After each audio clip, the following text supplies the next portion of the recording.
On behalf of Rerum Publishing House, Rick said, holding his glass of champagne up high, I would like to congratulate our guests of honors on their 5-year anniversary. A loud round of applause broke out among the party guests as the happy couple smiled dreamily at each other. Nick glanced over at two of his closest friends and had to force a smile. Rick, still grinning, held up his hand, motioning for the crowd to quiet down. We are also here to celebrate a momentous occasion for Rerum Publishing House as well as for Dana Pierce. As of this month, all 6 books of her Christian and Bailey series have sold over 100 million copies worldwide. Nick watched as the luckiest bastard, as far as he was concerned, pulled a very surprised Dana into his arms and spun her slowly around while he gave her one of those achingly sweet kisses that made all the women around them awe and coo. It just made him gag. He loved his friends, he really did. They were great, down-to-earth people with hearts of gold and had 4 of the greatest kids he'd ever met. But sometimes it was a little much for him to handle. Most of the time, it didn't faze him, but other times, like this, when their love was practically a living thing, reaching out to overwhelm everyone within a 30-foot radius, it was difficult. It made every single woman around them get that hopeful look in their eyes just before it turned determined. Then, right before his eyes, once level-headed women turned into vultures, setting their sights on the single men around them in an assessing manner. Gosh, 5 women were giving him that look right now, probably trying to determine what kind of husband and father he would make. Would he worship her, be there for her, be faithful, take out the trash? The answer was pretty simple. Gosh, no. Marriage was not for him, and every single woman out there should be thankful that someone like him stayed clear of the altar. Plain and simple, he was not the marrying type. Never had been, and never would be. It wasn't that he didn't believe in marriage. He did, for the right people, that is, and the right people most certainly did not include him. Gosh, he was a 32-year-old man who'd never had a girlfriend, never wanted one. That was too much commitment and way too much drama for him. He didn't want to be responsible for someone else's happiness or be held accountable to remember trivial things like birthdays, anniversaries, Valentine's Day, or not to betray her trust when he was bored. No, that was just way too much to expect of him. He was the guy that you went to for fun and always had been. As a kid, he'd been responsible for giving more than half the girls in his class their first kiss. He loved women, and they loved him, and as long as they acknowledged that there would never be anything more than a good time and a good time or two, then all was good in his world. For those who thought they could change him, well, they got what they deserved. He never lied or pretended to be something that he wasn't. He made very sure of that. Any woman he took into his bed knew right off the bat that he was a jerk, and that she better not get her hopes up where he was concerned. It just wasn't worth it. He wasn't worth it. Congratulations to Edward and Dana Pierce, Rick said, leading the room in another toast. Even Nick held up his glass of scotch in their direction. Dana deserved this more than anyone. 7 years ago, she walked into their offices a broken-down woman trying to keep it together for her 2 kids. Where most women would be bitter in her situation, Dana had thrived. She pulled her life together and shared her heart with the world. Then Edward stepped into her life and showed her what love really meant. Gag. Where the gosh was this romantic gosh coming from? He needed another drink, and possibly a willing woman or 2. He glanced around at the marriage-minded vultures and scratched the last part. He just needed a drink. He made his way through the thick crowd of well-wishers to the bar, where he had to wait for 20 women to finish flirting with the bartenders and place their orders. Gosh, couldn't Rick have hired a few female bartenders? If he had, he'd have a drink and a number by now. So, what do you think? Rick asked, leaning against the bar. Nick sighed, giving up any hope of getting his drink anytime soon. I think I should hire the staff for the next event. Rick chuckled. I think you're still banned from that job, buddy. Gosh, that party was memorable. Oh yeah, Rick said, grinning. Hiring strippers to function as staff was definitely one for the books. Nick shrugged, unconcerned. No one complained. Rick threw him a disbelieving look. Every single female guest complained. Many of them demanded your head on a platter. Nick waved it off as he tried once again to get the attention of a bartender, only to be ignored. Gosh, the service that night was great. Yeah, it was. With each drink, the guests were offered very personalized and memorable services. See, now that's good service. Nothing like the sausage fest you got going on here. Rick looked at the line of men being ignored and sighed heavily. Guess I'm gonna have to do something. It's your party. Go nuts. I, on the other hand, am going home to my liquor cabinet and bed, Nick said, pushing away from the bar. Going home alone? Rick asked, sounding surprised. Nick gestured lazily to the crowd. All these women are looking for Mr. Right. Rick looked thoughtfully for a moment. You never know. It could be you. Nick gave him a wink. I have no plans to change my name from Mr. Wrong anytime soon. Don't puke, don't puke, don't puke, Jamie said, pressing her forehead against the faux leather covering of her steering wheel. She took a deep breath and exhaled slowly. This was no big deal, nothing whatsoever. This was just a job, a new job, the start of her new life. Nothing to worry about. It was just a brand new stage in her life because of... Her stomach flipped over just thinking about her almost boyfriend. Oh no, make that her new brother-in-law and her ever-loving sister Caitlin. That fun little surprise was the reason why she was here. She needed this desperately. This was going to be the start of the new Jamie.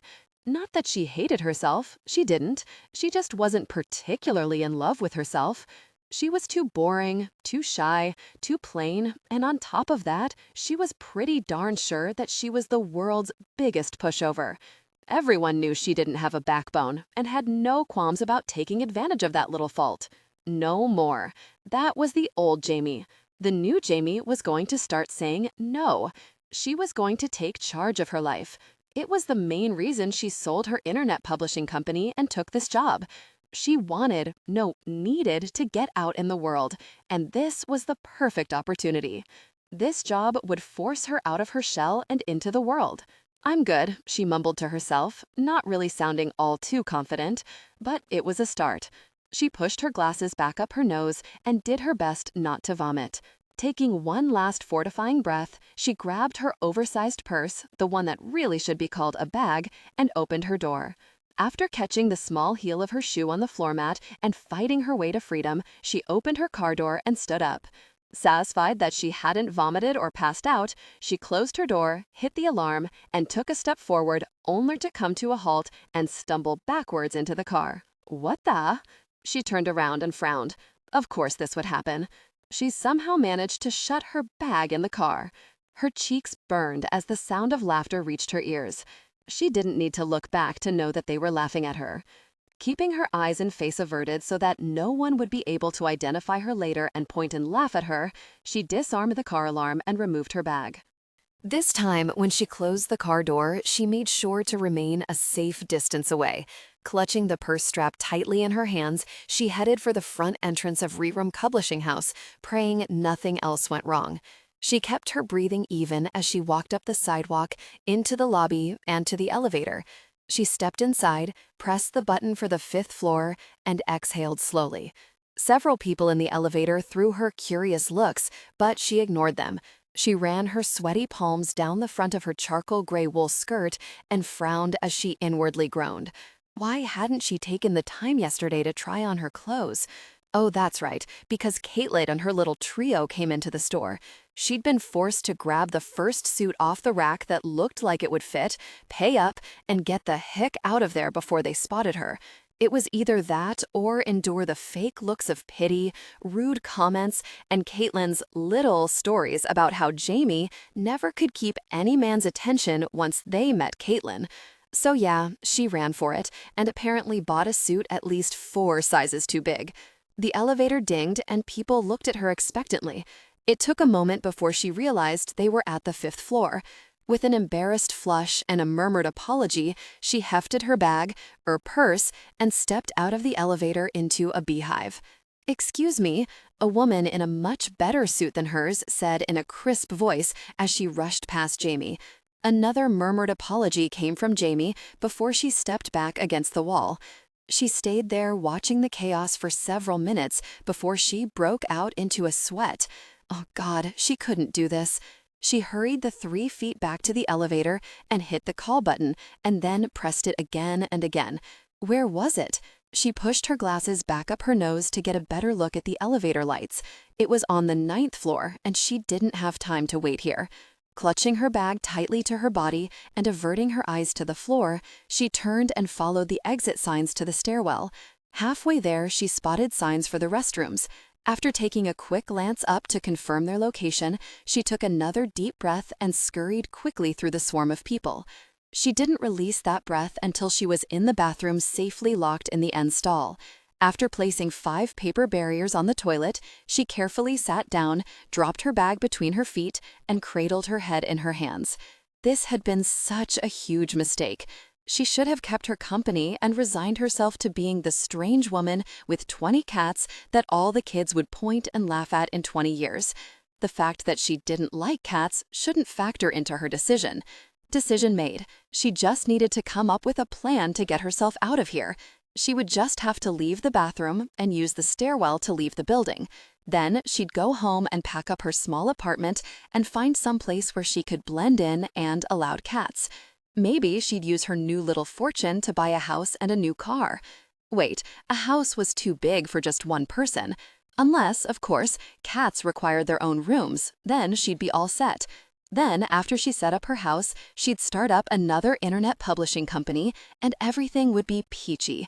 The only glitch in her plan, as far as she could tell, was that little issue of the signed contract stating that she was not allowed to start another internet publishing company, and a few other factors that would keep her butt here working.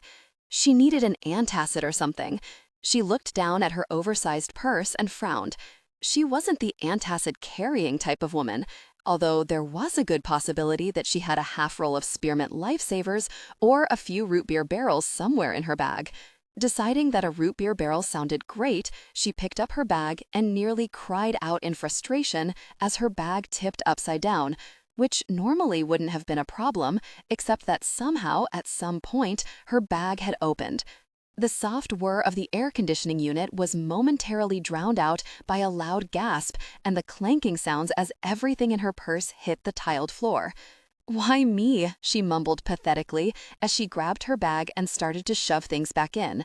Things started to look up when she found a $20 bill that she'd forgotten about and her favorite pen that she thought she lost a few months back. Well, maybe this wouldn't be so bad after all, she thought as she kneeled on the cool tiled floor so she could reach several items that escaped the confines of the stall. After a minute, it became obvious that her arms were just too short to reach the items that escaped the stall. Sighing heavily, she opened the stall door and crawled out, picking up items as she went.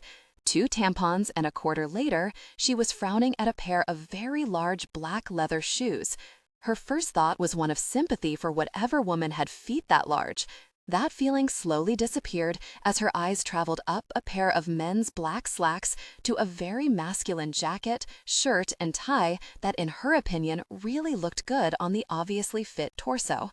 Slowly, ever so slowly, she looked all the way up and gulped when she saw beautiful, laughing green eyes and perfectly combed short honey blonde hair.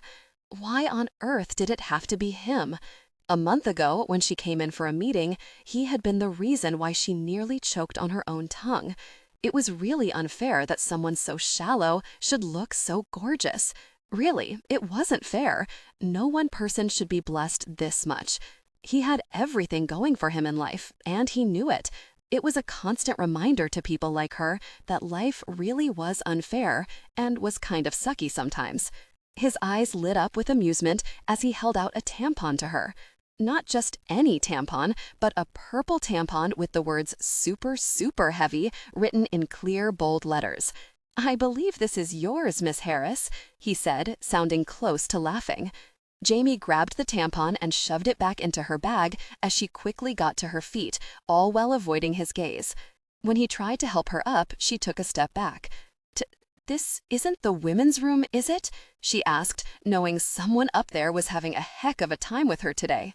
"No, no, it's not," that deep, smooth voice that wreaked havoc on her heart said. She nodded. "Of course it's not," she muttered to herself. Really, what else could she expect? Still avoiding his eyes, she said, "Well, she cleared her throat. "It's, very nice. Spacious, clean, and all that." He chuckled. "Darn it. I'll just go see what my desk looks like now. It was nice to see you again, Mr. Quinn." "Oh, the pleasure was all mine," he said in an amused tone. Another nod, and she turned to leave, only to have her escape halted. "Miss Harris?" She froze mere inches from freedom. "Yes?" she asked, her voice cracking.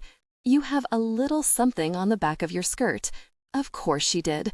"Thank you," she said, trying to decide whether she should duck back into one of the stalls or risk further embarrassment by looking for the woman's room to remove whatever it was, when Mr. Quinn took the decision out of her hands for her. She heard the telltale sound of crinkling paper and gasped. Heat rushed up her neck to her face, leaving her to wonder if she could die from embarrassment. "Got it," he said, chuckling. "Thank you," she mumbled as she made her mad dash to the bathroom door, wondering what else could go wrong today.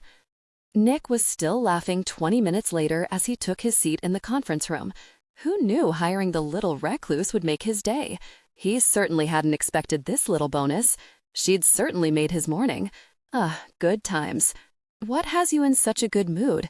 Beth, or Janet, or whatever her name was, asked as she took the chair next to his. "Good coffee," he said, gesturing to his steamy cup of coffee. He wasn't about to further embarrass the poor recluse.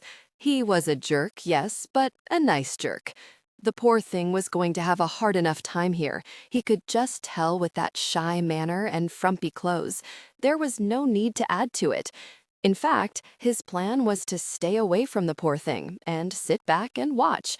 Maybe she'd provide him with another good laugh. "So, Nick, I was wondering what you were doing tonight." Beth, or Janet, or was it Marcy? Said. "Washing my hair," he answered, hoping she'd take the hint and finally move on. For 6 months she'd been after him, and not just for a good reason like physical intimacy. No, this one had relationship written all over her. She wanted to change him. Yeah, good luck with that. Even if he didn't date coworkers or clients, he wouldn't touch this woman with a 10-foot pole. She wore too much makeup, too much perfume, ugly-ass clothes, and was known to plan the perfect wedding 10 minutes after some dumb bastard asked her out. Before she could reply, Rick strolled in, looking pleased as punch, with the little recluse following reluctantly after him. Rick must have tackled her, because he was pretty sure the woman was going to make a run for it and never come back. Now she was here to keep him entertained. Excellent. "Have a seat," Rick said, with a warm smile to the little recluse. She smiled weakly as she took the chair across from him and looked shyly around, noticeably avoiding him.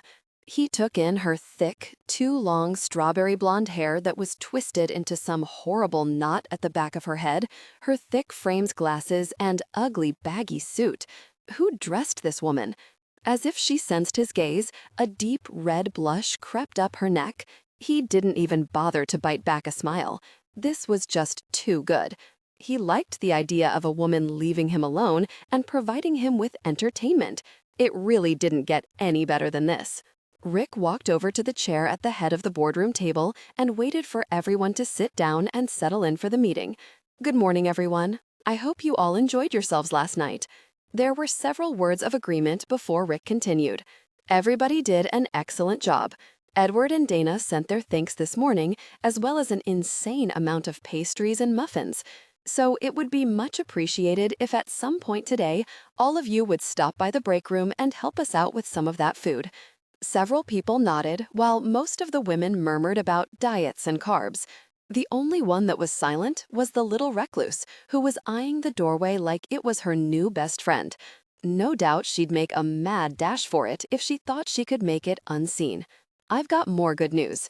I know we're still all excited about Dana's book sales, and for good reason. You've all worked really hard to help push her books and make it what they are today. I'm hoping we'll be able to do that with several of the new authors that we've recently acquired. That caught several people's attention. A new author, a great author, could mean better pay, new job security, and a senior editor position. Nick wasn't too worried about the promotion since he was already a senior editor, but a great author under his wing could mean more pay and working with only the top authors like Dana Pierce. It meant more perks as well as months in Europe on book tours. He liked the perks. No, scratch that. He really loved the perks. Who did we sign? Jeff, a junior editor, asked with a calculating gleam in his eye. Nick was curious about that. A few weeks ago, he knew they were able to sign 5 of the 40-something clients that were signed with Miss Harris's internet company. Out of those 5, he knew the one he was going to grab. It was the one that he could easily see reaching Dana status in 5 years. J.L. Lewis was going to be his client, no matter what. She would be his Dana Pierce. He would take her from her already established ebook fame and set the world on fire. There were several others from her clientele that he wanted, but none of them had the potential J.L. Lewis had. No, that author was his. I have a list here of who we've been able to sign and who we're waiting for. Miss Harris, Rick gestured to the blushing recluse, was the owner of Harris Publishing House and has been able to convince many of them to take a chance with us and expand into print. Of those who haven't signed, we own their contracts for another book, so we have plenty of time to prove that signing with us is in their best interest. Several people glanced at Miss Harris with looks of surprise. The women sent her openly dismissive looks. Not a surprise. Miss Harris certainly didn't look like the type who could handle a telemarketer, never mind an insanely successful business like Harris Publishing. Take one and pass the rest along. Here's the list of people we've signed, contracts we now hold, and those holding out, Rick said as he handed a stack of paper to Jeff, who greedily took his. Nick knew the second the younger man saw JL's name, his entire face lit up. Well, tough gosh, because JL was his. Rick, Jeff said, probably trying to grab JL before anyone else had a chance to see the list. Who's getting who? Nick wasn't too worried. He knew how this would go down. The senior editors would meet, they'd take who they wanted, and would leave the rest for the junior editors to fight over. He wasn't too worried about Rick trying to grab JL. The man had his hands full with Dana's new book, as well as the new book Dana and Edward just finished together. No, JL was as good as his. Well, Rick started. He cleared his throat and pasted a friendly grin on his face. As part of the agreement between Redder and Publishing and Miss Harris, as well as the clientele's request, Miss Harris will continue to oversee their work as our newest senior editor. There was a long moment of stunned silence. Every set of eyes in the room turned to the squirming woman. Nick felt all his good humor slowly disappear. This was bullgosh. JL was supposed to be his. He had plans. He already put out feelers for promotional events, and the response he'd received was astronomical. This was not happening. He shoved to his feet. Rick, can I have a word with you? Rick sighed, but didn't look too surprised. The rest of the staff sent him grateful looks. Could they really be that stupid to think that he was upset on their behalf? That was just sad. That's fine, meeting's adjourned, Rick said, grabbing his files and heading for the door. Miss Harris? Rick said to the nervous little recluse who looked like she was about to crawl beneath the table and hide. Yes, she said nervously. Why don't you join us? If Rick thought bringing the woman into the meeting was going to keep him on his best behavior, then he really didn't know him at all. This couldn't be good, Jamie thought as she walked into the large plush office. She followed Rick's gesture and sat on one of the leather chairs. Would you like something to drink? Rick asked pleasantly. No, thank you. No, she wanted to get this over with and retreat to her new office and get to work and forget those hostile looks for a while. She knew from what Rick said that some people would be upset with this agreement, but she hadn't expected them to become angry like Mr. Quinn obviously was as he paced the office. Nick, why don't you have a seat? Rick suggested as he sat down across from Jamie. With a tight nod, Nick took the chair facing both of them. Jamie kept her gaze averted from the man, but knew he was looking, more like glaring at her. Look, Rick, this agreement isn't going to work out. Rick leaned back in his chair, getting more comfortable. Oh, why not? Well, to be honest, she doesn't have what it takes. That surprised her. She'd been doing pretty darn well over the past 5 years. She started her company from scratch and made a name for not only herself, but for her clients as well. I would have to argue that, Rick said, earning her undying gratitude. She took a bunch of unknown authors and signed them. Under her guidance, many of them have outsold printed authors in the same genre. I have no doubt that she'll be able to do the same here. Ebooks, Rick. She managed these people by phone and email. She's never had to deal with promotional issues, vendors, or 1,000 other issues a book in print brings up. She'll learn. It was starting to disturb her that they were talking about her as if she wasn't in the room, but she kept her mouth shut. She hated confrontation, which could explain the whole ex-almost-boyfriend new brother-in-law thing. So she's supposed to learn on the job? How is that fair to her clients, our clients now? They've signed with us expecting a certain level of professionalism, and we're giving them a trainee? It's not going to fly. What about J.L. Lewis? At the mention of that name, Jamie cringed. Rick sent her an amused look before giving Nick back his attention. JL could very well be the next Dana Pierce. That made her puff up a bit. She knew JL was decent, popular even, but as good as Dana Pierce? That was unexpected. If we leave JL with a trainee, she'll never go anywhere, and we'll have missed a golden opportunity. Come on, Rick, don't do this. It's not fair to any of the authors or the company. What makes you think she can't do this? Rick asked, and she had to admit that she wondered the same thing. Besides a lack of experience in promoting and handling a book tour, not to mention conventions, well, I would have to say she's too shy, quiet, can't make eye contact. She dresses like a bag lady with jury duty. She needs a haircut, and some makeup wouldn't exactly hurt. Her glasses belong on Urkel. She doesn't have the killer instinct to get the job done. For Christ's sakes, Rick, she's just sitting there meekly while I'm tearing her apart, and you think she can handle someone like J.L. Lewis? She'll wreck her career in record time. Miss Harris gave him a shocked and hurt look. Very if he didn't feel like he'd just kicked a puppy, but she needed to hear the truth. That was uncalled for, Nick, Rick said, trying to hand Miss Harris a box of tissues. She shook her head, averting her gaze. It was dead on, and you know it, Rick. If you want to train her, go for it, but don't leave JL in her incapable hands. Rick sighed. I wasn't going to, but you didn't exactly give me a chance to discuss it with you. You weren't? He asked, sounding surprised. No, some things are going to be changing around here, for you at least. Jamie bit her lip to stop herself from protesting. This guy was a jerk. Did she really trust him to handle JL's career? No, but she didn't have a choice anymore. What do you mean? Mr. Quinn demanded. What I mean is you will be training Miss Harris. You will help her get the look she needs as well as the skills. Rick, that's not... In return, you will also get to sign J.L. Lewis as your client, as well as oversee the rest of her clients. Seriously? Seriously. That's great. I already made some contacts. I think if we get her face out there and get her to do a few interviews before we start the book tour for her new book, that we'll be able to count on huge sales for the printed book as well as the ebook. Jamie cringed further into herself. Interviews? Book sales? Could JL do this? Before you get too carried away, Nick, you should probably know something, Rick said. Jamie couldn't help but glance at the man from the corner of her eye to see his reaction. She didn't want to, but she found herself helpless to do anything else. If you have a problem with Miss Harris, then you're not going to be too happy with JL, Rick said carefully. And why is that? Because I'm JL Lewis, Jamie answered softly. This was definitely one of those, oh gosh, moments.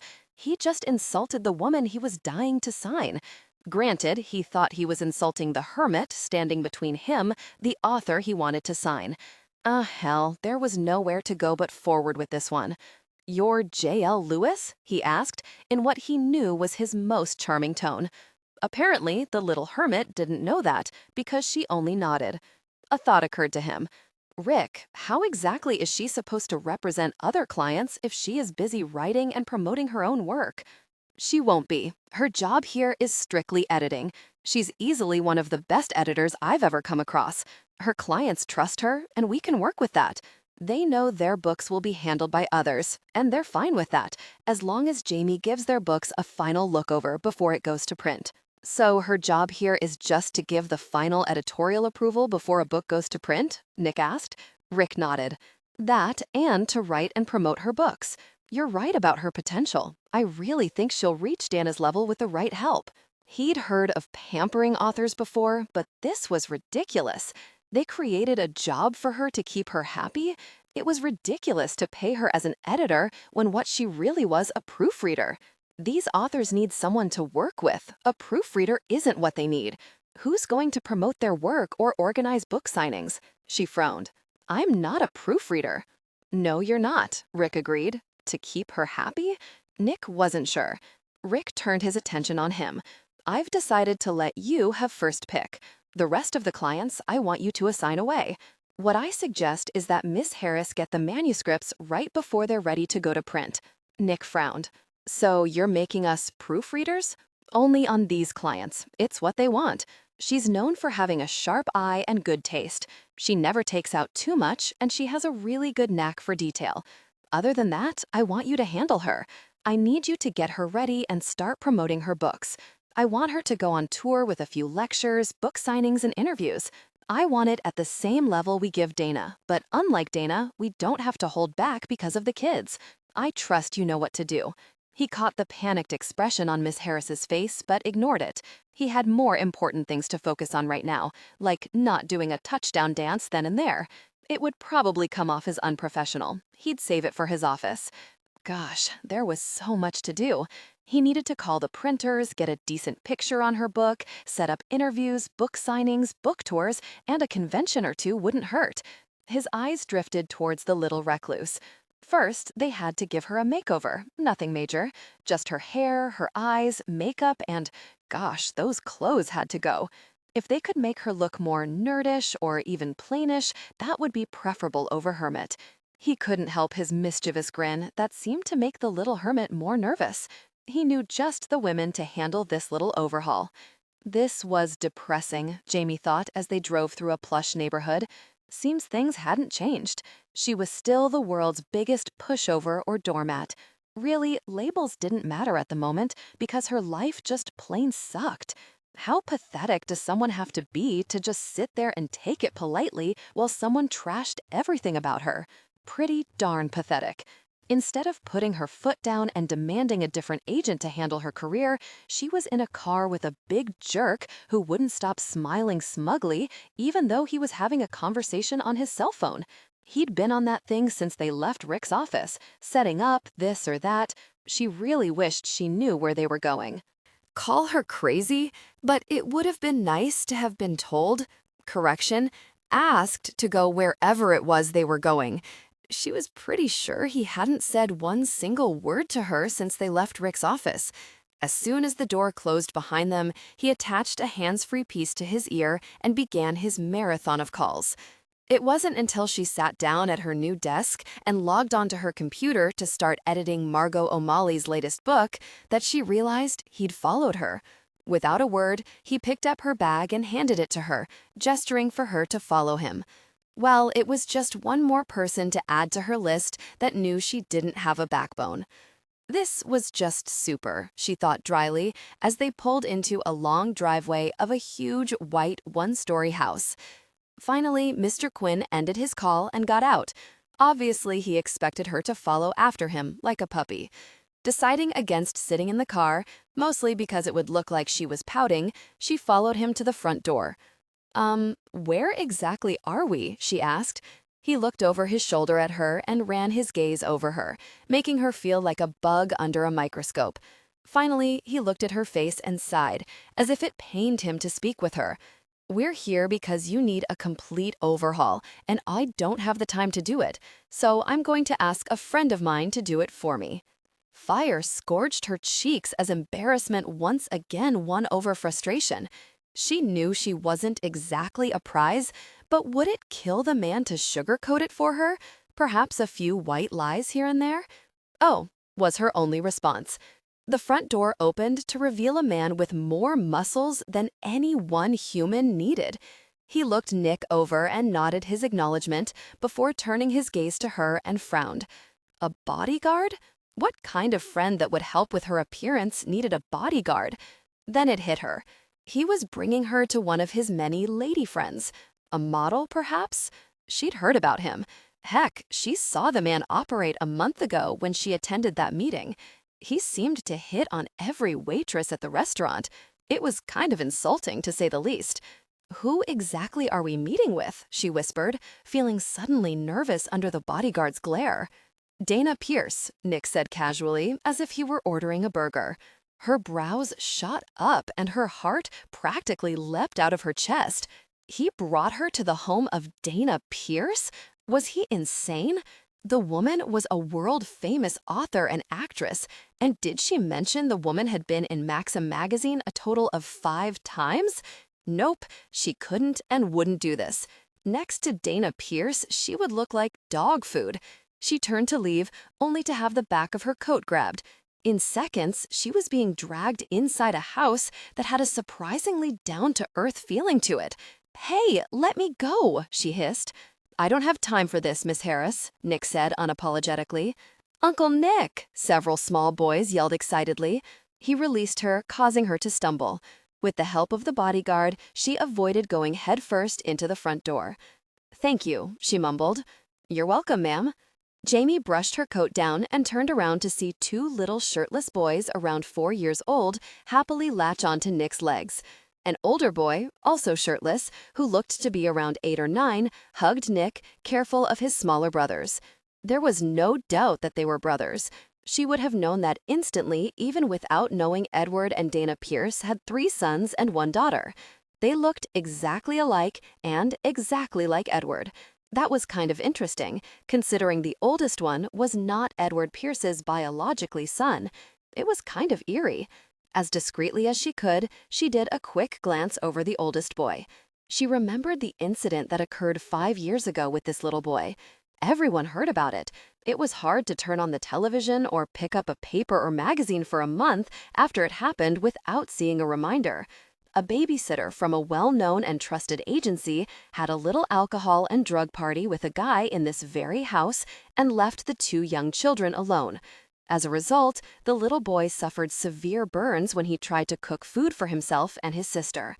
After that incident, a new law was enacted called the Cold Child First Act. It required all California agencies that dealt with the care of a child, handicapped, or elderly person to do a federal background search on employees instead of a simple state background check.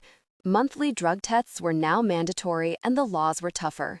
From what she read, she was pretty sure the woman who caused Cole's injury was still doing time along with her boyfriend. At least it looked like the boy didn't have any scars. She shifted her gaze away quickly. No need for people to think that she was some sicko or something, though she was sure that she wasn't the only one who threw the kid curious looks. "Where's your mom, Cole?" Nick asked. Cole stepped back and gestured towards the kitchen. "All right, guys, I have to go talk to your mom, but I'll see you early tomorrow afternoon at your game, okay?" he said, as he bent forward so he could look Cole in the eye. Cole beamed. "Can we feed the ducks afterwards like last time?" "We sure can, buddy," Nick said with a fond smile for the boy. He kissed Cole on the cheek and the 2 little ones on the top of the head before he gestured for her to follow him. She was starting to feel kind of awkward being in someone else's house without an introduction. That feeling of awkwardness was nothing like what she experienced when they walked into the kitchen. They walked in on Edward and Dana Pierce sharing a passionate moment. It was clear their affection for each other was strong, dispelling any rumors of an ugly divorce. She turned around, not sure who she should be more embarrassed for, her or them. Nick, on the other hand, didn't seem to be too worried. Out of the corner of her eye, she saw him lean back against the wall and cross his arms over his chest. He looked almost bored. "If I could interrupt you for a moment," Nick said, grabbing her arm when embarrassment demanded that she make a run for it. He pulled her back and in one swift move had her turned around so she could face the couple they just walked in on. Did this make her a peeping Tom? Instead of looking angry at the interruption, they looked amused. Edward pressed a sweet kiss to Dana's mouth and nose before stepping back. You know, Edward drawled as he leaned against the counter, most people would have just walked out and given us a few minutes, maybe knocked on the door or something. Sorry, Jamie muttered automatically, still not quite meeting their eyes. Who's this? Dana Pierce asked in a friendly tone. Jamie wasn't sure, mostly because her ears were still burning from embarrassment.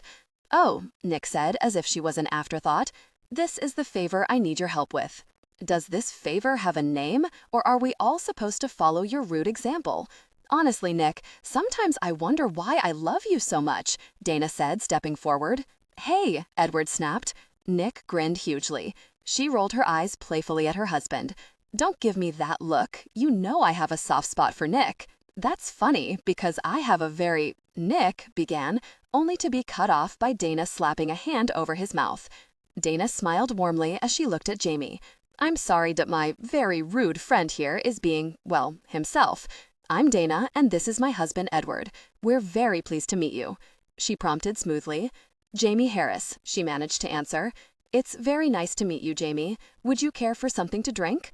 No, thank you, she said, feeling really nervous and wishing Nick would release her so she could make a run for the car or the border, whichever was more convenient. Dana nodded, turning her attention back to Nick. I'm going to remove my hand now. Behave yourself, she warned sternly, but the smile she gave him kind of defeated the tone. Now tell me what this favor is that you need, Dana said, walking back to her husband to lean into him. Edward's arm automatically came around her waist to hold her. Jamie had to look away again, feeling like she was intruding on another private moment. It was obvious that this couple was madly in love, something she would never experience. Wow, that was a really depressing thought. I need you to take Miss Harris out for a complete makeover. Dana frowned as she looked back at Jamie. No doubt she too thought it was a hopeless task. Not that I could ever say no to you. You better be able to say no to him, Edward practically growled, making Dana smile. But do you mind telling me why she needs a makeover and what it's for so I know where to focus? Nick sighed. She's an editor. Well, really an author Rerum has signed, and I'm her editor. I need to get her ready for some PR, but I don't have much time. Dana frowned, looking thoughtful. Have I read anything you wrote? Nick chuckled. Most likely, but she writes under a pen name. Oh, what name? Edward asked, kissing the top of Dana's head. J.L. Lewis, Nick announced, to her horror. Why must the man do things like this? Did he enjoy humiliating her? First with the tampon and the toilet shield, then he put her down in Rick's office for a good half an hour. Now he was determined to have a good laugh at her expense. Like Dana Pierce really knew who she was. Please, that was so ridiculous. The J.L. Lewis of the Immortals on Earth series and Vampires of the Heart series? Dana Pierce asked with a deadly serious expression. Wow, Jamie thought. Dana Pierce heard about her books. That was pretty cool. Maybe she had some advice or something about her books. Of course, she probably only heard about her series from Rick. Jamie really doubted someone like Dana Pierce actually read her work. That's her, Nick said casually. Dana's jaw dropped. Jamie became worried. Honey, are you okay? Edward asked. Not bothering to answer, Dana rushed towards her, scaring the crap out of her. Dana took Jamie's hands into hers as she gushed. I am such a huge fan of yours.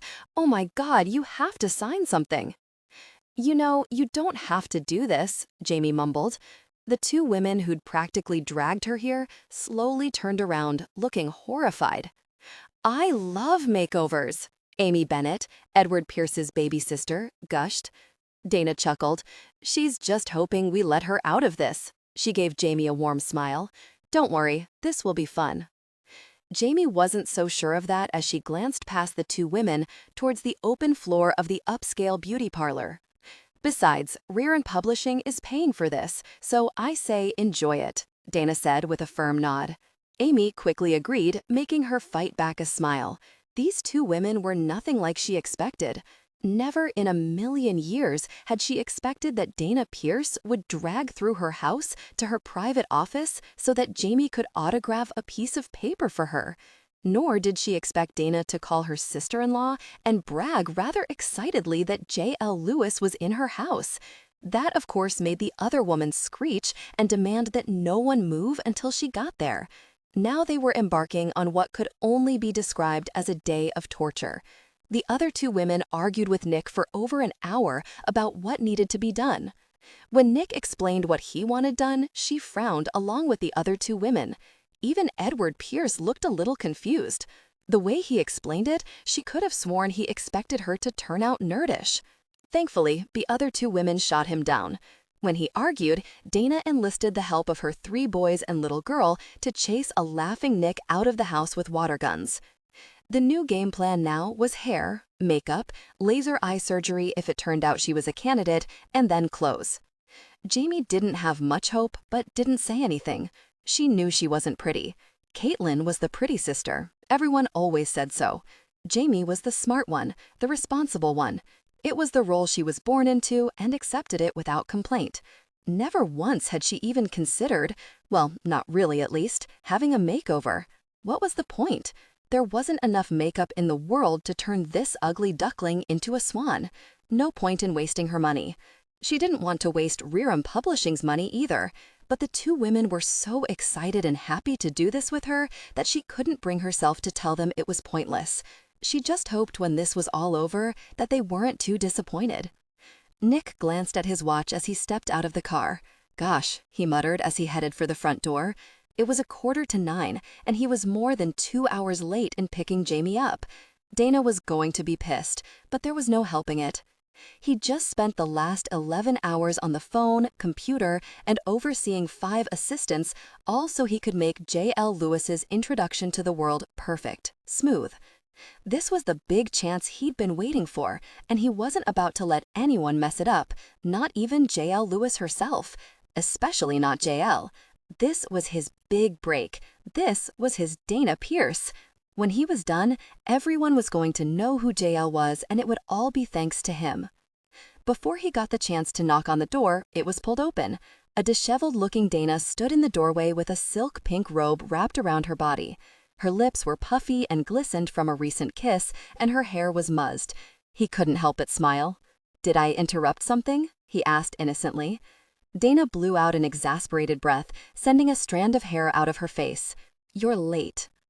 "Oh, were you waiting for me? Does Edward need some help?" "I seem to manage just fine on my own," Edward said, walking into the large living room wearing nothing but a pair of unbuttoned jeans and a mischievous grin. Nick frowned as a thought occurred to him. As passionate as Edward and Dana were for each other, they would never ignore a guest for intimate moments.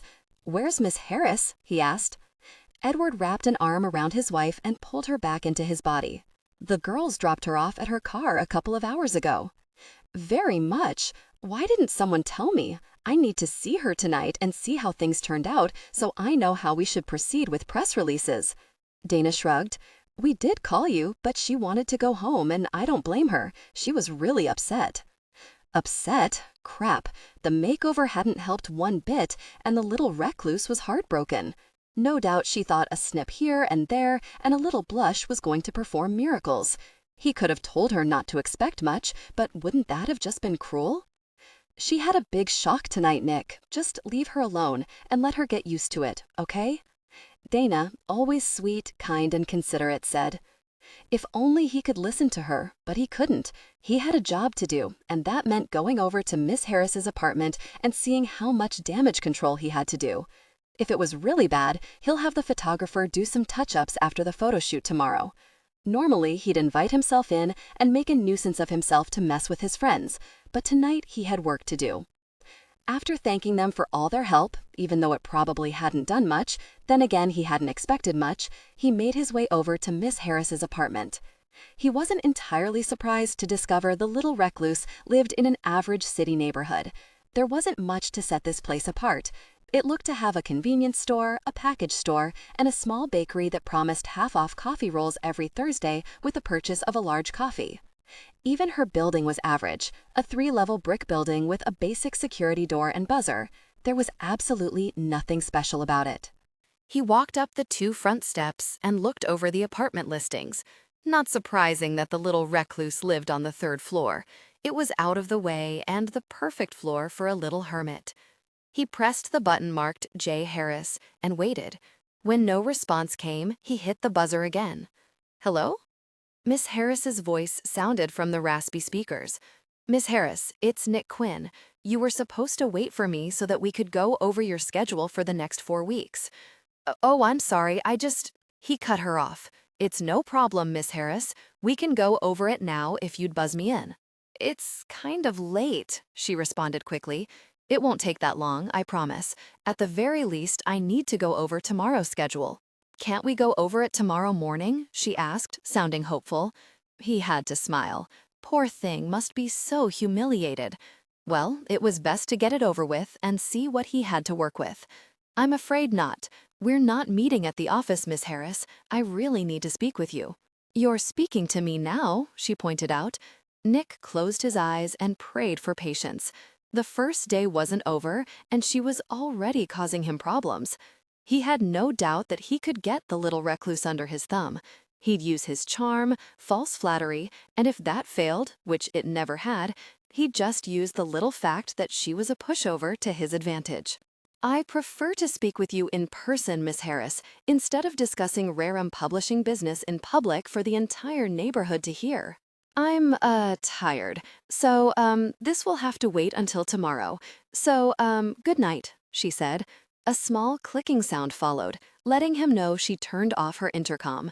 Why that little? Did she really think she'd get rid of him so easily? She really had a lot to learn if she thought she could dismiss him. He picked another buzzer at random. Hello? Pizza delivery, Nick said. I didn't order any pizza, the guy said. Are you sure? It's all paid for. Oh, wait, yeah, I think my wife did, the guy said, obviously lying. A few seconds later, he was buzzed in. He walked through the paste-white foyer to the stairs and took them 2 at a time. A few minutes later, he was knocking on the little recluse's door. No answer. There was nothing but silence. I know you're there, Miss Harris. I can wait here all night if that's what it takes, he said in a bored tone as he leaned against the doorframe. Her answer was a small gasp. He had to laugh. Yeah, his little recluse was going to do what he said when he said it. Then it was smooth sailing from there on out. Miss Harris, please open up so we can talk. No.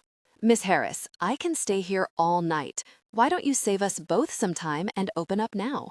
The sooner we get this over with, the sooner you can go to bed, he promised in a reassuring tone, but he really couldn't help but wonder how bad the makeover was.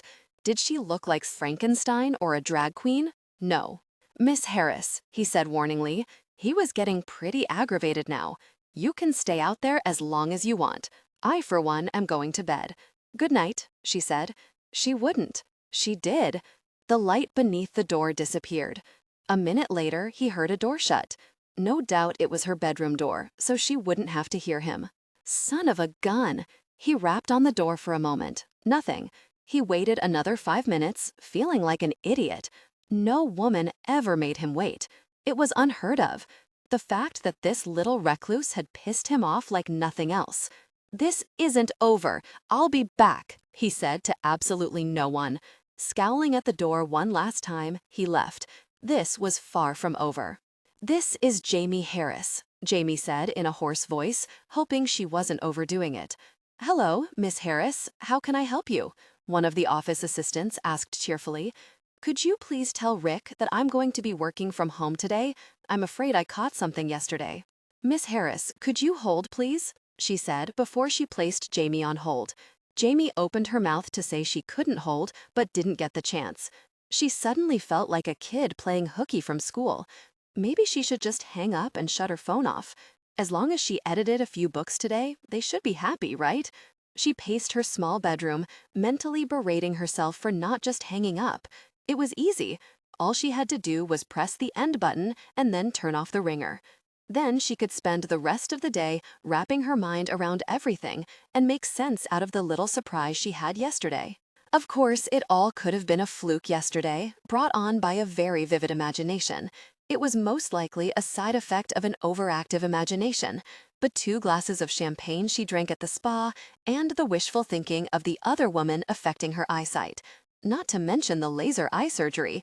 That probably altered her sight, making her see things that really weren't there. No doubt about it. Her mind played a trick on her. A mean trick, but a trick nonetheless. She'd been with two women she didn't want to disappoint, and she saw what she knew they wanted to see, but it wasn't true. That woman wasn't her. She wasn't. She wasn't beautiful, wasn't cute, wasn't that woman that stared back at her at the spa through the mirror. She just wasn't. Jamie was the sensible, boring, quiet one. She was just background, wallpaper, and nothing more. She didn't draw attention unless it was to point and laugh at. Caitlin was the natural beauty. She was the daughter her parents adored, the one her mother babied and pampered even though Caitlin was the oldest. She was the one her mother brought to the beauty parlor when they were little, because she was a natural beauty, not Jamie. Jamie paused mid-stride as she caught a glimpse of the surprising beauty in the mirror. She was beautiful. Her hair was shorter, ending just below the shoulder blades with a hint of soft curls. It flowed like silk with every movement. Jamie pushed back a strand of her hair behind her ear and was somewhat startled as the beauty before her did the same. It was so wrong. The woman before her was too beautiful. It couldn't be. It definitely couldn't be that simple. A day at a spa and a shopping trip, and she looked like this? Impossible. If it was really that simple, why hadn't her mother done it for her years ago? Her mother loved to go to the spa, so wouldn't she have brought Jamie along with Caitlin if something like this was even possible? Caitlin was the favorite. Everyone knew that. But wouldn't her mother have been happy with two beautiful daughters? Shouldn't she have tried for Jamie's sake? A small sob escaped her before she could bite it back. Why had her mother been so sure, so adamant that there was nothing to her? Exactly when had Jamie been designated ugly, useless, and nothing more than Caitlin's plain little sister? Why? With a shaky hand, she pushed her hair back and smiled nervously as the golden silky hair slid perfectly back into place. She traced her newly thinned, arched brows down her face. With her glasses now permanently gone, she could see her features better. They were softer than she thought they would be. Her skin was definitely softer and healthier looking thanks to the torture she endured yesterday. She'd never done much for herself in the way of beauty. What was the point, she thought? All those years and all those put-downs from her family kept her in her place. She never ventured past the basics of self-care, never even considered that there might be more for her. Why would she? All those years. She'd been such a fool. Was this the real her, she wondered, as her eyes moved down the little pink tank top Dana picked out for her yesterday. She'd never worn anything that fit her so well before. Normally, she picked clothes that were plain and way too big. Anything that helped her blend in and not attract attention made her happy. Now she couldn't help but smile. As a child, she'd always been stick-thin. It wasn't until college that she finally began to fill in. Not that anyone would notice thanks to her wardrobe. She never thought her body was anything special. Plenty of women had breasts, hips, and a nice figure, but the difference was that those women had a pretty face to go along with the package, and now so did she. She smiled as she looked down at the cute pink flannel pajama pants that hung low around her hips. They were a little bit baggy, but in a complimentary way. They looked really good. It really surprised her how good she felt and how feminine these clothes made her feel. For the first time in her life, she'd enjoyed shopping. When they entered the store, out of habit, she wandered over to the discount area, not because she was broke, but because that's where the plain clothes were. Dana and Amy shared an amused look as they dragged her away.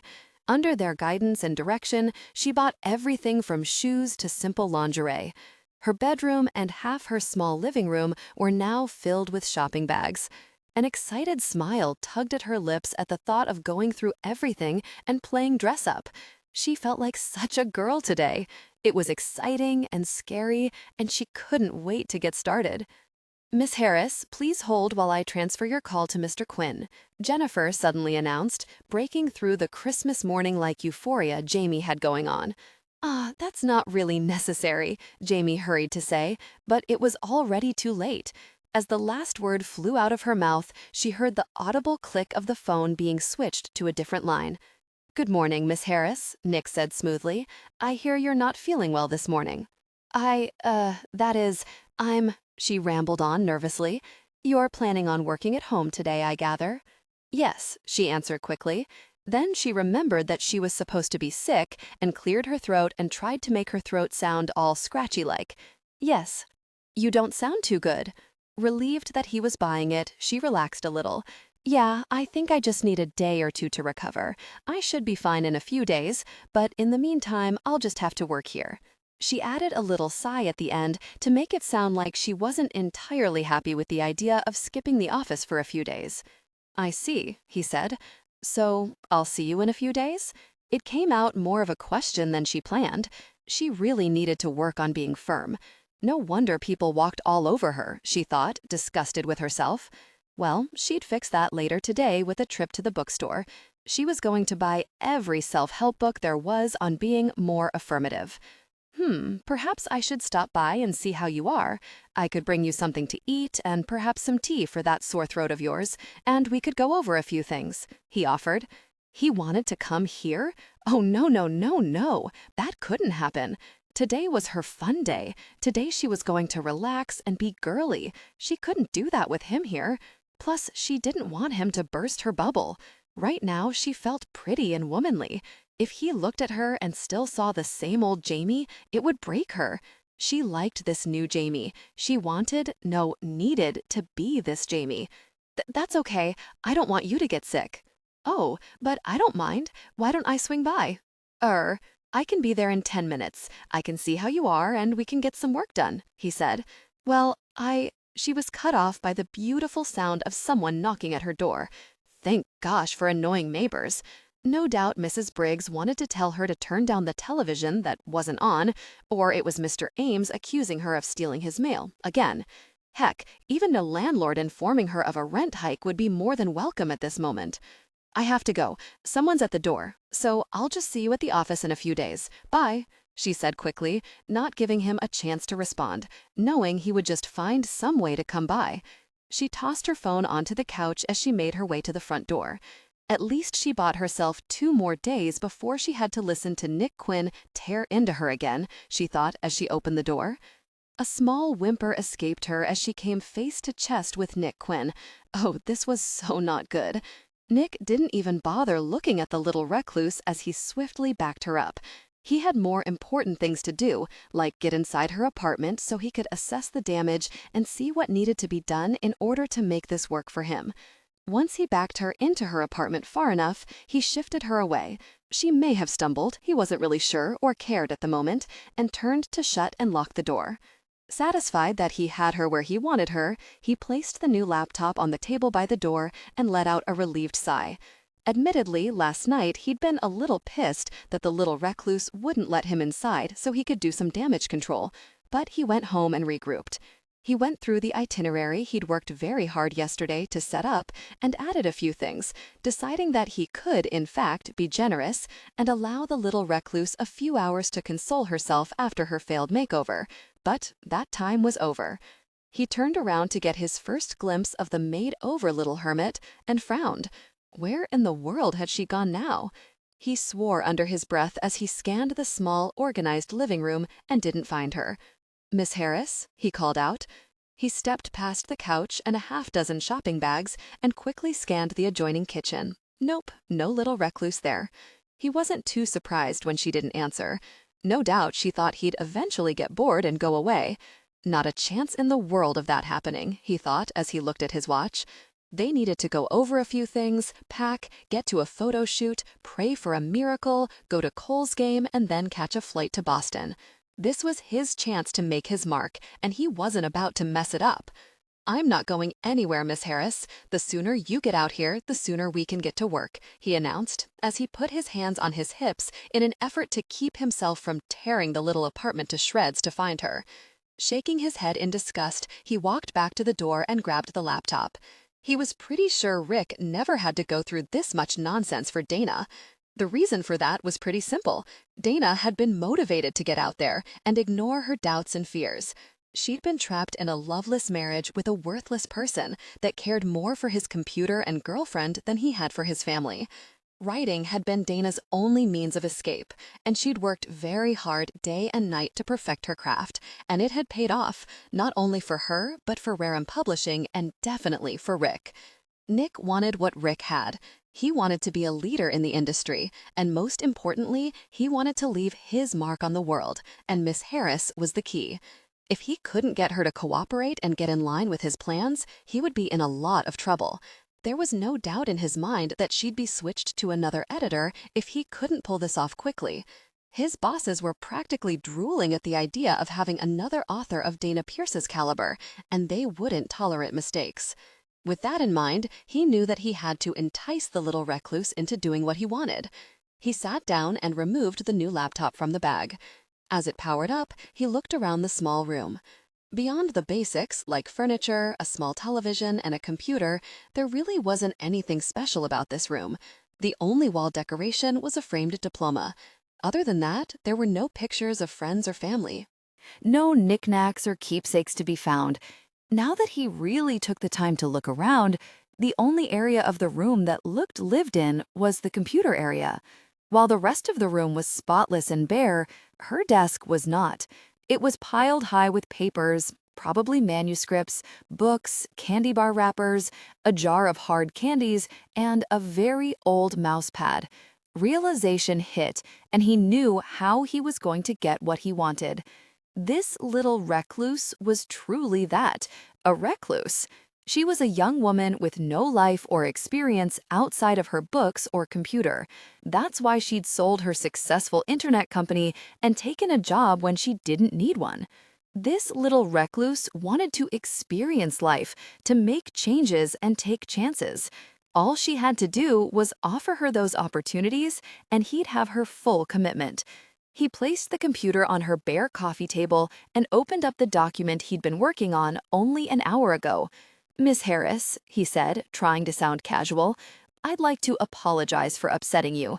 I realize that this is all a bit sudden and overwhelming for you. I believe Rick made a mistake in assigning me to you."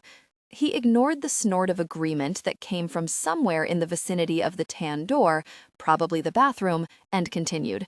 "I think this is all too much for you, too soon. I'm going to call Rick and have you switch to one of the junior editors.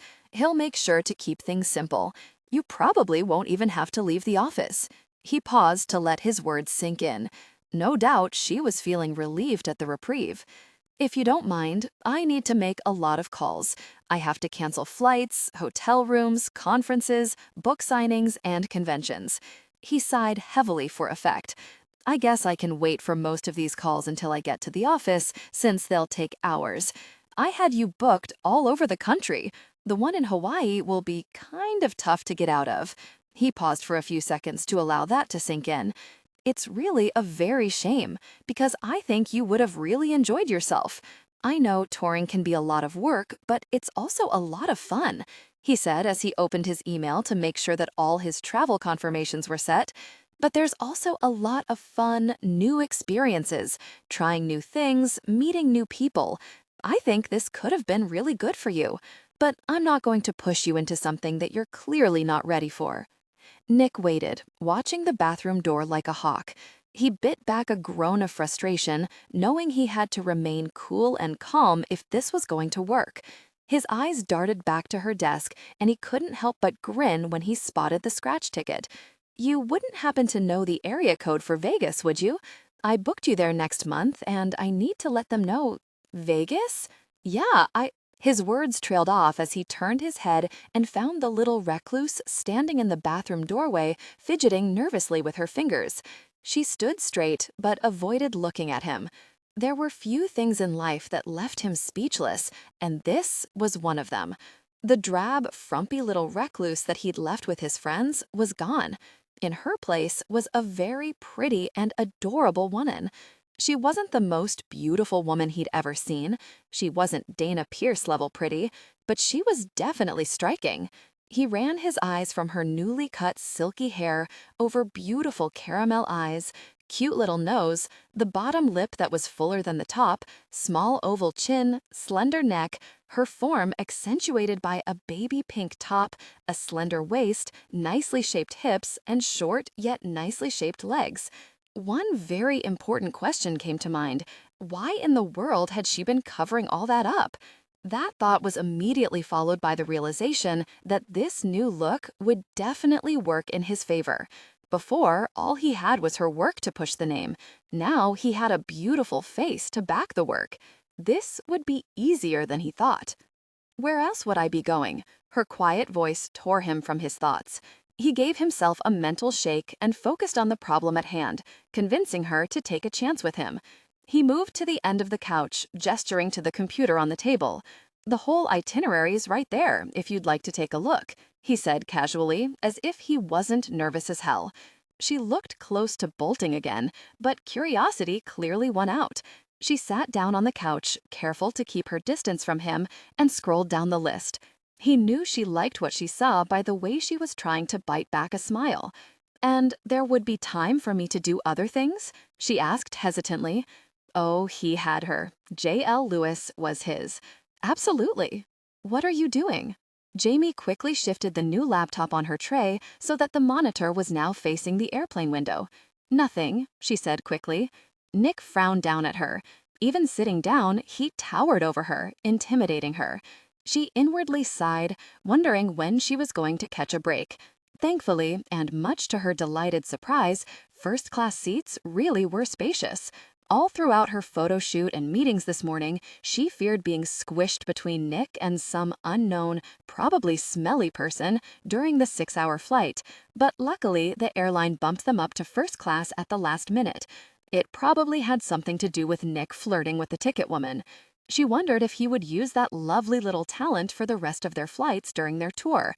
It would save her nerves. Not that she couldn't handle sitting in coach. She could. The few times she'd flown were in the coach section and she'd survived. No, her concern was being squished in by Nick. He intimidated her and made her feel uncomfortable. The man was far too bossy for his own good, and with her being the world's biggest pushover, that wasn't exactly going to help. Space was her friend. As long as she had that, she could breathe and think clearly. Well, sort of. "If you're not working, then I need the computer," Nick said, sounding grumpy. He hadn't been happy when he discovered that she didn't own a laptop. When she quietly suggested they bring her desktop with them, he glared at her. Just glared. For about a minute, she held back her apology for not owning a laptop. She knew it was stupid, but she couldn't help it. Finally, she couldn't hold it back any longer and apologized and promised to buy one. He didn't speak, but his eyes narrowed on her, and she would swear to her dying day that they looked calculating. It made her take a nervous step back.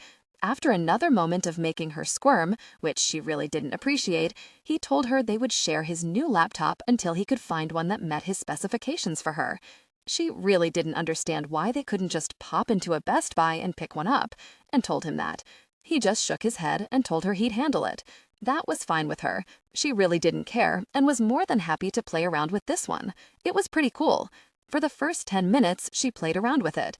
Then she felt guilty about that, so she started editing John Bishop's latest novel, only to stop doing that 10 minutes in because she wanted to see if it was her turn in an online Scrabble game. It was. Since then, she'd been kicking some cyber butt, if she did say so herself. "Well, if you're done, do you mind if I got some work done?" he asked calmly enough. So she passed the computer over, but not before she quickly closed the Scrabble window and erased the web browser's history. No need to poke the tiger, she thought. Deciding this was probably the best time to use the bathroom, she stood up. "Excuse me," she said as she flattened herself against the back of the seat in front of her. There was more room in first class, but she liked to get as much space between herself and the man watching her with an amused expression as she could. "Where are you going?" he asked, looking back at the screen. "Bathroom." He nodded as if she'd asked for permission. She almost snorted. She might be a pushover, but she wasn't that pathetic. She quickly made her way to the first-class lavatory and sighed as she spotted the occupied sign. Deciding that it was better to wait here instead of in her seat, she leaned back against the wall and prepared for the long haul. "Excuse me, is this the line for the bathroom?" a deeply masculine voice said, drawing Jamie's attention. She looked over to answer the man and found herself speechless and probably blushing. He simply smiled at what was probably her impression of a dying goldfish while she tried not to drool. This man was GQ-level handsome. Not as handsome as Nick or Edward Pierce, but close enough to fray her weary nerves. He held out his hand, expectantly. "Since it looks like we're going to be line neighbors, I thought I should introduce myself. I'm Sean." Was this man flirting? Oh, he definitely was, judging by the glint in his eyes. Jamie barely stopped herself from looking behind her for the beautiful woman that obviously had his attention. It took her a few seconds to realize that he was flirting with her. She forced herself to take a calming breath as she shook his hand. This was so new and unexpected. Men did not flirt with her. They simply didn't. "Jamie," she said quickly, when she realized she was only holding his hand and staring. Oh, she so sucked at this. He probably thought she was the biggest freak on earth. Any second now, he'd give her a polite smile and step back. Obviously, he couldn't walk away completely. There were no other bathrooms available. The poor man was stuck in line with her. Even she felt bad for him. Why couldn't— "Is that your husband?" he asked, still holding her hand, she'd like to point out, as he nodded towards Nick, who was now scowling at his computer. She laughed. She really couldn't help it. The very idea of Nick Quinn being interested in her, never mind married to her, was truly laughable. "You have a very pretty laugh," Sean said, giving her a boyish grin. Jamie took her hand back and pushed an errant strand of hair back behind her ear. "Thank you. So I take it he's not your husband," he concluded, sounding pleased. She was about to tell him that Nick was her editor, but didn't, mostly because she still wasn't comfortable letting people know who she was. So instead she said, "We work together." "Ah, I see," Sean said, leaning in closely, but not too close to make her feel uncomfortable. "Is this your first time going to Boston?" he murmured, in a rather sexy tone. Jamie couldn't help but smile. "Yes, I've been meaning to go for years, but never had a chance," she said, thinking she also never had anyone to go with or any reason to go. She had friends, but no one she really wanted to take an adventure with. Her eyes darted to Nick. She didn't really want to do this with him, but he was giving her a good reason to try new things. Also, having him around made her feel a little safer and a little more confident to take a chance. "There are a lot of new experiences to be had," Sean said, as if he could read her mind. "In fact," he said, leaning closer, "those experiences can start right now if you want. There's nothing stopping you from doing whatever you want."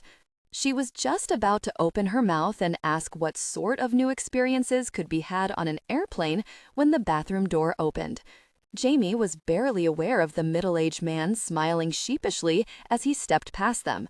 Her mind was suddenly racing with ideas. "Excuse me," she said absently as she stepped around Sean. "It was nice to meet you. It's all yours," she said, gesturing awkwardly to the bathroom. He simply shrugged. "I didn't really have to use it. I just wanted an excuse to meet you." "Thank you," she murmured shyly as she practically raced back to her seat, eager to start working on a list while crazy ideas raced through her head. Could she really do this? She wondered. There was only one way to find out, she thought as she quickly but carefully moved past Nick to get back to her seat. She sat down, looked at Nick, fidgeted and fidgeted some more as he typed. Finally, he let out an annoyed sigh. "What is it?" he asked irritably. "You wouldn't happen to have a piece of paper and a pen handy, would you?" she asked quietly. She really did not like the idea of putting this down on paper, mostly because it was private, but there was also her little tendency to lose things. He sighed long and loud. "Do you need to work?" She opened her mouth to tell him no, but then reconsidered it. Yes, I have to work," she lied. "Fine," he said, saving his work before passing over the laptop. "There's a folder on the desktop with your name on it. I'd appreciate it if you kept everything you worked on in there." That would definitely make this easier, she thought, as she shifted in her seat so he couldn't see the screen. She opened a new Word document and quickly titled it Things to Try List. Nick barely stopped himself from rolling his eyes as the little recluse shifted in her seat so he couldn't see what she was working on. As long as she worked, he really didn't care, and judging by her focused expression and fingers tapping away at a rather impressive pace, she was no doubt working on her next book. A new book would be the perfect finishing touch to this little tour. Granted, it would probably start a whole new tour, preferably a European tour, but he would deal with it. He thought about asking her what her new book was about, but decided that he'd ask in a couple of weeks. Right now, he didn't need to add plans to market a new book into his already hectic schedule. In a few weeks, when everything settled down and his little recluse was firmly under his thumb, he'd start working on her new book with her. He knew getting her to do things his way was going to take some time. Not much, considering how easily she folded under a simple glare, but it was still something that needed to be done, and quickly. There was too much to do and not very much time to do it in to let the little recluse have much of a say, if any. He needed to be able to make last-minute decisions that would benefit them both, and he didn't have time to hold her hand through every issue. It would just make it a lot easier, for him, if she left everything to him. All she needed to do was work, edit if it made her feel important, and show up and smile when and where he told her to, which he thought, with a content sigh, wasn't going to be an issue. 4 hours later, he knew he had her exactly where he wanted her. From here on out, there weren't going to be any problems. She accepted his word as law, which she should. In fact, if all women listened to him as well as his little recluse did, his world would be perfect. He watched as she looked around the hotel foyer nervously.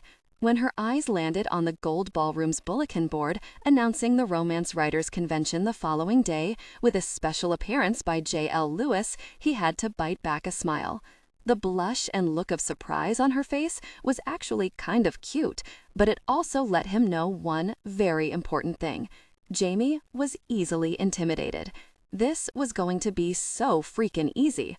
All he had to do was give her a little nudge every now and then, sprout nonsense in her ear, and he'd have her doing everything he wanted. "Where are you?" Nick bit out harshly. "Out," Jamie said, nibbling her bottom lip as she looked around. "Where?" Good question. She looked down at the complimentary map she'd picked up in the hotel lobby before she started this little adventure, and frowned. Why did they have to make everything so tiny?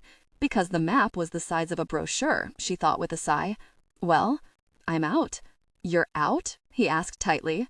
You said you wouldn't need me until tomorrow morning, so I decided to walk around and grab a bite to eat, she said, turning the map slightly to the side, and frowned. Was that little brown spot the symbol for a restroom or an ATM? Not that it mattered, since all she wanted to do was go to the Museum of Science. Visiting a museum probably didn't seem like a big deal, and it wasn't. But she decided to break into the whole try new things agenda slowly. Besides, she was only killing time until tonight. Tonight, she was going to go to her very first nightclub, and she was pretty excited about it. She'd never been to one, not even when she was in college. The closest she'd ever come was a 6th-grade dance that Tommy Perkins invited her to as a dare. She'd learned that fact after he grudgingly danced one slow dance with her, and his friends started laughing heartily at him. It had been a memorable moment indeed. But that was in the past and had no bearing on her life now. Although she was really nervous, she was also pretty excited. She'd always wanted to try something like this, but could never find the courage. Now that she was on this trip, she was going to force herself to try new things. By the time this was over, she hoped that the old Jamie was good and buried, and that she liked the new Jamie. A loud sigh broke into her thoughts. Fine, just head back to the hotel now so that we can go over some things, and I hope you ate because it's probably going to be a long night. Her shoulders slumped as she opened her mouth to tell him that she'd be there soon, but something stopped her. She didn't know what it was, but it gave her a moment's pause. Yes, this was supposed to be a working trip, but he'd said that she wasn't needed until morning, so she'd made plans. He really couldn't expect her to drop everything at a moment's notice to accommodate him, could he? If she went to him now, then he'd know that he could push her around, and she was done with that. That Jamie was long gone. The new Jamie wouldn't be jumping for anyone. She'd wasted too many years of her life hiding in the background and letting her life slip by her. She was done. When she was supposed to work, she'd work her buns off. She'd write, edit, and do the 100 or so things that he expected from her that just thinking about gave her heart failure. But when it was her time, she was going to enjoy her life for once, and no one was going to stop her, least of all the overbearing, bossy jerk. "I can't. I have plans," she said, as her eyes landed on a sign for duck tours and widened. That sounded like fun, she decided as she headed towards the sign. "Well, break them. I need you to work." "Sorry, can't," she said distractedly as her eyes landed on a large boat car. Now that looked like fun. "Jamie," he said tightly in warning, but she was barely listening as she handed the friendly cashier the money for a ticket. "Gotta go," she said excitedly as she stepped into the small line to get into the boat. "Don't you dare hang up. I need to." She hung up as a cute guy in his early 20s helped her on board. As she sat down, all thoughts of her overbearing boss disappeared until she was only left with excitement. She had a feeling she was going to love the new Jamie. He was going to strangle Jamie. When she'd hung up on him hours ago, he thought it was a mistake. He quickly learned the error of his ways when the next 10 calls went straight to voicemail. When she didn't show up within the next hour like he fully expected her to, he'd become a little irritated with her and decided to catch her when she came back to the hotel.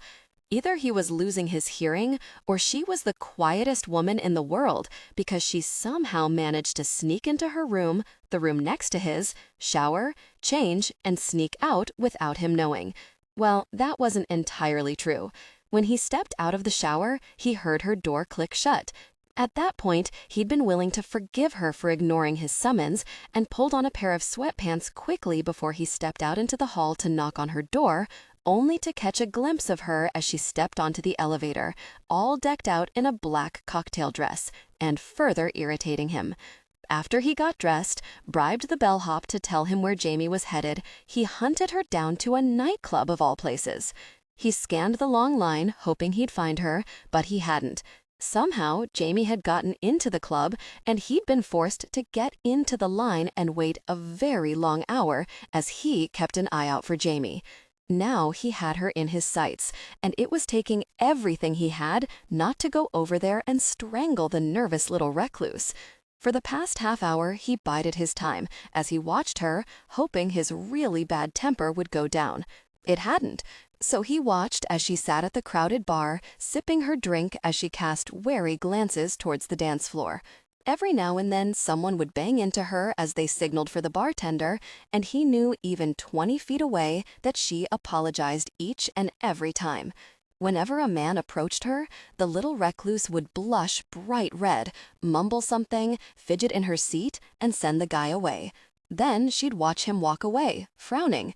Why was she here if she wasn't interested in a guy, or the very least, dancing? Since he spotted her, she hadn't left the stool.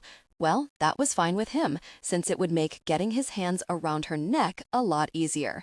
He didn't know why she was here, didn't care, and he certainly didn't care that she looked sad. The only thing that mattered to him at the moment was that she complicated his night. With that in mind, he made his way through the crowd. A minute later, he glared at the jerk standing next to her until he moved away and he could take his place. She didn't realize that he was there. She was too busy watching the dance floor to notice anything going on around her. When a whole minute went by and she didn't notice him, he signaled for the bartender, a hot blonde with an inviting smile. One look at him had her ignoring the customers vying for her attention. "What can I get for you?" she asked as she looked him up and down. As she dragged her eyes up his chest to meet his eyes, she licked her lips. She'd been obvious about her perusal of him. He had not. In under 10 seconds flat, he knew she was attractive. Maybe he'd consider her company as a treat to herself for all the trouble his little recluse had caused him tonight, but then remembered the large amount of work that waited for him back at the hotel. Oh well, it wasn't like he wouldn't find a willing companion or two during the tour. When everything calmed down and he got his little recluse in line, then he'd allow himself to indulge, but not before then. Scotch on the rocks. he said, noting the way his little recluse froze up at the sound of his voice. He kept an eye on her in case she decided to make a run for it as he picked up her drink and took a sip, and nearly winced. Who came to a bar to drink soda? Apparently, his little recluse did, which was fine with him, since it meant that she'd be able to work for a few hours with a clear head. "Another Coke for the lady," he said, gesturing to Jamie and not really caring about the ice-cold glare the bartender threw at her. He leaned against the bar and waited for Jamie to turn around. When she only continued to sit there rigid as a board, he sighed heavily as he grabbed the seat, ignoring her, and turned her around. When her eyes widened and she noticeably swallowed, he felt somewhat appeased. The moment he had her under his thumb, he'd feel a whole lot better. "What are you doing here?" she asked, trying to shift back on her stool and away from him. "I came to help you," he said absently, while he watched the bartender move on to another customer. Well, it looks like he wasn't getting his drink tonight. "Help me?" she asked, frowning. Not adorably, he decided. He didn't find a very adorable or sexy about her. Not at all.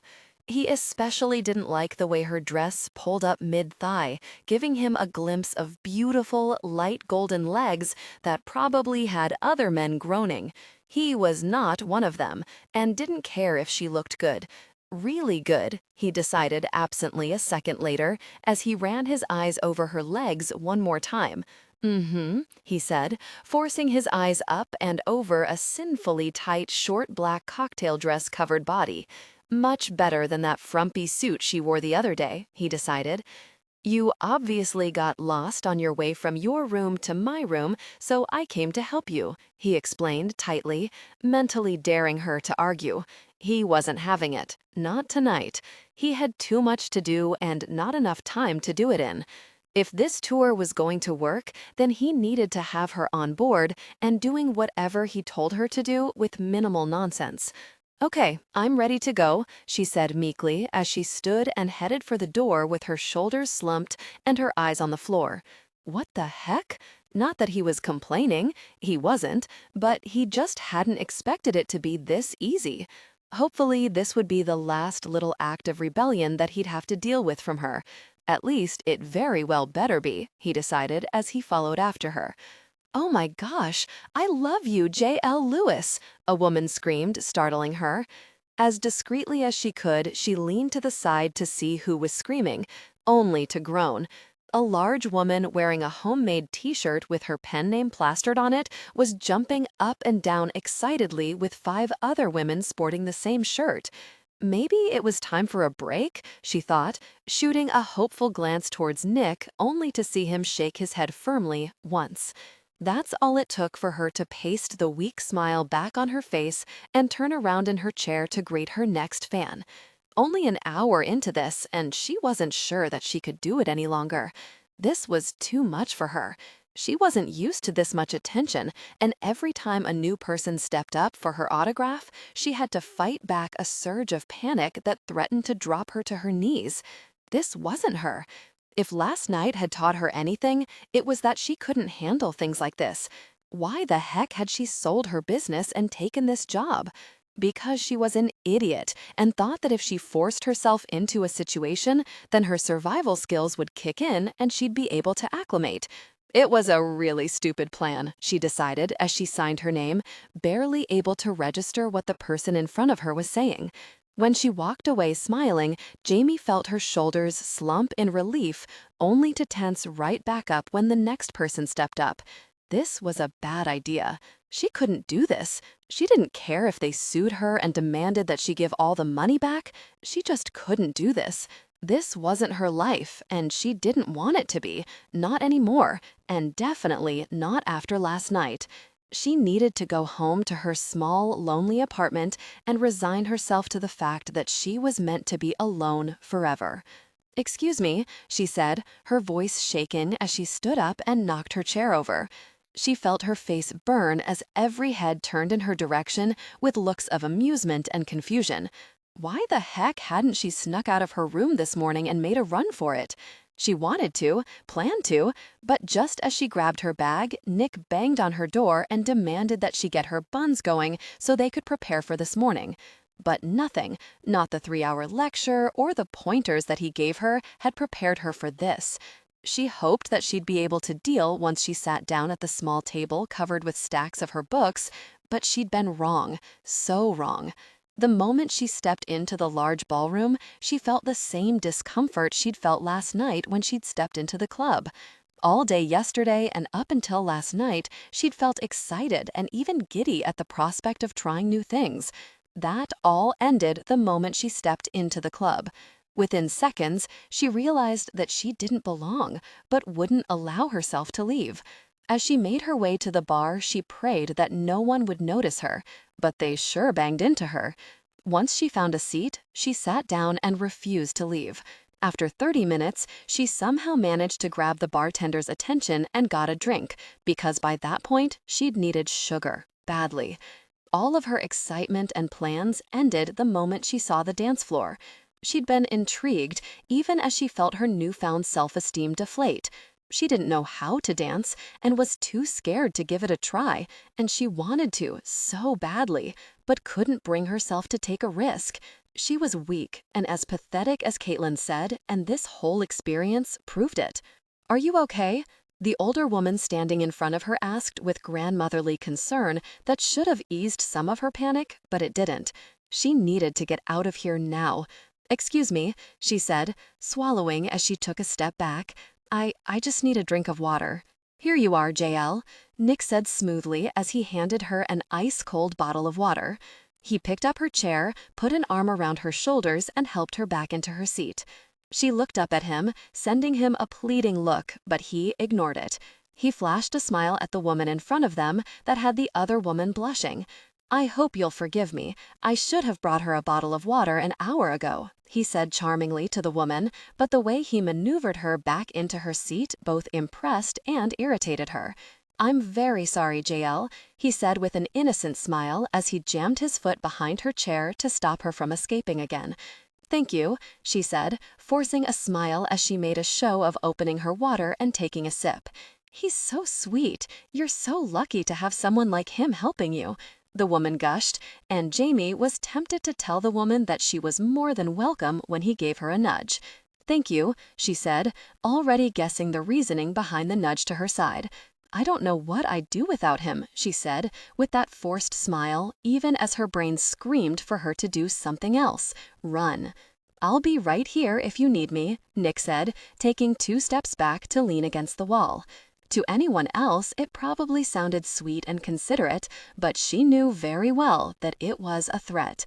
If she tried to move so much as an inch out of her chair, he'd be all over her. The message was clear. If she moved, he'd drag her right back and probably staple her butt to the chair.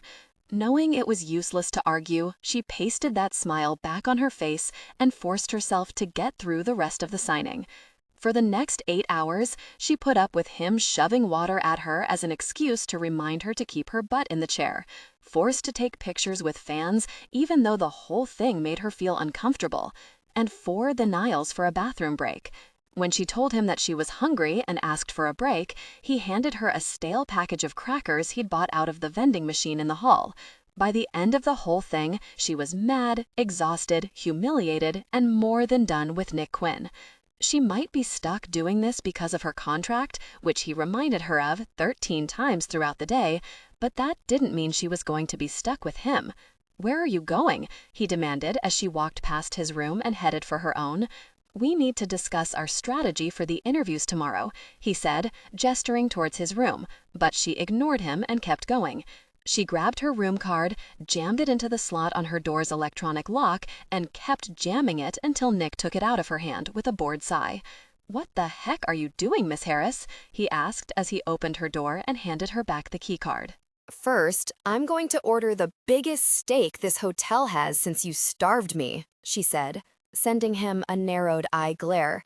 "Then, I'm going to call Rick and ask him to replace your difficult self," she snapped as she went to slam the door shut in his face. He stopped the door with his foot and hand and shoved it open. Knowing it was pointless to try and shove him out of her room, since he easily outweighed her by 100 pounds, she walked over to her purse, and dug through it. You signed a contract, Miss Harris, he reminded her tightly. You have a contractual duty to finish this tour. You can call Rick up and complain all you want, but it won't change a very thing. I already know that, she bit out distractedly as she dumped her purse over, and of course, more than half of her belongings tumbled off the bed and onto the floor. I made a promise, and I intend to keep it, she said, frowning when she didn't spot her phone among the contents on the bed. With a small groan, she dropped to her knees and began searching through the mess on the floor. She shoved aside a paperback, checkbook, tampons, half a roll of lifesavers, and still no cell phone. She blew a loose strand of hair out of her face as she looked around the beige rug. Where the heck was her phone? Then I see no reason why you need to call Rick, he said. She had to snort at that. Of course you don't. If you're upset about the amount of work that we have ahead, there's nothing that I can do about that. Those are the obligations we have, and if we want your launch to be a success, we have to do it, he explained slowly as if he were talking to a child, further irritating her. I have no problem with the work, she admitted as she peered under the bed and sighed. It wasn't there either. Then what's your problem? He demanded.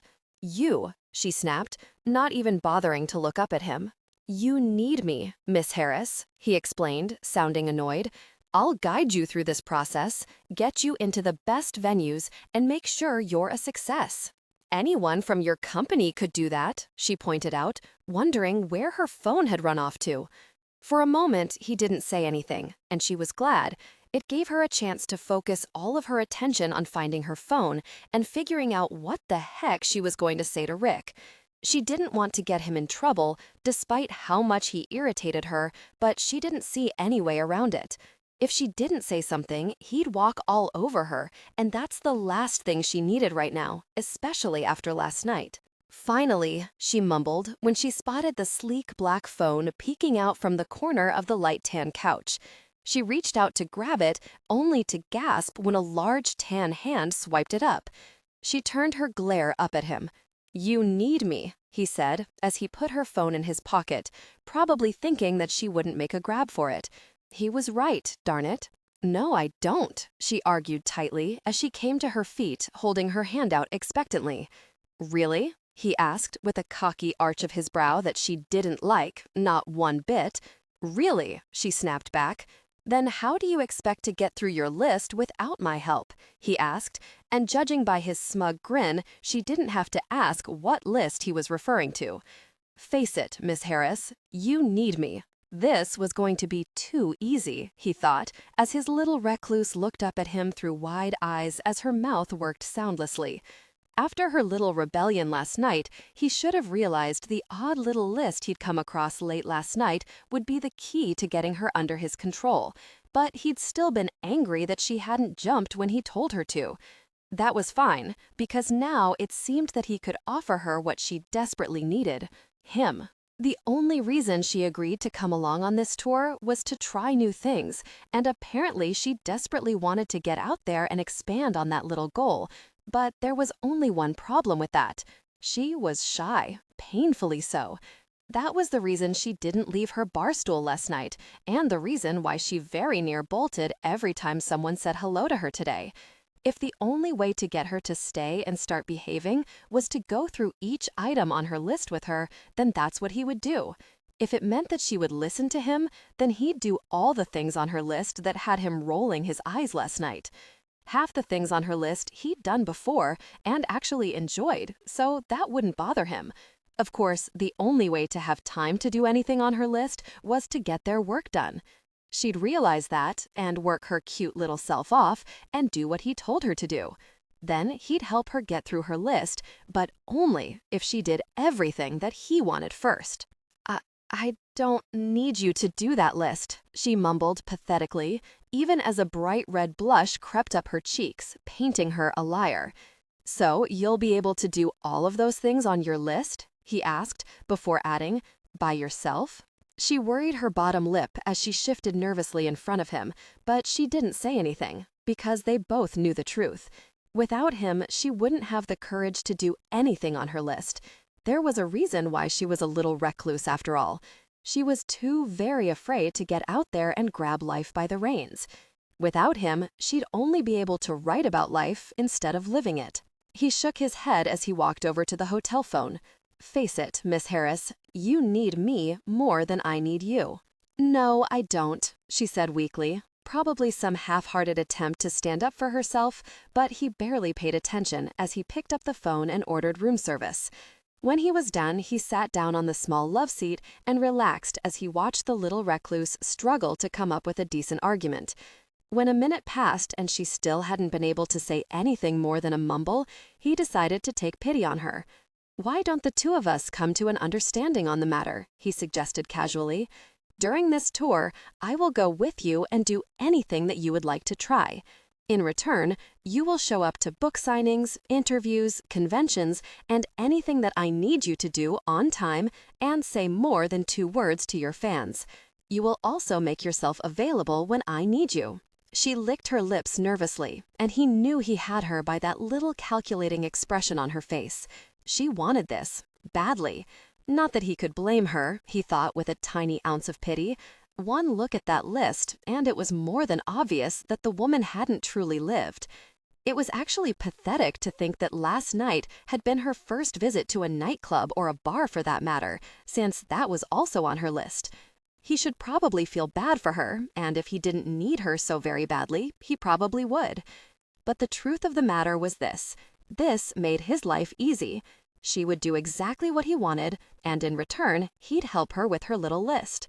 The only downside that he could see, of course, was that he would have to give up what little spare time he would have during this tour to see to this ridiculous list of hers. Then again, if it worked to keep her in line and smiling on cue, then he would suck it up and deal with it. Besides, her list was pretty simple and wouldn't take long to go through. They'd finish it in 2 weeks, 3 tops, and then he'd have her undivided attention for the next several months. Actually, this could actually help him out in the long run as well. She'd learn to listen to him and trust his judgment, and he could plan future events with J.L. Lewis without fear that she'd cause him any problems. "You're willing to go with me and do whatever's on my list?" she asked slowly, as if she didn't trust him. Smart girl. But as long as she did what she was asked, he would fulfill his side of the bargain. It was a simple enough agreement.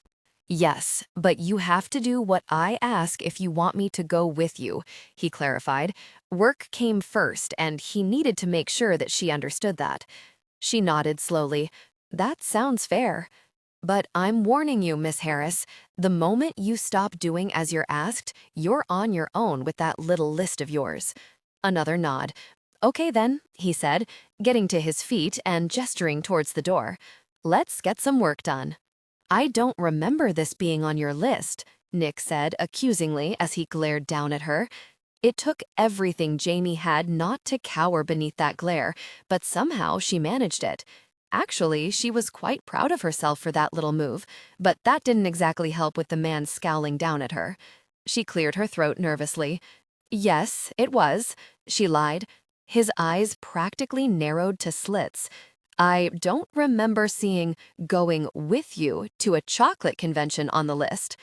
Well, it was a really long list. You probably just missed it, she lamely explained as the man standing in front of her stepped back and bumped into her, almost knocking her down. Sorry, she mumbled pathetically before she could stop herself. Her cheeks burned with embarrassment as Nick's glare intensified for some reason. It was a very short list, Nick said as he put his hands on her shoulders and gently moved her out of the way as the man in front went to bang into her again.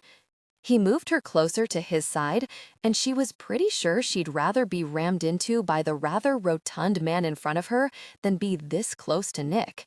The man was too very intimidating, and being this close to him was making it kind of difficult to lie to him, but she was willing to give it a shot. It was long, very, very long, she said, nibbling her bottom lip as she averted her eyes. It was 1 page, double-spaced, he bit out. No, it wasn't. But it was. At least, it had been until last night when he finally dismissed her for the night.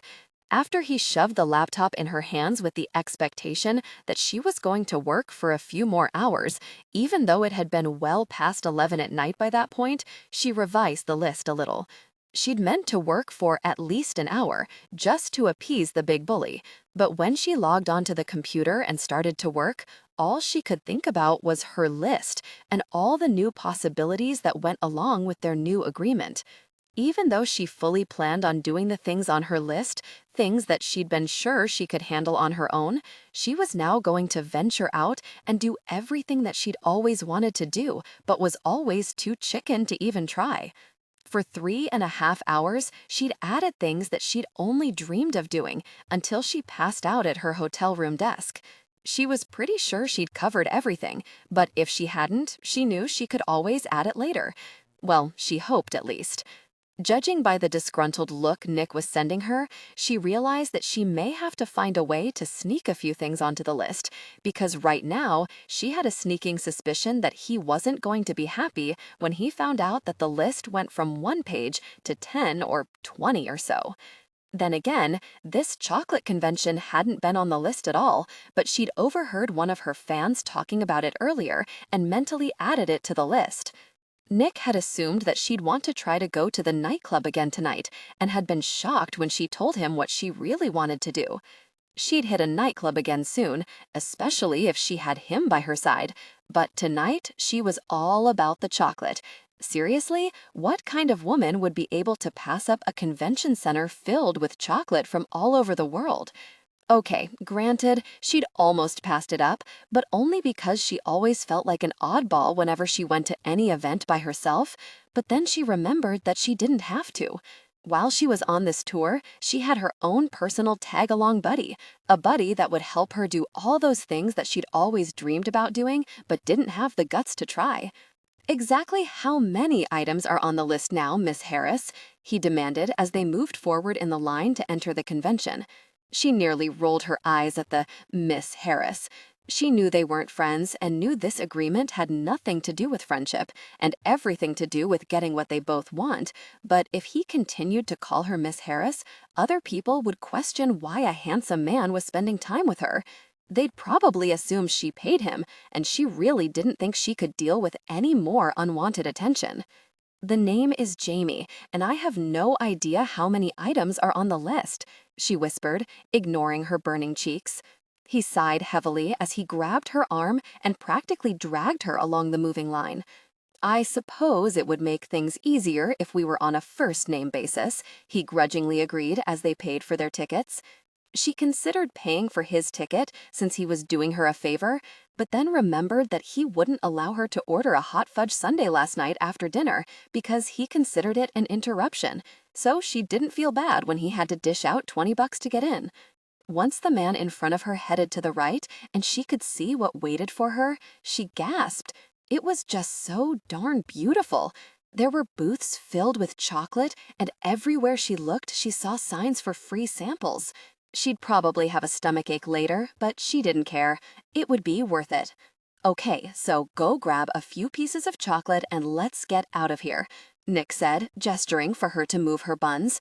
"Are you insane?" she asked, surprising herself, but really he had to be. They were in a convention center that featured 2 levels of chocolate, and if he really thought that any woman in her right mind would be able to choose just a few pieces of chocolate out of thousands and be satisfied, then he was crazy. It was either that or he was on drugs. He rubbed his hands over his face before dropping them to his sides, looking annoyed. "You're going to hit every vendor, aren't you?" She nodded solemnly as she headed to the first one in front of her. "At least twice," she admitted, as she accepted a chocolate-dripped strawberry and nearly moaned in ecstasy as the tasty combination hit her tongue. "This is hell," she thought she heard him mumble, but decided to ignore him as she moved on to a vendor that had creamy white chocolate. "Well, I hope you learned your lesson," he said as he slapped a hot face cloth on the whimpering woman's forehead and sat down at the small hotel room's desk. "It was worth it," she said, turning over on the bed to move into the fetal position and hold her stomach. "Sure it was," he agreed dryly as he logged onto his computer to check the next day's itinerary. You can hardly move without saying, "Oh God, but I'm sure the 50 pounds of chocolate you consumed that will probably be making a reappearance real soon was well worth it," he said dryly. "It really was," she agreed, groaning. He sent her a glare before returning his attention to his computer as he tried not to think about the 4 hours of his life that he'd never get back. He really couldn't understand how anyone could get worked up over chocolate like that, but apparently his little recluse had.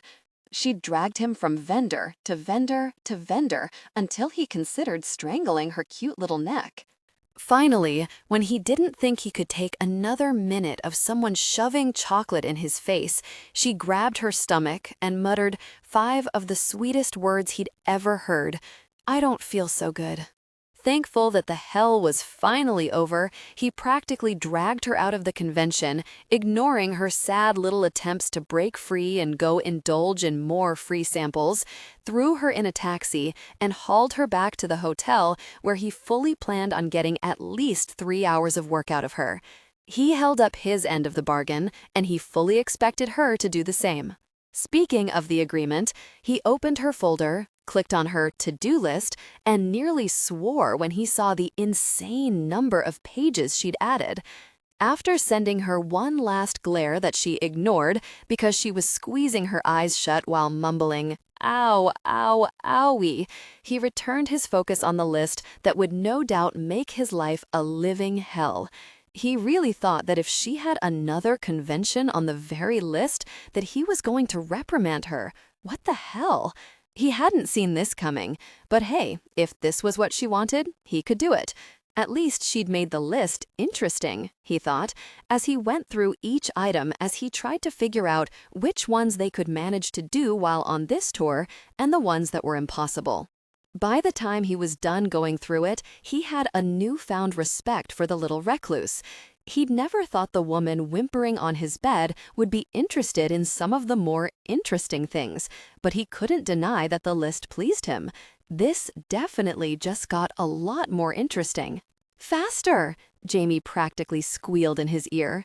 He couldn't help but chuckle as he squeezed the throttle of the rented bike and sped down the deserted highway. Jamie's arms tightened around him, even as the sound of her laughter reached his ears over the loud roar of the bike's engine. This was her first time on a bike, and he could already tell that the woman had fallen instantly in love. He'd chosen this item off her list because it was one of his favorite things to do. Whenever he felt stressed or just needed a break from it all, he jumped on one of his bikes and hit the road. Granted, he didn't do it as much as he would love to these days, but it was still one of the few things that made him relax. Intimacy was the other. Since he hadn't experienced intimacy in over a month, and it didn't look like he was going to be able to indulge in that favorite pastime, at least not while he was on this tour, then this was the next best thing. Thankfully, the little recluse seemed to love it as much as him, so he'd be able to do it a few more times while they were on this tour. That would definitely help since Rick contacted him that morning and told him that Rerun Publishing House wanted to extend the already long tour. They'd only been on tour for 2 weeks, but it seemed that every city they visited had a huge surge in J.L. Lewis sales that more than made up for the cost of this promotional tour. It seemed that J.L. Lewis was well on her way to setting new sales records for Rerun Publishing House, and Nick couldn't be happier. He knew this woman was the key to his success, and so far, she'd proved him right. A week ago, several of her books managed to make it to #1 on all the important book lists, and even some that weren't. It seemed as though everyone had J.L. Lewis fever, and he knew that it was only going to get better. There was already talk from networks about making several of her books into television series, and a few major boys in Hollywood were hinting at a movie deal. That would mean more exposure and even higher sales, and Nick couldn't wait. It wasn't necessarily his job to influence the little recluse on what she should do, but he'd talk her into whatever deal best benefited him. The more exposure she had, the better he would make out in the deal. Hell, he was already toying with a European tour after this. For most authors, he'd force himself to step back, even though everything in him screamed to move quickly. But this was Jamie he was talking about here. She had no life or real friends to rush back to, so he knew it wouldn't take much to convince her to keep going. Tours normally can become tiresome and stressful for authors, but he knew that Jamie actually enjoyed traveling, sleeping in different hotels, and trying new things. Even when she was exhausted and they had to travel late at night, she still had a smile on her face. He'd be able to keep her happy. As long as they had the list, he owned her happiness. They'd been doing this for 2 weeks, and he knew she was addicted to that very list. She loved trying new things, and with him there, she seemed relaxed and able to go through with her little list. The 2 times he had to put off the list, she'd tried to do things on her own, only to end up stressed and intimidated. That, of course, pleased him, because it meant that he hadn't outlived his usefulness. She needed him for this list, and he needed her for this tour, and possibly a European tour immediately afterwards. It really depended on what Rick could come up with. "Do you want to head back to the hotel?" he asked when he noticed the setting sun. "No," she said, sounding close to pouting, which actually pleased him. He loved writing and wasn't ready to call it a night either. This was one of his favorite things in the world to do. Normally, he didn't involve women in this activity because they complained a lot, but surprisingly, he didn't mind bringing his little recluse with him. She loved this and couldn't seem to be able to get enough. The only other woman that he'd enjoyed this with was Dana Pierce, except in her case, she'd been on her own bike while trying to beat him racing. They hadn't ridden together in 5 years, and he missed it. He missed spending the time with his friend, but she was married now and had a busy life. He understood that she had other things holding her attention these days, but he still missed that time with her. They still spent time together, but it wasn't the same. Before Dana, he'd never spent time with a woman just to spend time with her. She made it easy to be with her and relax, somewhat. He'd never really been able to let his guard down with her and just enjoy her company, but it had been close. Oddly enough, he was able to do that with Jamie. It probably had something to do with the fact that they both knew what they wanted from this agreement. There were secret agendas, and he didn't have to work hard to flirt with her to get something out of her. He had the list and knew exactly what she needed. For the first time since Dana, sex didn't matter with a woman. Well, that wasn't completely true. Much to his horror, he was attracted to the little recluse. It was hard not to be. She was a cute little attractive thing with an infectious laugh. Finally, when he didn't think he could take another minute of someone shoving chocolate in his face, she grabbed her stomach and muttered 5 of the sweetest words he'd ever heard. "I don't feel so good." Thankful that the hell was finally over, he practically dragged her out of the convention, ignoring her sad little attempts to break free and go enjoy more free samples, threw her in a taxi, and hauled her back to the hotel where he fully planned on getting at least 3 hours of work out of her. He held up his end of the bargain, and he fully expected her to do the same. Speaking of the agreement, he opened her folder, clicked on her to-do list, and nearly swore when he saw the insane number of pages she'd added. After sending her one last glare that she ignored because she was squeezing her eyes shut while mumbling, "Ow, ow, owie," he returned his focus on the list that would no doubt make his life a living hell. He really thought that if she had another convention on the very list, that he was going to reprimand her. What the hell? He hadn't seen this coming, but hey, if this was what she wanted, he could do it. At least she'd made the list interesting, he thought as he went through each item as he tried to figure out which ones they could manage to do while on this tour and the ones that were impossible. By the time he was done going through it, he had a newfound respect for the little recluse. He'd never thought the woman whimpering on his bed would be interested in some of the more interesting things. But he couldn't deny that the list pleased him. This definitely just got a lot more interesting. "Faster!" Jamie practically squealed in his ear.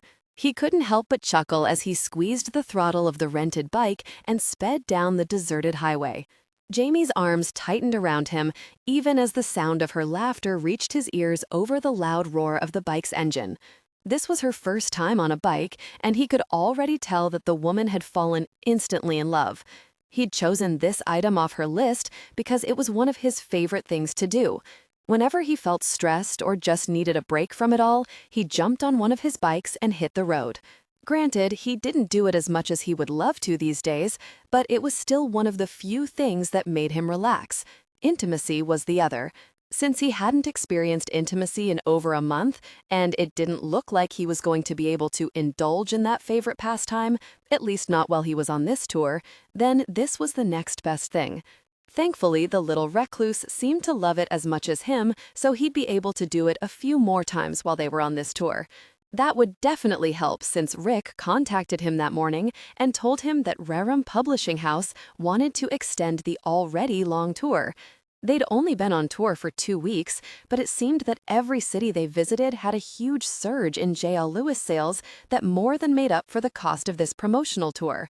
It seemed that J.L. Lewis was well on her way to setting new sales records for Rerum Publishing House, and Nick couldn't be happier. He knew this woman was the key to his success, and so far she'd proved him right. A week ago, several of her books managed to make it to #1 on all the important book lists, and even some that weren't. It seemed as though everyone had J.L. Lewis fever, and he knew that it was only going to get better. There was already talk from networks about making several of her books into television series, and a few major boys in Hollywood were hinting at a movie deal. That would mean more exposure and even higher sales, and Nick couldn't wait. It wasn't necessarily his job to influence the little recluse on what she should do, but he'd talk her into whatever deal best benefited him. The more exposure she had, the better he would make out in the deal. Hell, he was already toying with a European tour after this. For most authors, he'd force himself to note to self, sitting on the back of a motorcycle for 7 hours is really bad for the rear, Jamie noted, as she walked stiff-legged to her hotel room's bathroom. But with a smile. That had been a lot of fun. A lot more fun than she ever thought possible. She already decided that when this tour was finished, she was going to buy a bike and get her license. She briefly thought about asking Nick to go with her to pick it out, but then remembered that the agreement would be over and she'd be on her own. That thought scared her, but not enough to back down. This was something she wanted to do, and thanks to Nick, she knew how much fun it could be and wasn't going to allow herself get scared off. Thanks to Nick, she was trying new things and finding new interests.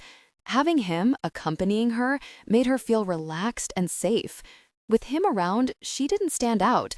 Well, she kind of did, but that was only because she was with an incredibly handsome man. She'd take that rather than stand out because she was the lone loser shifting nervously while trying to appear not to be alone any day of the week. Having people look at her with open pity wasn't exactly her idea of fun. She hated the looks people sent her when she went out to eat by herself, a movie, the mall. Then again, she had stood out thanks to the way she dressed. When she dressed in plain, oversized clothing, she'd hoped to blend into the background, but now she realized that actually made her stand out more.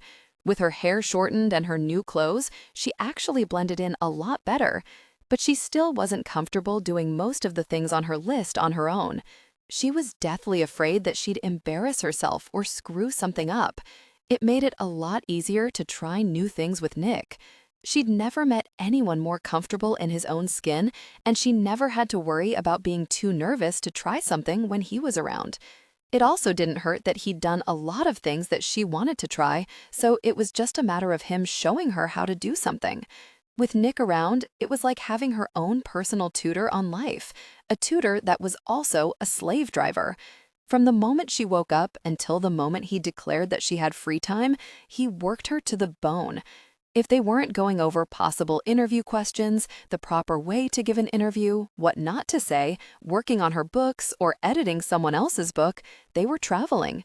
It was a grueling schedule, and if she didn't have the list to look forward to, she'd probably be begging for him to slow down. But there was no way she was going to give up the list.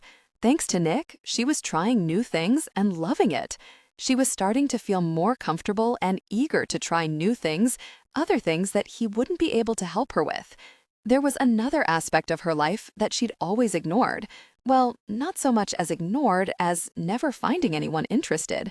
Now that she was discovering a whole new Jamie, she decided it was time to give the other part of her life that she'd sorely neglected over the years a try. She was going to have an intimate life. A really good intimate life, she decided. She'd do all the things she'd only imagined, and she'd do them with whomever she wanted. The old her was gone, and so were her prudish, or rather virginal ways. She was 25 years old and ready to embrace a new chapter in her intimate life. She was too old to be a virgin, and definitely too old never to have been kissed. Okay, so she had been kissed in 8th grade by Gerald Logan, but that shouldn't count because he'd kissed her on the cheek and only because someone dared him to do it. Now she was more confident and eager to give it a try. There were so many things in that genre that she wanted to attempt but was too nervous to try, but now all that was behind her. She was the new Jamie. Granted, this new Jamie required a little bit of help, but that was neither here nor there. If she wanted to experience intimacy, then she was going to have it. Lots of it. She did kind of wish she could ask Nick for a few suggestions, but she didn't want him to know about this or think that she was asking him to step up and take one for the team. The very last thing she wanted was for a guy to experience intimacy or touch her because of an obligation. She wanted a man to want her, need her, even if it was just for a night. Nick would probably think that she expected him to handle her needs as if they were a part of the list, and she didn't. She knew the man would never touch her and didn't want her, which was fine, because she wasn't delusional. Nick flirted with absolutely every woman. He sweet-talked them, charmed them, and made them all want him. Except for her, of course. With her, he didn't bother flirting with her or sweet-talking her into doing something. No, for her, he used intimidation and the list. As long as even part of her was still a pushover and that list existed, then he wouldn't need to waste energy trying to sweet-talk her. Besides, her heart didn't need the confusion. It was bad enough that she'd developed a bit of a crush on the man. She didn't need him to confuse her by flirting with her and making her think that he was interested when her mind knew that he wasn't. She appreciated that they had boundaries. It made this a heck of a lot easier. He was her boss and list buddy, and that was all. She took a quick shower before dressing in a pair of soft green flannel pajama pants and a pink baby t-shirt and rushing to the desk in her room, only to remember that Nick had the computer. Worrying her bottom lip, she tried to decide if this was something that could wait until tomorrow. After a minute, she realized that it couldn't. If she didn't make this new list, then she'd be up all night tossing and turning as the possibilities ran through her head. Decision made, she grabbed her keycard and walked out of her room and across the small hallway to Nick's door. She knocked on the door and was about to knock on it again 10 seconds later when he still hadn't opened the door, when it was suddenly opened and she found herself stumbling forward. As her face plastered against warm, damp skin, it occurred to her that Nick might not be dressed. Note to self, sitting on the back of a motorcycle for 7 hours is really bad for the rear, Jamie noted as she walked stiff-legged to her hotel room's bathroom, but with a smile. That had been a lot of fun, a lot more fun than she ever thought possible. She already decided that when this tour was finished, she was going to buy a bike and get her license. She briefly thought about asking Nick to go with her to pick it out, but then remembered that the agreement would be over and she'd be on her own. That thought scared her, but not enough to back down. This was something she wanted to do, and thanks to Nick, she knew how much fun it could be, and wasn't going to allow herself get scared off. Thanks to Nick, she was trying new things and finding new interests. Having him accompanying her made her feel relaxed and safe. With him around, she didn't stand out. Well, she kind of did, but that was only because she was with an incredibly handsome man. She'd take that rather than stand out because she was the lone loser shifting nervously while trying to appear not to be alone any day of the week. Having people look at her with open pity wasn't exactly her idea of fun.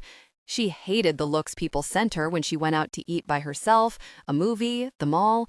Then again, she had stood out thanks to the way she dressed. When she dressed in plain, oversized clothing, she'd hoped to blend into the background.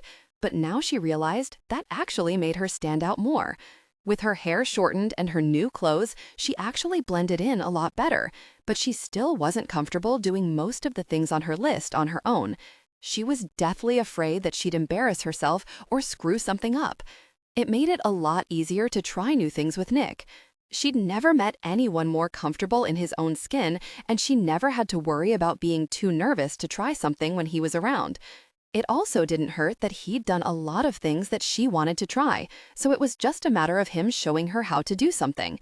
With Nick around, it was like having her own personal tutor on life, a tutor that was also a slave driver. From the moment she woke up until the moment he declared that she had free time, he worked her to the bone. If they weren't going over possible interview questions, the proper way to give an interview, what not to say, working on her books, or editing someone else's book, they were traveling. It was a grueling schedule, and if she didn't have the list to look forward to, she'd probably be begging for him to slow down. But there was no way she was going to give up the list. Thanks to Nick, she was trying new things and loving it. She was starting to feel more comfortable and eager to try new things. Other things that he wouldn't be able to help her with. There was another aspect of her life that she'd always ignored. Well, not so much as ignored as never finding anyone interested. Now that she was discovering a whole new Jamie, she decided it was time to give the other part of her life that she'd sorely neglected over the years a try. She was going to have an intimate life, a really good intimate life, she decided. She'd do all the things she'd only imagined, and she'd do them with whomever she wanted. The old her was gone, and so were her prudish, or rather virginal ways. She was 25 years old and ready to embrace a new chapter in her intimate life.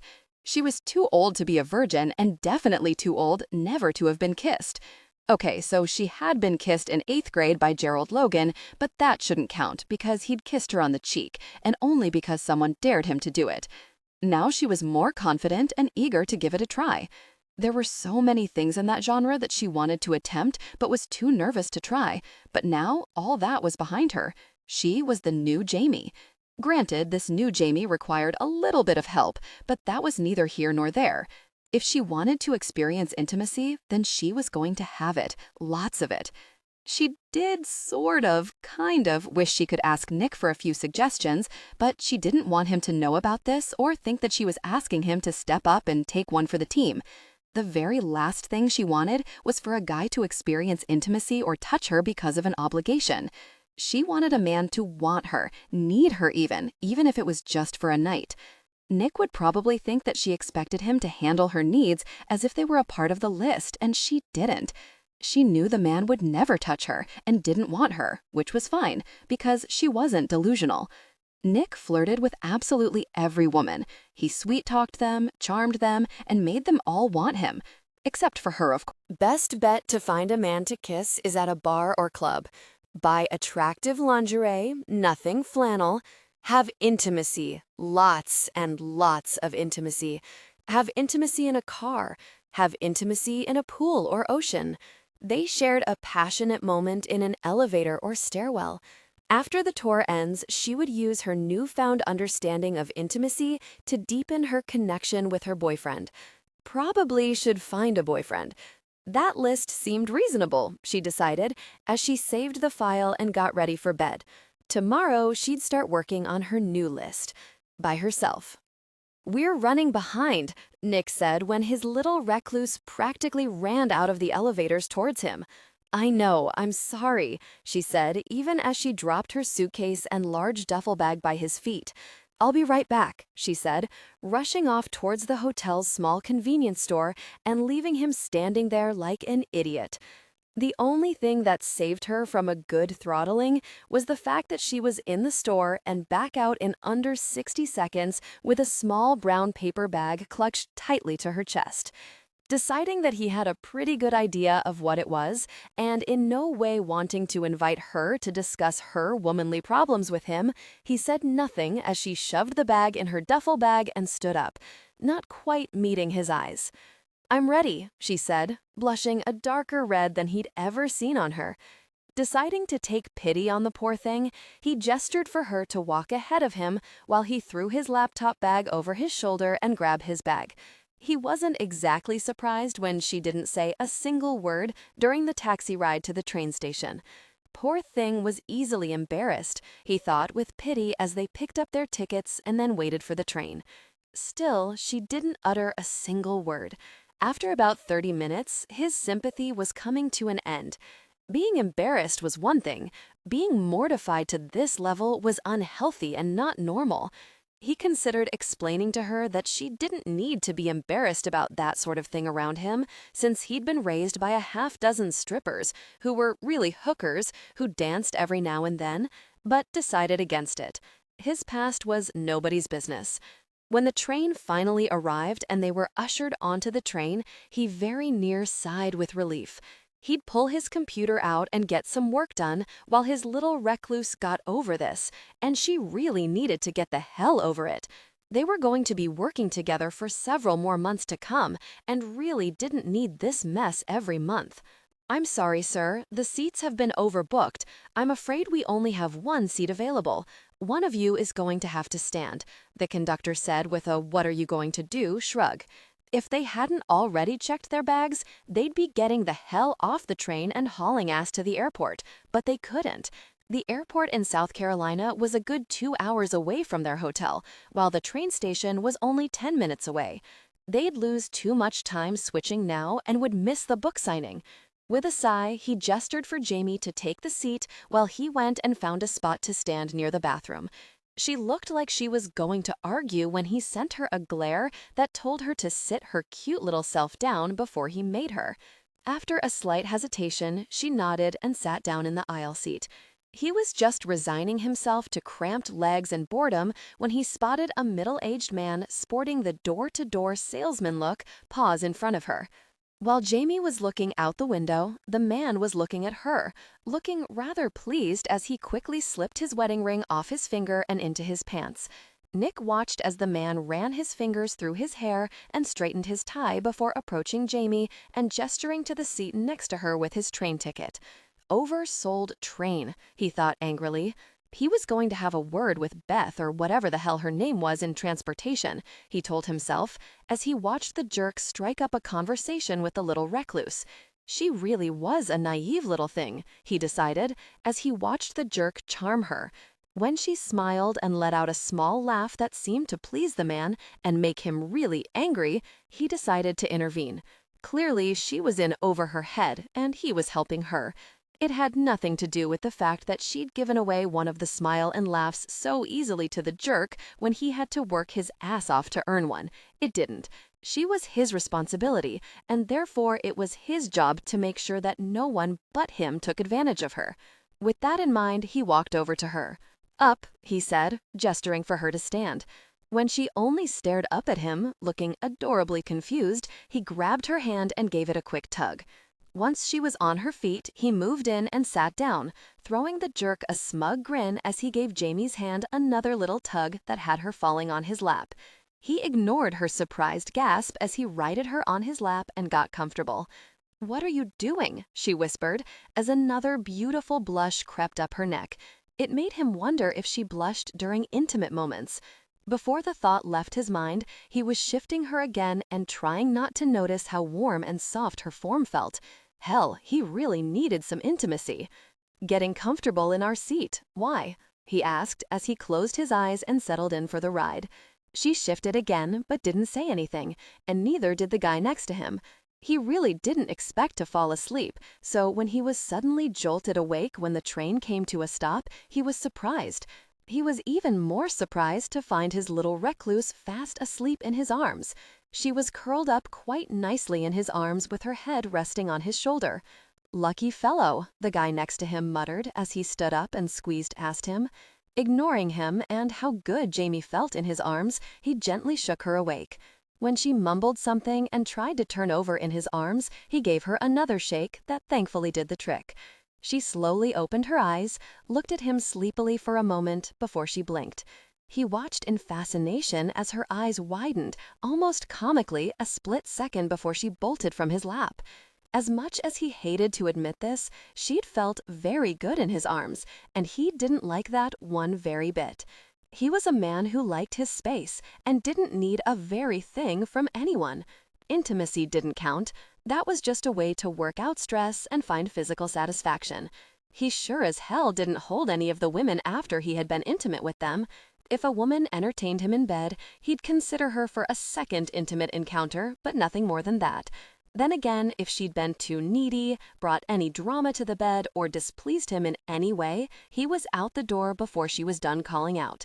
He liked his intimate moments, mess-free, and without all that relationship crap. Some women got a little annoyed and irritated about his view on intimacy, but he didn't care. If they even hinted at any drama, he lost interest and moved on to the next woman. He liked to deal with women who knew the score before they came together intimately. There was no future with him, and he made very sure that they all knew it. "What do you want to do after this?" Nick asked as he looked over some papers the bookstore manager gave him. She said, clearing her throat and trying not to appear nervous. "I was thinking about looking around the mall for a laptop." He frowned at that, but didn't bother looking up from the paperwork. "I told you I'd find one for you." She stopped herself from pointing out that he'd promised to do that a few weeks ago, but she knew with their busy schedule and her list that he hadn't had much time to look around. Well, tonight she planned on rectifying that. Not only did she need her own computer to work, but she also needed it to... "What's with the sudden rush?" he asked, still reading to watch mature content. She almost blurted out, but somehow held it back. Tonight, for the first time ever, she was going to watch mature content. She'd never seen it before, always avoided it, but tonight she was going to watch one and take notes. Admittedly, she was curious. It wasn't as though she was completely oblivious to the act. She read romance novels and saw intimate scenes in movies, so she felt that she had a pretty good knowledge base of the act. But she'd never actually seen the real intimate act. But tonight she would. She'd pay attention, learn what men liked, and what she could expect when it came time for intimacy. She might be a virgin, but that didn't mean she wanted the first guy she was intimate with to know that. It was her business. Granted, she didn't necessarily need to shell out a lot of money to watch mature content, but she didn't want to use Nick's computer in case it left evidence behind, and she sure as heck didn't want to have to order one of those movies she'd seen advertised in some of the hotels and have anyone find out that she was doing this. She also didn't understand why anyone would pay $30 to watch a movie. "I'll take you after this," he said, not sounding particularly happy about it, but then again, he had been spending all of his time with her. She imagined a man like him wasn't used to going without intimacy and probably needed a night off so he could do that. Then another thought occurred to her, one that made her curious. Could men get cranky if they went without intimacy? If so, was it like PMS? Could she expect mood swings and sudden urges for chocolate from him? She really didn't think she could deal with a cranky Nick. An irritated Nick was bad enough. No, if he got worse, she was going to grab the first bimbo she saw and throw her his way. She'd do anything to avoid Nick getting crankier. "Jamie?" "Huh?" "I said we could go after this if you want to," he said, looking up long enough to send her a frown. "Oh, okay. Thanks," she mumbled, feeling giddy. Who knows? Maybe by this time next week, she wouldn't be inexperienced in intimacy. That would be fantastic. She was also sure that having experienced intimacy firsthand would probably benefit her writing. If anything, she should experience intimacy for her job. Yes, she definitely owed it to her readers to go out and experience intimacy. Nick? He looked up from his computer and nearly groaned. A half hour ago, he realized that someone really messed up and double-booked them next week, and he'd been trying to figure out how to fix it. He'd just come up with a solution that would work, meaning him, when the banging started. Shouldn't she be off working, he wondered as he pulled on a pair of jeans. Then again, she probably had another question about her computer. Granted, he thought he'd covered everything during the 2 hours they spent setting her new computer up, but maybe he missed something. "Nick!" she yelled again. "What?" he demanded as he opened the door to find the little recluse hugging her laptop tightly to her chest and looking close to tears. "I broke my computer." "Did you drop it?" he asked, already taking the computer from her hands to inspect it. "No," she muttered, sounding miserable. He threw her a curious look as he took her computer over to the couch and placed it on the coffee table. He opened the lid and felt his eyebrows jump as pop-up window after pop-up window featuring adult content kept popping up on the screen. "What in the world did you do?"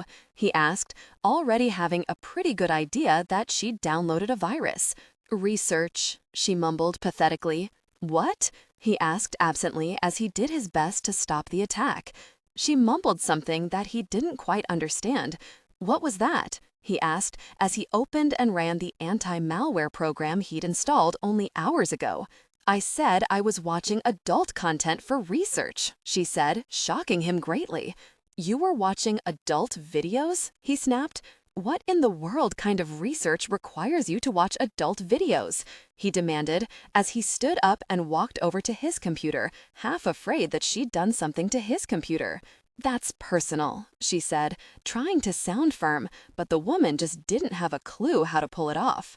He ran the malware scanning program on his computer and was just about to go recheck her computer when a thought occurred to him.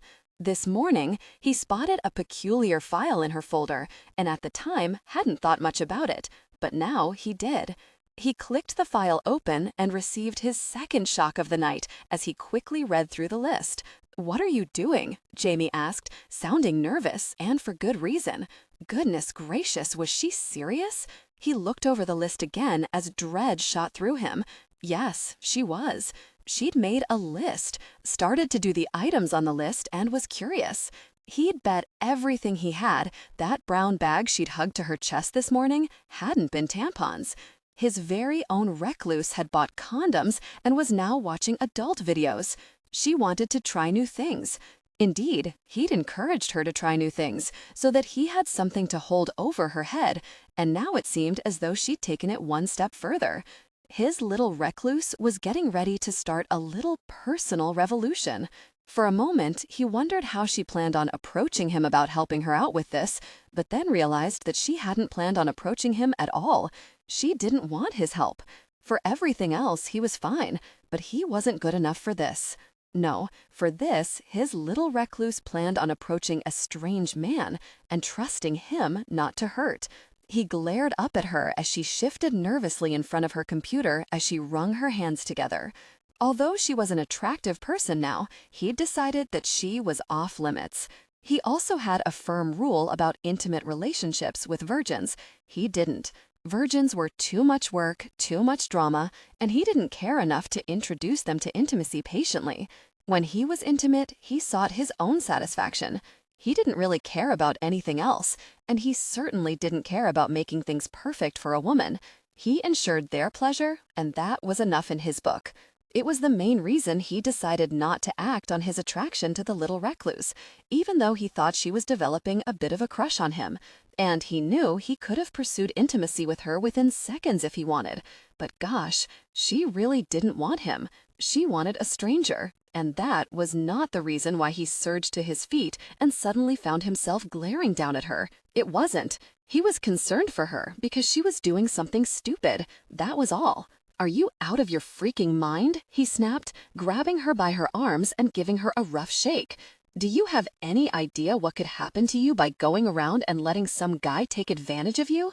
She winced from his crude words or the tiny shakes he was giving her. He didn't know or care.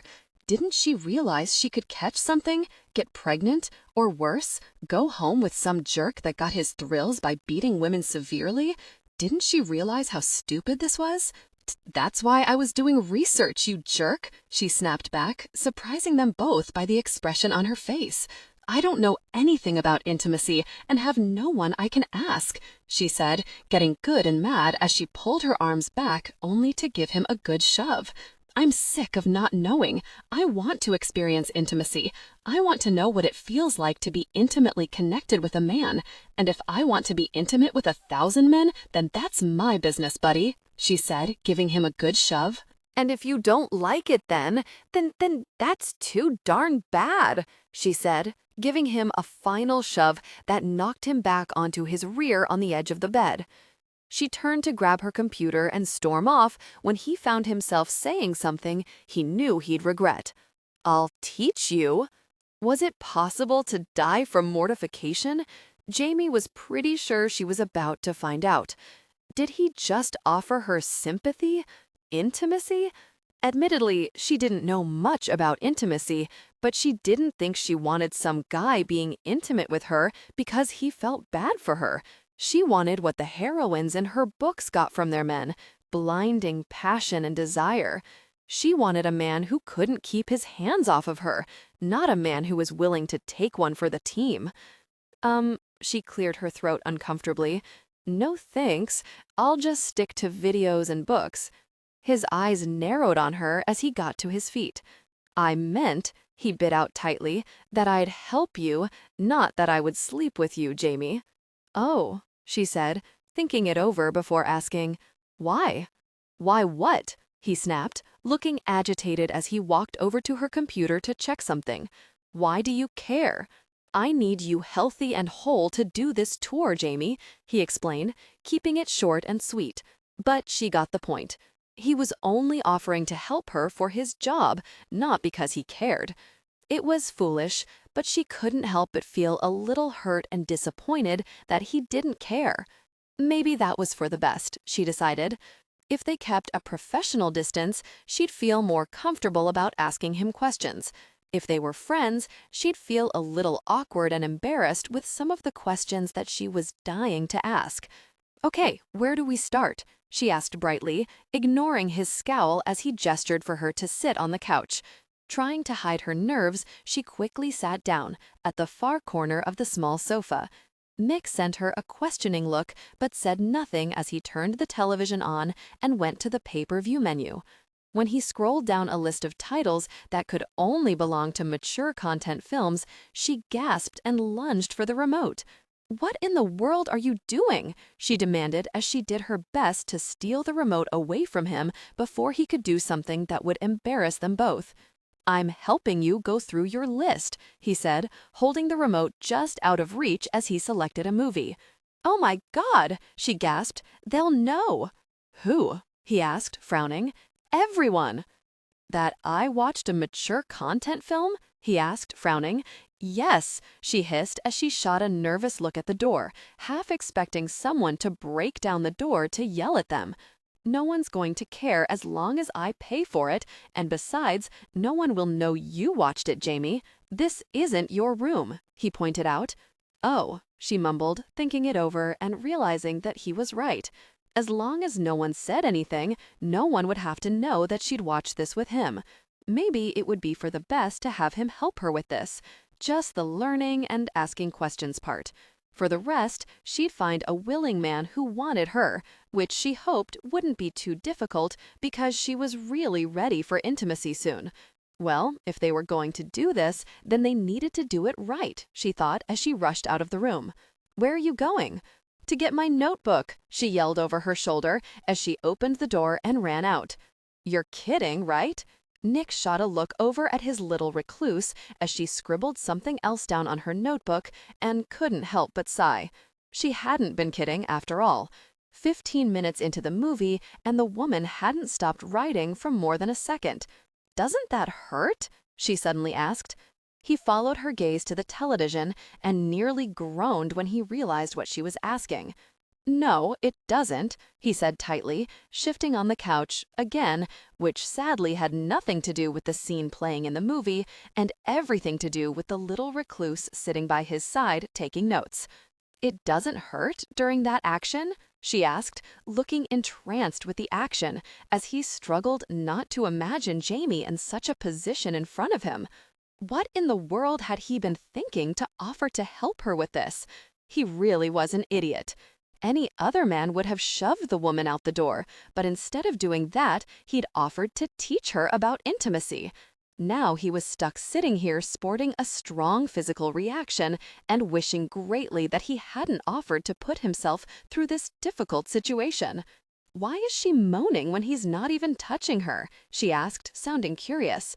Because it's a movie, he said, shifting again, before reluctantly adding, and some women enjoy the act. Really? Yes, he said tightly, praying the movie would end soon and he'd be able to get her the gosh out of here so he could find some relief, again. For almost 2 weeks, he'd been forced to find release as she drove him crazy and wonder why the gosh the little recluse affected him like this. She was cute, pretty, and had a great body, but he'd seen better, but no other woman left him with such intense desire like her. The only explanation he had for this temporary insanity was the fact that she was forbidden fruit and virginal, untouched. He nearly whimpered when his body reacted strongly at the thought. This was gosh. I don't think he's doing that right. What? He asked, refusing to look over at her, knowing that his poor body didn't need a visual. She looks bored, and, well, his tongue is barely touching her, she pointed out. He looked back at the screen and cursed softly as he watched the man engage in intimate acts with the admittedly bored-looking woman. Normally, that was something he liked to skip with a woman. It was too intimate, and he sure as gosh didn't trust any woman enough to do that. He might like one-stands, but that didn't mean he liked to take chances. Growing up with the type of women that he did, he knew very well what could happen. It also didn't hurt that he didn't like engaging in that for a woman, and didn't have much of an interest in doing it. Until now he wanted to do it for Jamie. Gosh, who was he kidding? He wanted to do it for him. He wanted to strip her naked, lay her on the bed, and engage in intimate acts with her, ensuring she wasn't bored. Until she cried out his name, he wouldn't stop. Really? I don't think I want some guy doing that to me, she muttered, sounding disgusted.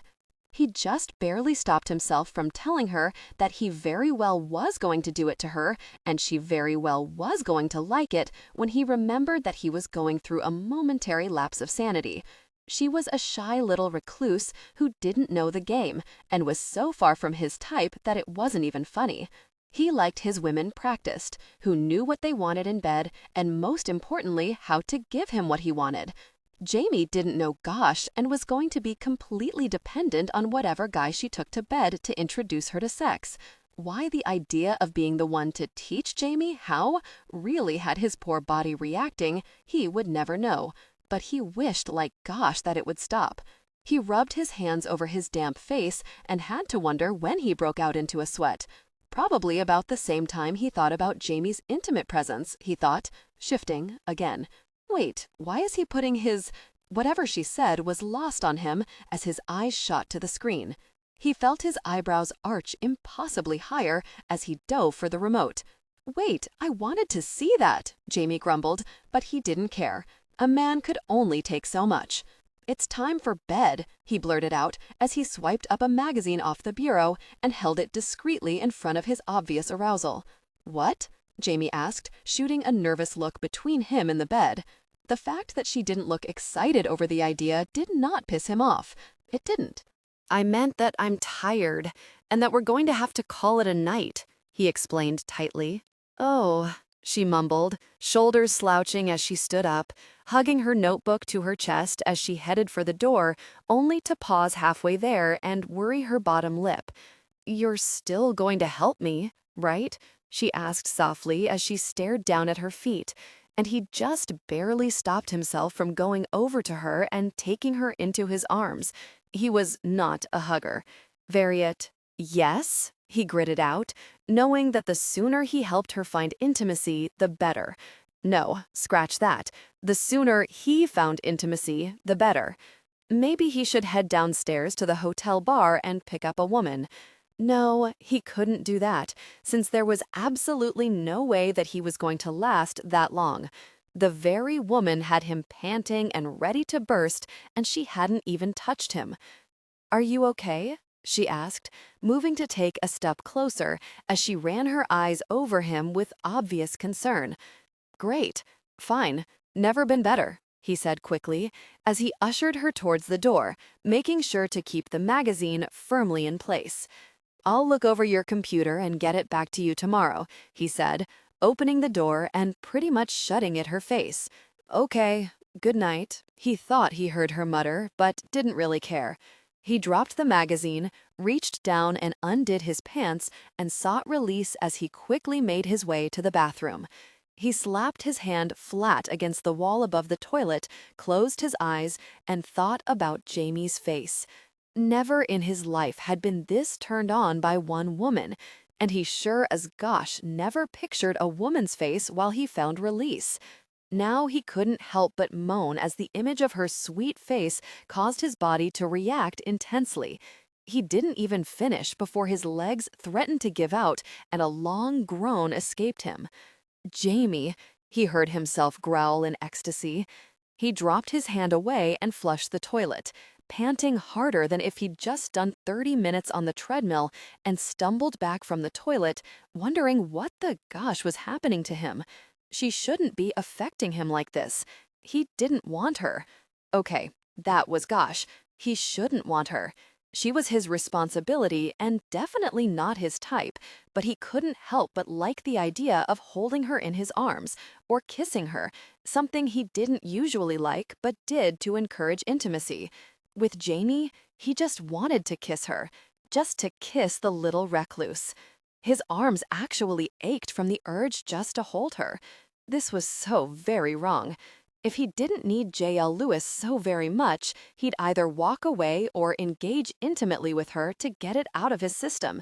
But he did. J.L. Lewis was the key to his success. Once he was done with her, no one would care that he was the child raised by disreputable women. He was going to make a name for himself, but he needed her to do it, and sleeping with her would only mess up his plans. He was going to have to keep his very hands to himself and his body under control around her. It didn't matter how much he wanted her, because he wanted what J.L. Lewis could give him, a whole gosh of a lot more. "You know what?" Jamie asked, trying to pull away from Nick, but the big jerk wouldn't let her go. "I've changed my mind. Having sex is overrated. I'm more than happy to remain a virgin. Very happy," she stressed as he ignored her and dragged her into the store. As soon as the door closed behind him with a soft little chime, he pushed her in front of him where she got her first look inside a lingerie store. There was lace and silk in every color and style imaginable, and she had absolutely no idea about what to buy, how to figure out her size, and in some cases, how to wear the tiny contraptions. This was all wrong. She might be passably pretty now, but she was in no way sexy enough to wear any of the pretty things in front of her. It was flannel pajamas for her, she decided, as she tried to make a run for the door, but the very man wouldn't let her go. "Behave," he whispered, as a pretty redhead in a sexy silk camisole and short skirt walked over to them. She ran an assessing eye over Jamie, barely biting back a frown before her eyes shifted to Nick and widened in pleasure right along with a coy smile. "May I help you?" she asked Jamie, but her eyes were on Nick. "That would be great," Nick said, in that deep, sensual voice he used on everything female. Well, every female except for her, she thought with a small sigh, as she tried to make another run for it, but the very man wouldn't let her go. The woman's smile became knowing as she sent Nick a welcoming look. Did the woman not see her? For all the woman knew, she could be his girlfriend, his fiancée, or his wife. Okay, that was really pushing it, but it was still really rude. "My friend could use some help if you have a moment," Nick said, placing his hands firmly on her shoulders to keep her in place. Why wouldn't he just let her run away? The woman reluctantly looked at her and did a wonderful job of pulling back her frown. With a slight nod, she gestured for Jamie to follow her. When she just stood there, Nick gave her a gentle shove in the woman's direction and forced her to move her butt. She shot him a glare over her shoulder, but of course he just ignored her death glare and kept pushing her towards a whole new level of embarrassment. They followed the redhead into a back fitting room decorated in pastel colors, several oversized chairs, mirrors, and 3 changing rooms. She watched as Nick walked over to one of the chairs and sat down, and thought that perhaps she should do the same thing when the woman began manhandling her.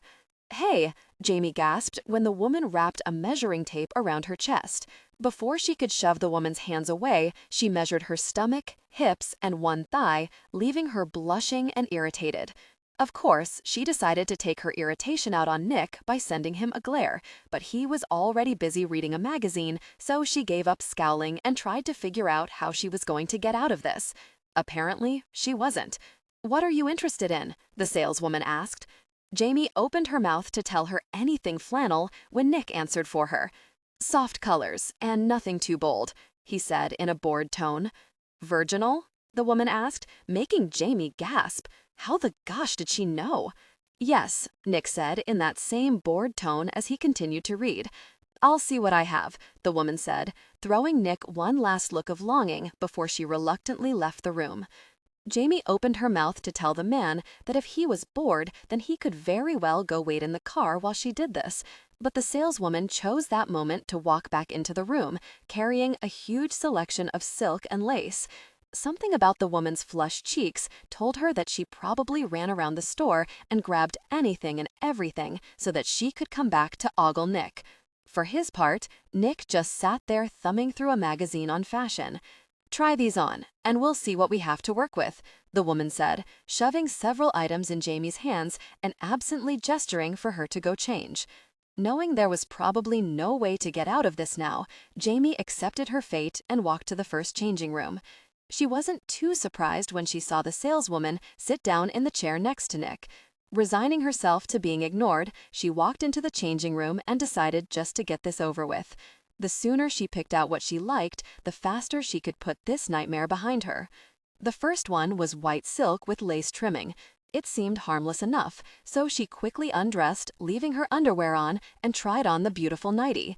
She turned to look in the mirror, only to discover that there wasn't a single mirror in the small room.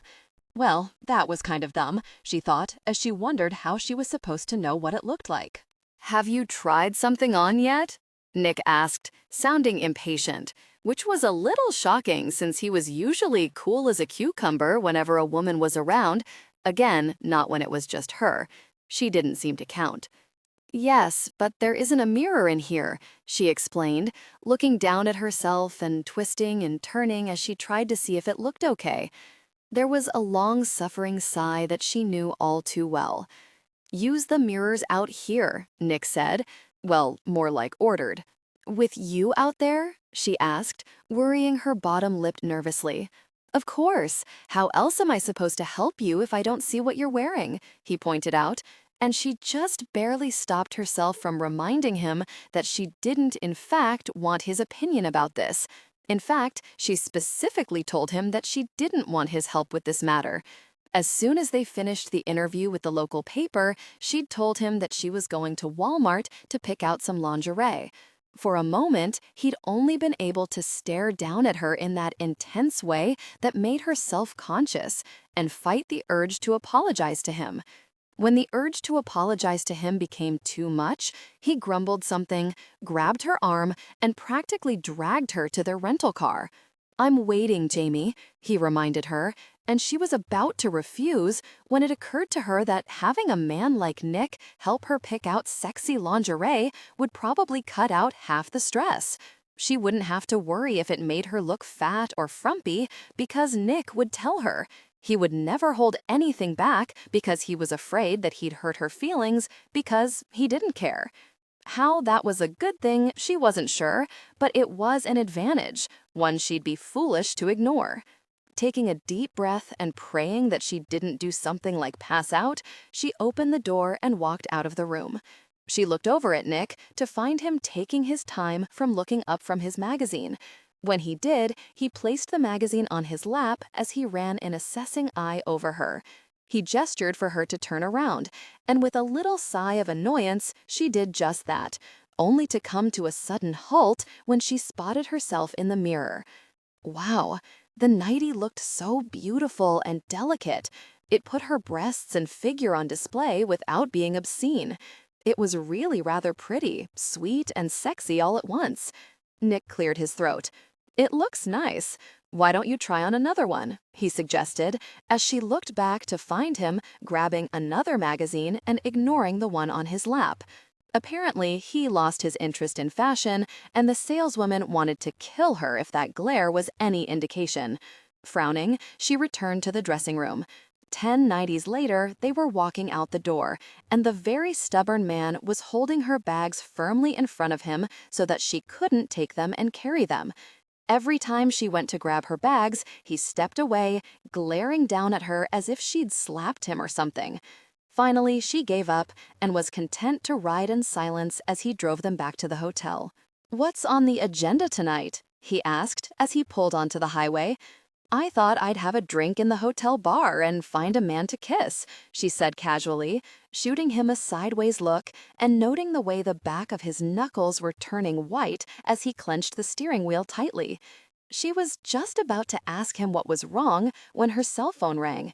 She pulled her phone out of her pocket and sighed when she saw that it was her mother calling. Her mother didn't call often, but when she did, it was usually to brag about Caitlin or whine about some injustice done to Caitlin. As much as she'd like to send the call to voicemail, she couldn't. Her mother would have a fit, and the call would be 10 times worse for Jamie. Resigning herself to a half-hour rant about the perfection that was her sister, Jamie answered the phone. "Where do you get off humiliating us like this, young lady?" her mother demanded before Jamie could say hello, stunning her and leaving her a little confused. "What are you talking about?" she asked, sure that her mother was mistaken since she hadn't done a single thing that should humiliate her family. "You know very well what I'm talking about, young lady. I'm talking about that smut that you publish. I have never been more humiliated than I was today when Macy Powers showed me the magazine article that talked about your erotic novels," she said with open disgust, and Jamie tried not to wince, but she couldn't help it. Well aware of the man beside her, Jamie turned as far as she could away from him, almost huddling into herself as she quickly explained, "They're not erotic novels, Mom." "Don't you dare lie to me, young lady. I flipped through one of those horrible books that you write, and I found inappropriate material in it. Do you have any idea how embarrassed I was? Do you even care that you've humiliated your poor sister? She started to explain, but of course her mother cut her off. "I cannot believe this is how you wasted the college education we provided for you. Do you have any idea how hard your father worked to send you to college, and this is how you repay him?" she demanded, and it took everything she had not to remind her mother that they hadn't paid a cent for her college education. That was Caitlin, and she hadn't even bothered to graduate, or really attend for that matter. By the time it was her turn to go to college, her parents told her there was no money for her because they had used up all the money they set aside for Caitlin to find herself. When she flunked out of 3 private, expensive colleges, her parents decided that Caitlin had worked too hard and simply needed time off, which they paid for. Jamie, on the other hand, had worked her butt off and put herself through college. She graduated top of her class and never regretted 1 second of it, because that experience showed her that she could do anything, even if no one else thought that she could. "I cannot believe you pulled this petty juvenile stunt. Was it for attention or just to embarrass your sister? Are you really that petty that you can't be happy for your sister? You really felt it was necessary to humiliate her like this? Mom, this has nothing to do with—" "Hey!" she gasped, startled when her phone was suddenly yanked from her hand. She turned around in time to see Nick end the call and shut the phone off before he tossed it onto the back seat. "You just hung up on my mother?" she said, more shocked than anything. "I know. She's going to be mad," Jamie said, worrying her bottom lip even as her stomach coiled tightly in guilt. It didn't matter that she hadn't been the one to hang up or that she hadn't done anything wrong. She still felt guilty. Her mother always made her feel bad about everything. When she was a kid, it was so much worse because she truly believed everything her mother said. She'd become so racked up with guilt that she'd end up making herself sick. When she moved out, things slowly got a little bit better, and she realized that her mother was laying everything at her feet, even things that she had no control over and hadn't done. Unfortunately, knowing that her mother overreacted didn't help her stomach. She couldn't shove away the sense of dread over what her mother would do now. Would she leave messages of her crying? Give Jamie the silent treatment? She wasn't sure what passive-aggressive nonsense her mother had in store for her, and really shouldn't care, but she did. She couldn't help it. Do you want to go see if we can rent a bike and hit the road for a few hours? Nick asked. She gave him a forced small smile as she shook her head and murmured, "No, thank you." Even though she'd rather do that than sit in her room feeling guilty, she couldn't. She hated when her mother was mad at her, probably because it felt like another rejection. She knew her mother had too much power over her, but she couldn't help it. Maybe by the end of this tour she'd figure out how to deal with her, but it hadn't happened yet. A few minutes later, they were in the hotel lobby waiting for the elevator when Nick reached over and took her hand into his and gave it a small squeeze before letting it go, startling her. She looked up at him to find him scowling down at her. Great, another person she'd annoyed. This day was just getting better and better, she thought. There's nothing wrong with your books, Jamie. They're great. They're not trash, and there's certainly nothing to be embarrassed about. I don't know what's going on in your family, but I can guarantee you that you didn't embarrass your family. If anything, your mother and sister are probably jealous, he said with a shrug, as if what he'd just suggested wasn't ludicrous. Her mother and sister would never be jealous of her. They were beautiful, popular, and married, while she barely had anyone that she would consider a real friend, kind of okay-looking now, and didn't even have a man interested in her, still.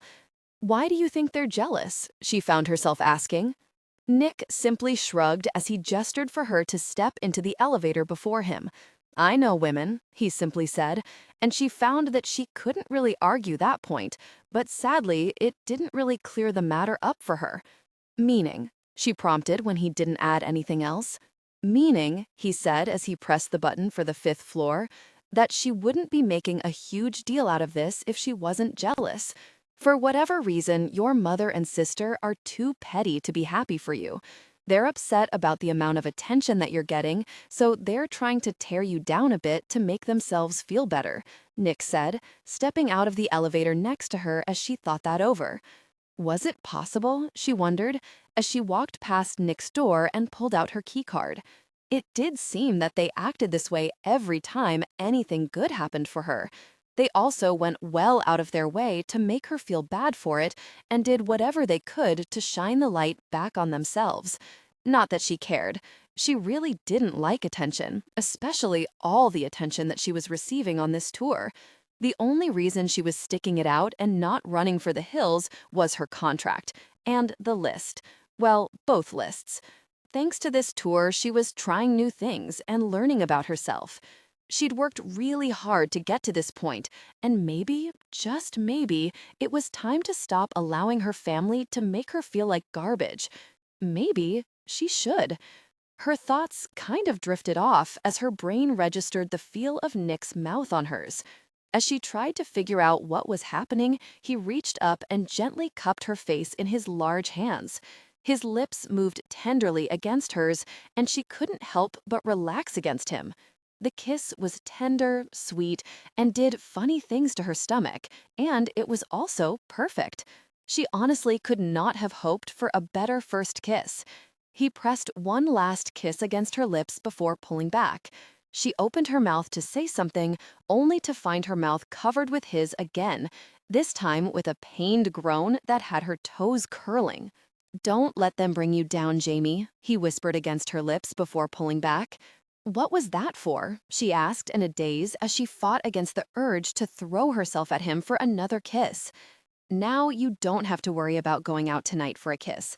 Go relax, take a hot bath, and get some work done, he said, taking the keycard out of her hand and opening the door for her and giving her a gentle shove inside the room before closing the door and leaving her slightly confused. It didn't take long to figure out that he'd done that to get her mind off of her family drama. It was kind of sweet, but the fact that it had been done out of pity and probably to get her to focus back on work kind of spoiled it, but not enough to stop her from smiling as she went about doing exactly what he asked her to do. This was sure to be an awkward moment, Nick decided, as he stood outside of Jamie's door. What the really had he been thinking last night? He had no business kissing her, but even knowing that, he couldn't force himself to regret doing it. As much as he would love to say that he did it for her, he knew the kiss had been for him. All day yesterday, he'd struggled against the urge to reach out and touch her, hold her, and kiss her. And when she looked so very miserable standing in front of her room yesterday, he couldn't help himself. He'd kissed her. It wasn't wild or out of control, but it had been the most pleasurable kiss of his life. The kiss had been simple and controlled, but still managed to leave him with a strong desire for her. He'd shocked even himself by walking away from her last night when everything in him screamed for intimacy. It would have been easy. She was desperate for a deep connection, and for the first time in his life, he was more than eager to provide it. He'd never wanted such a profound bond before her, but he wanted her. He wanted to be the first man to share such intimacy with her, to connect deeply until she was completely overwhelmed. And that was why he walked away from her. Jamie was not the kind of woman for casual encounters. She was the type of woman any man, besides him, could happily build a life with. She might think that she can handle a physical relationship with a man and never see him again, but he knew her well enough by now to know that wasn't the case. She might be able to go through with being intimate with a man she didn't know the first time, but he knew the moment it ended, she would be racked with guilt. If the guilt that she shared intimacy with a guy didn't get to her, then the loneliness afterwards would. This type of life wasn't for her. She needed to wait for a guy that loved her and wanted to take care of her. Wasting her first intimate experience on some loser she met at a bar was only going to cause her pain. He couldn't let her do this, and it had nothing to do with the fact that he didn't like the idea of another man being intimate with her. He knew he was just worried about her because he felt responsible for her in a way, and that was why he didn't like the idea of some jerk being intimate with her. It had nothing to do with jealousy because he didn't get jealous. When she announced that she was going to hit a bar last night to get that first kiss, and he wanted to put his fist through something, it was because he didn't want to see her hurt. It was his job, after all, to make sure that she was safe. He had no problem teaching her about relationships and intimacy, especially if it kept her from doing something stupid like trust some jerk. He'd teach her and discourage her from doing anything stupid. She was a timid little thing, so he didn't think it would take all that much to get her to stay clear of men while they were on tour. When they got back, he would ask Dana if she knew any decent available men for his little recluse. Of course, he would have to meet them first to make that they were good enough. Before he could do any of that, he was going to have to break her heart. He wasn't looking forward to it, but it had to be done. There was no doubt in his mind that the little recluse probably thought that last night meant more than just a kiss between friends. She probably had her heart set on the two of them becoming involved, but that couldn't happen. He didn't do relationships, and she shouldn't accept anything less. With a sigh, he knocked on the door. He really had no idea how to do this without hurting her. He'd never cared before about letting a woman down, but his little recluse was his responsibility, and he was surprised to realize that she was indeed becoming a good friend. Of course, he'd let her down gently. It really was the least that he could do for her. Jamie opened the door, and he prepared himself for her tears, but all he got was a warm smile. Of course she'd be happy to see him, he realized, feeling like an idiot. She probably spent the entire night doodling his name all over her notebooks and imaging what their kids would look like. It was sad, cute, but sad. "Hey, Nick," she said, smiling. "I'm so glad that you're here." He couldn't help but sigh. Of course she was happy to see him.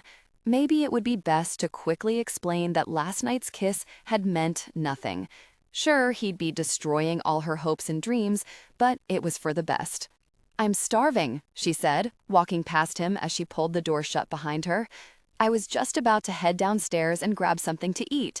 Do you think that we have time to grab breakfast before the signing?"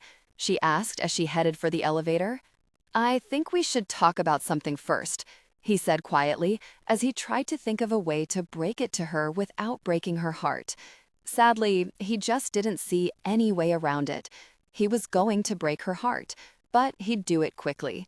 It surprised him that he actually cared if he hurt her, but he figured that was because he genuinely cared about her. Another surprise, but one that didn't matter at the moment. "Okay," she said, pulling her beautiful strawberry blonde hair up into a messy bun. "But can we talk while we walk? I'm starving," she said, pressing the elevator button. "It's about last night," he said as they stepped into the elevator. When she frowned up in adorable confusion at him, he added, "About the kiss," he said, knowing it was for the best to get it over with, but hating that he was about to hurt her. Maybe they should return to her room for this talk. He didn't want his little recluse embarrassed when she broke out in tears. "What about it?" she asked, looking so very pretty at that moment that all he could think about was kissing her, but that would just send the wrong message. "I just wanted to make sure that you understood why I did it," he said, inwardly wincing when she smiled. Oh gosh, did she expect a declaration of love? That would never happen. Maybe they should go upstairs after all, he thought, just as the elevator doors opened to the lobby. "I know why you did it, and I should thank you. That was really sweet, Nick. You're a good friend," she said, reaching out and giving his arm a quick squeeze. For a moment, he could only stare after her as she walked across the lobby. It took the elevator doors shutting to snap him out of his shock. That was it? Seriously? He'd given her her very first kiss, and it meant nothing to her? He thought with disgust as he shoved the doors open and went after her. It didn't mean anything to her? Well, that was fine, because it meant less than nothing to him. He was relieved, glad even, that she didn't misconstrue that kiss to mean more than it really was. As long as they were both on the same page, then everything was fine, just really peachy. "Are you okay?" she asked as she took her water from Nick. "Peachy," he said tightly. "You wouldn't be so crabby if you'd eaten breakfast," she pointed out quietly as he glared down at her. "I am not cranky," he bit out, narrowing his eyes on her. "No, of course not. My mistake," she said, barely managing to bite back a smile as that glare intensified. When she started to think of his glares as cute, she didn't know, but they were. It really had been silly to be intimidated by this man. He might come off as a jerk, but he really was a big sweetie pie. "Very straight," he said, running his eyes over the large crowd that had gathered to meet her. The bookstore manager had booked them for only 3 hours, but she had a feeling they wouldn't be getting out of here until after dinner time. "Do you think we could do something off the list tonight?" she asked, trying not to sound too eager, but it was difficult. She'd wanted to do this for years, but never had the guts to try. Now that she had Nick, she was excited to go for it. Which list? Was his voice hoarser than a minute ago? She wondered if he was getting sick. If he was, they would have to put off her plans for another night. She'd be disappointed, but she'd get over it. "The original list," she said, stepping out of the way as one of the cashiers carrying a large cardboard sign with a picture of her books on it walked past her. "Oh," he said, looking a little disappointed. Well, of course he was disappointed, she realized, feeling like an idiot. He hadn't been with a woman since this tour started and was probably hoping that they'd hit a bar or a club so that he could rectify that. The realization that he wanted to be with another woman hurt, so she shoved the thought away, knowing that it wouldn't do her any good to wish things were different. They were two completely different people, and nothing she said or did would ever change that. When this was all over, she doubted that she'd see very much of him. Maybe they'd share a laugh while they waited for the elevator together, but she doubted there would ever be anything more than that. Right now, she was going to focus on what they did have, a friendship of sorts. When the manager, a short woman with thick glasses and a nervous smile, removed the red ribbon that kept the people in the line forming in front of the small table they set up for her, Nick pulled her chair out and gestured for her to sit down. Biting her lip, she did just that, hoping that the large breakfast she ate before coming here would help settle her nerves. She'd been doing this for about a month now, and although she thought she was improving with making small talk with her readers and not freaking out, it was still stressful for her. The only time she found herself relaxing was when Nick was close by. Thankfully, he'd been staying closer the past couple of weeks, probably to make sure that she didn't scare off the fans, she thought, as she sat down and took a quick sip of water. Out of the corner of her eye, she watched as Nick spoke to the bookstore manager, but was thankfully still close enough that she didn't feel like panicking. 6 hours later, everything was still fine. Thankfully, Nick wasn't too far away and the fans had been great. A few made her nervous, but that was mostly because they treated her like a freak of nature. Okay, maybe freak of nature was a bit of an exaggeration, but that's how she felt when they wouldn't stop gushing and going on and on about how excited they were to meet her. It was flattering, but it also made her really nervous. She preferred it when her readers didn't make a big deal out of meeting her. She liked meeting them and hearing what they had to say about her books, but the gushing was a little unnerving. Several times, Nick had to step in and calmly get the overenthusiastic fan to move along. As she said goodbye to the sweet woman who'd given her a copy of her family's cookie recipe because Jamie mentioned on her Facebook page the other night that she was dying for a homemade cookie, she noted the young college guy behind her. Her eyes shot to the trio of guys waiting for him near the sports section. They kept gesturing for their friend to move up in line. Why were they holding cameras? She wondered as he finally moved up in line and stood in front of her. He cleared his throat nervously. J.L. Lewis? He said, sounding unsure. Yes, she asked, wondering if he was here to get her autograph for his girlfriend or mother. That was the reason most of the guys used when asking for her autograph, but a few of them, she suspected, were closet romance novel junkies. Something about this guy told her that wasn't the case. Before she could wonder what he was doing, he reached over and grabbed her hand, yanking her to her feet, and had his mouth plastered against hers, surprising the heck out of her and everyone in line if the startled gasps and nervous chuckles were any indication. Just as fast as it happened, it was over. What the heck just happened? She wondered as her eyes landed on Nick and widened. He was kneeling in front of the table, and it wasn't until he pulled his arm back that she realized what he was doing. "Stop!" the guy on the ground cried as Nick pulled back his fist and punched him again. "Oh no," Jamie mumbled, scrambling out from behind the table to stop him. But before she could get close enough to stop him, the guy's friends were there trying to pull Nick away. Nick didn't bother to look back as he shoved them away and focused his attention on the guy on the floor. "What the gosh is wrong with you?" the blonde guy with a buzz cut demanded as he tried to yank Nick back. "It was just for a frat scavenger hunt. Let him go." Nick ignored him and focused on the guy throwing wild swings as he tried to fight Nick off. A few connected with Nick's jaw, but if they hurt, it didn't show. Having had quite enough of this nonsense, Jamie shoved two of the college kids who were in the way and did the only thing she could think of at the moment.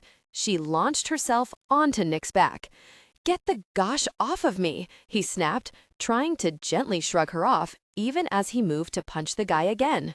"No," she said, wrapping her legs around his waist in an attempt to use her weight to throw him off.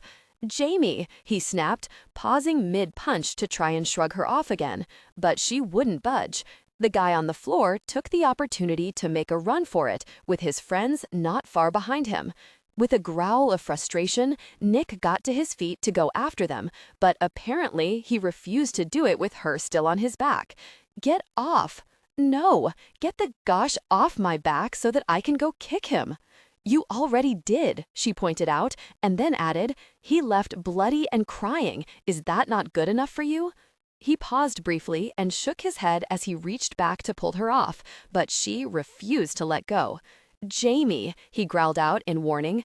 Once upon a time, that would have sent her screaming for the hills, but not anymore. He wouldn't hurt her. She knew that, but just in case he decided to get even with her for this little stunt, she made a mental note to hide all her chocolate. Excuse me?" the bookstore manager said, grabbing their attention. With a sigh, Nick turned so that they were both facing the woman, who looked a little freaked out. Not that Jamie could blame her. She just hoped the woman didn't call the cops on Nick because she had absolutely no idea how to bail someone out of jail, and she really had no interest in learning how. "I'm afraid I'm going to have to ask you to leave," she said, much to Jamie's relief.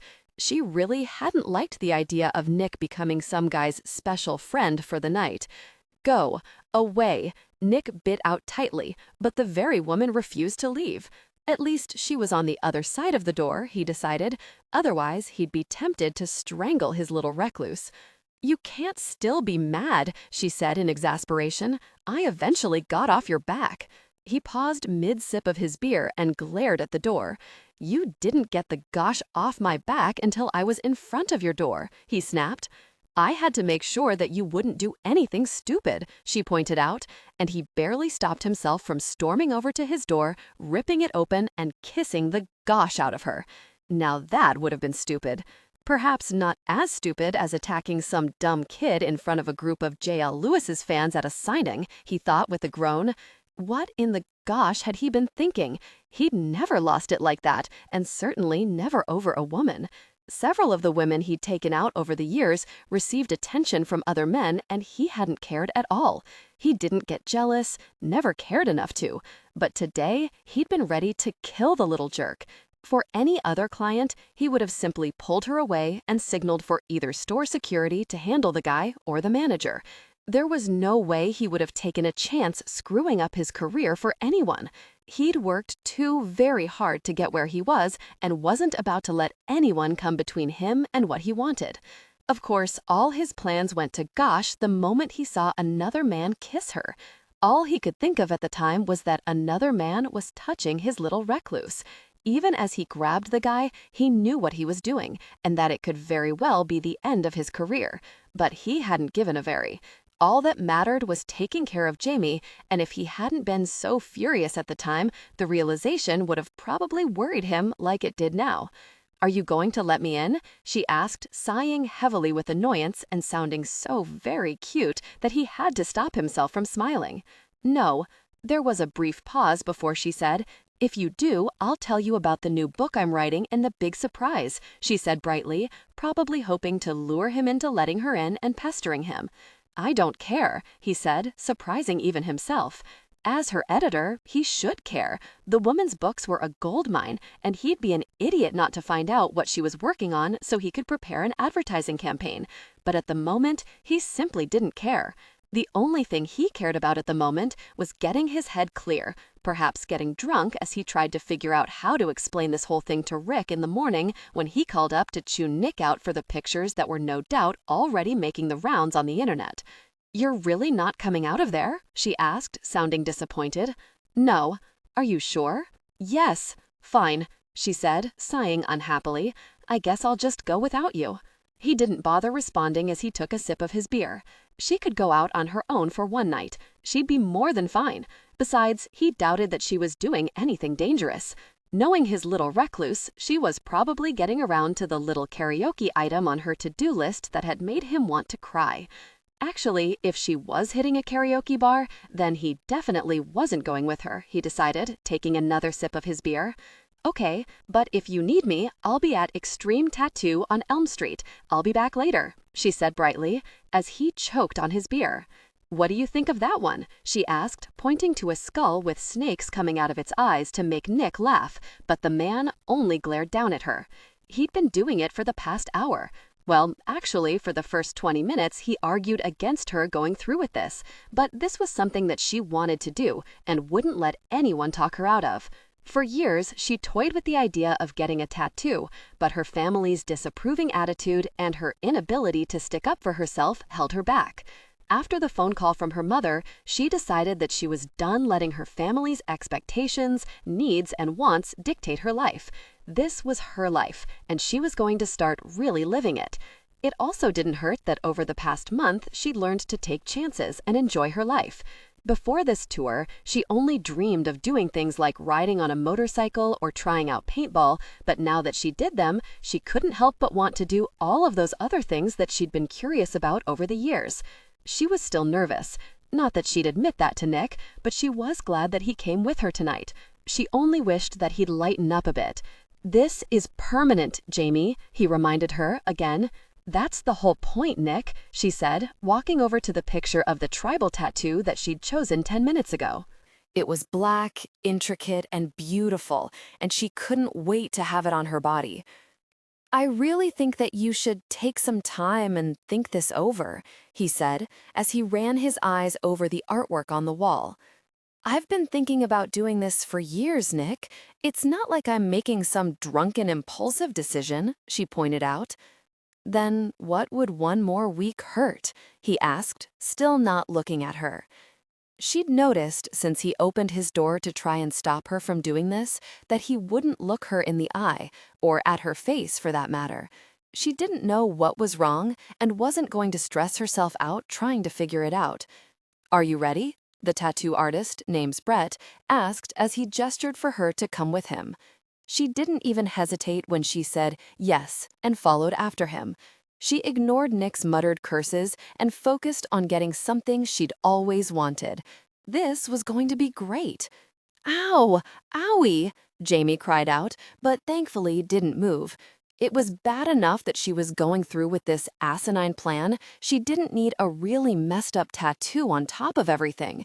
He really wished she'd listened to him, but the very stubborn woman wouldn't listen to reason.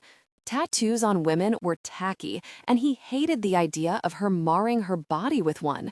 It didn't matter how attractive the woman was, tattoos always turned him off. Then again, maybe it was for the best that she was getting something done to her that would repulse him, he decided as Jamie squeezed his hands tightly. "I think he's almost done," he said soothingly, even as he prayed that it was the truth. His very legs were cramping up, but he refused to let her hands go out of fear that she would bolt and screw up the tattoo. "That's what you said an hour ago," Jamie said accusingly as she squeezed her eyes shut. "It was 10 minutes ago, Jamie. It only seems like an hour ago because you're in pain," he explained, as gently as he could while Jamie continued to mutter a combination of ow and owie. "Almost done," Brett thankfully said. Nick didn't bother looking at her tattoo as it was being drawn on. He'd still been too upset that she was doing something this stupid. He still couldn't believe she was getting it on her lower back, and, yeah, when the guy had her prepare for the tattoo, he looked. She really had a beautiful figure. It was round and soft, but the very woman decided to ruin the scenery with a tattoo of all things. No doubt by next week, he was going to have to take her to have the very thing removed. "All set," Brett announced. Jamie cracked one eye open. "Are you sure?" "Yep." With that, Jamie was off the table and righting her clothes, even as she walked stiff-legged to front of the store to pay the man. "Don't you want to look at it?" Nick asked, frowning when the stubborn woman shook her head and kept moving.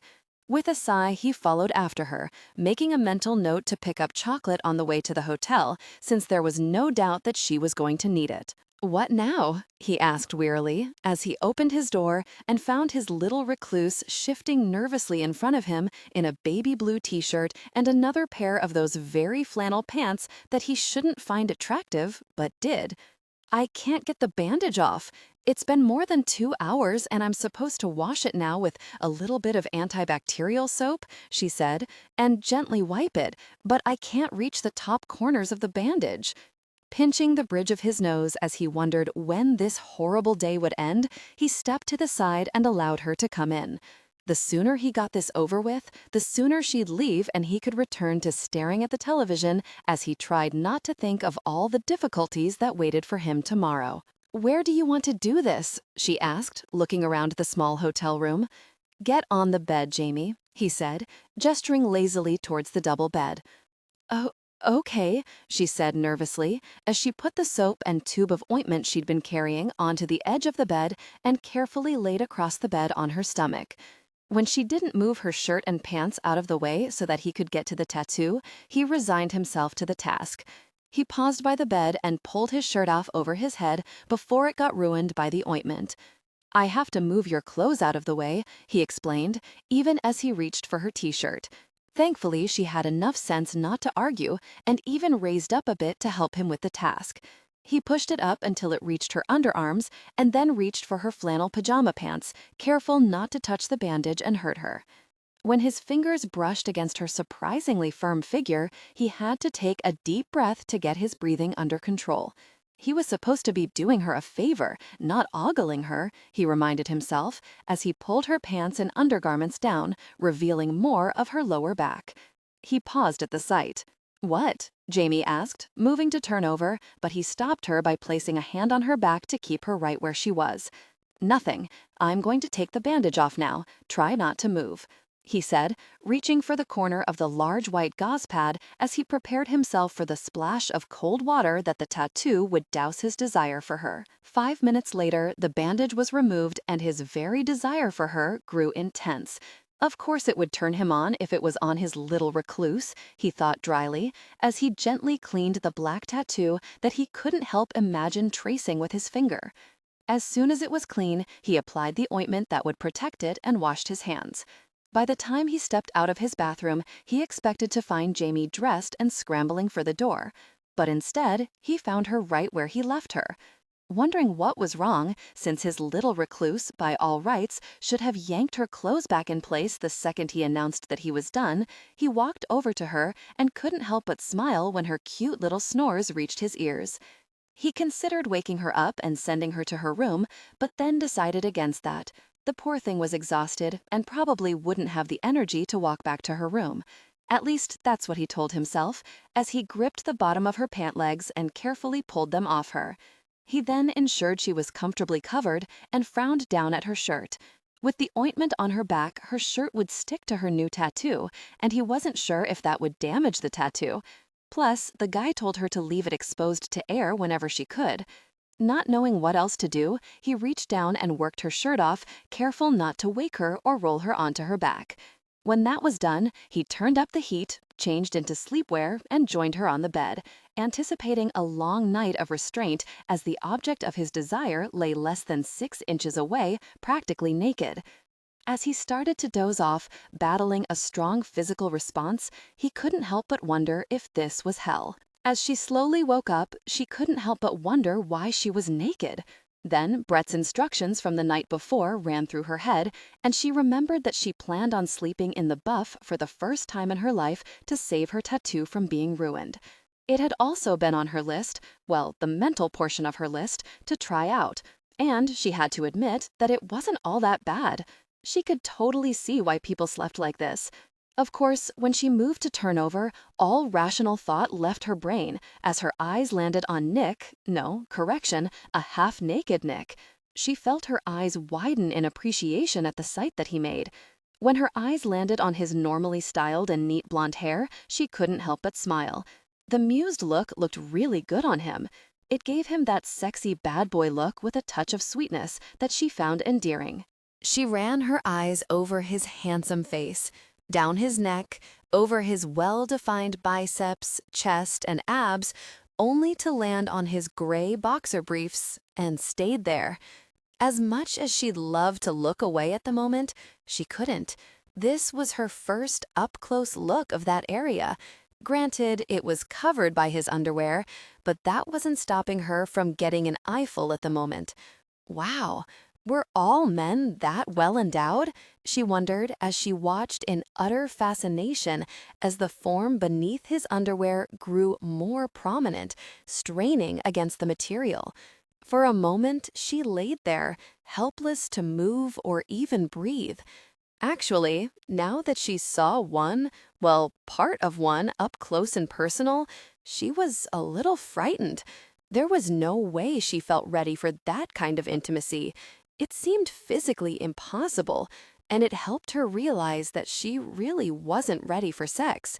Correction, she was pretty sure she was ready for all the other stuff, just not the actual sex part. She didn't want to do that yet, not until she was comfortable about being intimate with a man, and if she had to look forward to such an overwhelming experience the first time, it would be a long time before she had sex. It would probably be better if she learned more about intimacy before she actually had sex, just in case she was bad at it. She should probably find a man that she trusted to introduce her into sex, but the problem was that she didn't know any man that would be interested in that job. The only man she trusted enough to do that with, unfortunately, was the same man that didn't see her as anything more than a job. Sure, they were friends right now, but she seriously doubted he'd bother acknowledging her when this tour was over. She was far from being his type, and as much as she'd love to say that she wasn't interested in him, she couldn't lie. She was. Even if it was just a short affair, she would love to be with him. Nick was exciting, sweet in a cranky way that she found endearing, handsome, and probably the sexiest man she'd ever seen. It really was too bad that he'd never be interested in her, because she would love to. She lost her train of thought when Nick's warm lips brushed against hers as he cupped her jaw with one hand. When she gasped in surprise, he took advantage and deepened the kiss. The idea of some guy's tongue in her mouth never appealed to her before. Then again, she'd never imagined Nick doing this to her, but now that he was, she found that she rather liked it. Unable to help herself, she reached up and cupped the back of his head, sliding her fingers through his thick hair as she tentatively responded to his kiss. His growl excited her, so she deepened the kiss again. It wasn't until he dropped his hand from her face and wrapped his arm around her to pull her tightly against him that she remembered that she was currently topless. She stilled at the alien sensation of having her breasts plastered against a man, but it didn't last long. Soon she was pressing back against him, moaning as her sensitive skin brushed over his warm, firm chest and through the sparse, crisp hair that covered his chest. Her enjoyment lasted until she suddenly found herself on her back with Nick lying on top of her and one hand resting on her side. As good as it felt to have him on top of her and touching her, it also scared the hell out of her. "Nick, stop," she said, hating the way her voice trembled. Not even a second later, Nick stopped and was off of her, and she couldn't stop her sigh of relief, which caused him to frown. "What's wrong?" he asked as he reached over to brush the hair out of her face. She opened her mouth to calmly explain the situation, but instead found herself blurting out, "I don't want to be overwhelmed." As soon as the words were out of her mouth, she groaned out of embarrassment, covered her face with her hands, and since that wasn't enough, she buried her face in the pillow, all while praying that he forgot that she was there and went about his business. But, of course, it didn't work out that way. "Care to explain?" he said, pressing a kiss to her shoulder. She mumbled into her pillow. "Sorry, I didn't catch that," he said, sounding amused. With a sigh, she turned her head slightly and repeated it. "I said I don't think I'm ready for sex." With that announcement, she buried her face back against the pillow and prayed for a quick death. "I know," he said, pressing another kiss to her shoulder. She moved her hands away from her face and turned to lie on her side, facing him, careful to cover her breasts. "You do?" "Yes," he said, moving closer to her as he laid his hand on her hip and pressed a quick kiss to her lips. "I'm well aware of that fact, Jamie." "Oh," she said, frowning. "But that doesn't mean that I don't want you," he explained, making her blush and fight back a rather pleased smile. That is, until he added, "You're the type of woman who needs to be in a solid relationship with a man before you give up that kind of trust, and I'll never be him," he said gently. "I know," she reluctantly admitted on a sigh. As much as she wanted to try sex, and she did, as long as the experience wasn't overwhelming, she also had to admit that she just couldn't sleep with anyone. She wished that she could, but she had too many trust issues to be able to do something like that. She wondered if Nick realized that since the beginning of this agreement. "What I can give you," Nick said, pressing another kiss to her lips, "is fun." "Fun?" she repeated, too curious to pretend otherwise. "Mm-hmm," he said, leaning in to press a kiss to her lips again, almost as if he couldn't help himself, which pleased her greatly. She liked the idea of a man like Nick wanting her, even if it meant nothing. "We can enjoy each other during this tour," he said, cupping her chin between his fingers and gently giving her a nudge to look into his eyes. "But you need to understand that this isn't going to lead anywhere, Jamie. I can't be the kind of guy that you need. All I can offer you is a little no-strings-attached fun, and I'm not sure that would be enough for you." Jamie thought about what he was saying as she absently snuggled closer to him, needing his warmth. When he pulled her the rest of the way, she laid her hand against his warm chest. "So, what you're saying is that you're not looking for any sort of commitment, and that I shouldn't expect one from you because you don't want a relationship, but you're willing to spend time together during this tour," she said, summing it up. He nodded slowly. "I can't promise that this will even last to the end of the tour, Jamie. I don't do relationships, and even that might be more than I can handle. If we do this, I need to know that you understand everything going into this, or we can't do this, Jamie. We work together, and I don't want any drama at work. Do you understand? Meaning I shouldn't expect anything or get upset if you lose interest tomorrow, she said, shoving away her disappointment. She was on this tour to experience things, and if she only had one day with Nick, then she would simply treasure the experience and move on. She knew he wasn't the type of guy to settle down, and she wasn't going to expect it. Nick sighed heavily as he leaned in and pressed a kiss against her forehead. "I'm sorry, Jamie, but that's all I can give you." "Okay," she said, deciding that she wasn't going to worry about tomorrow, but enjoy him now. "Just understand that sex is not an option," she said, knowing that without sex, he would lose interest a lot quicker. "That's fine," he said, slowly smiling. "There are other things that we can do," he said, even as he leaned in to kiss her again. "Other things?" she asked against his lips, too curious to focus on the kissing. Other things," he murmured against her lips as his hand slid between them and rested on her side. "A lot of other things," he said softly as he gently guided her onto her back.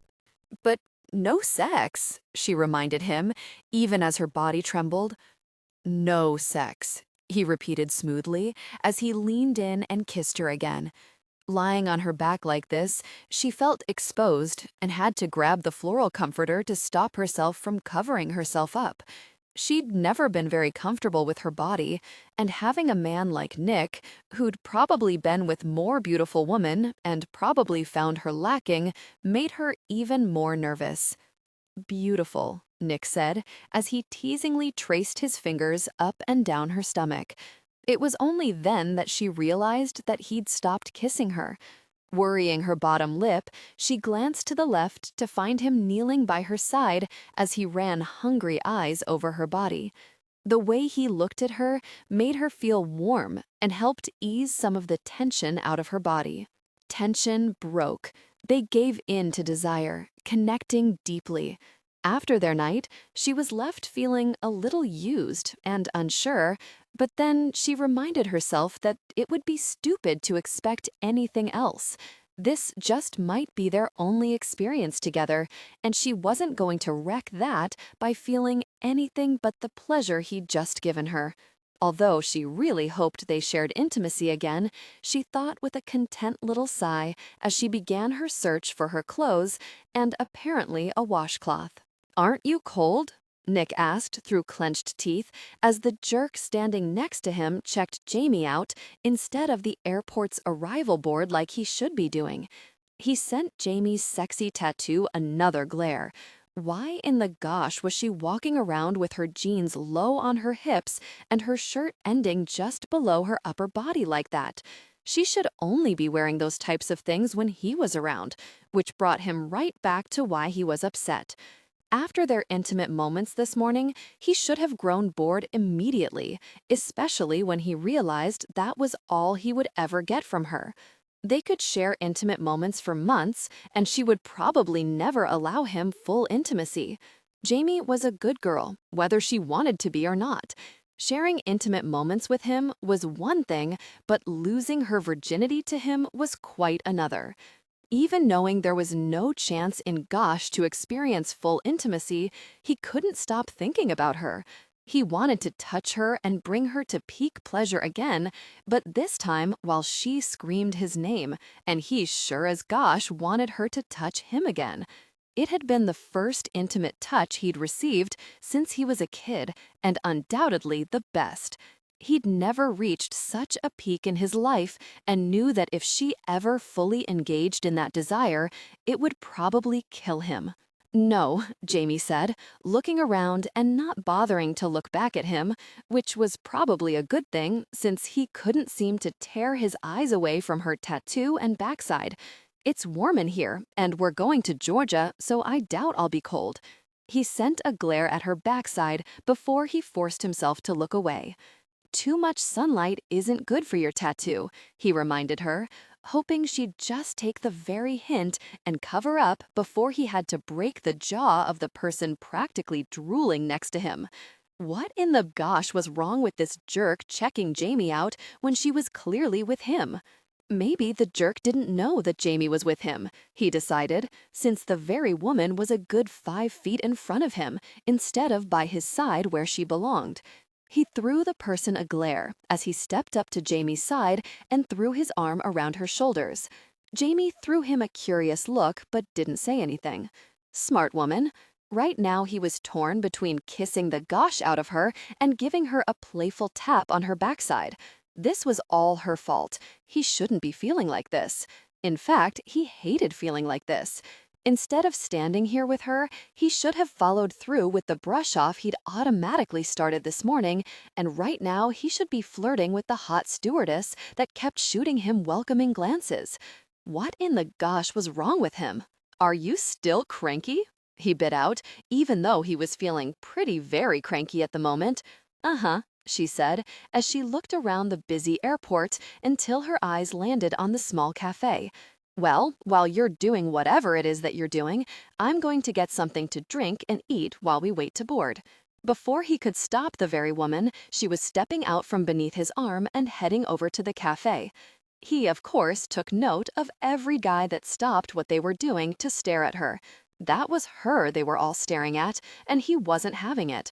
Until he was done with her, that was her presence to enjoy, and he was very well going to enjoy it, he decided as he stalked over to her and took her back into his arms, where she very well belonged, at least for the moment.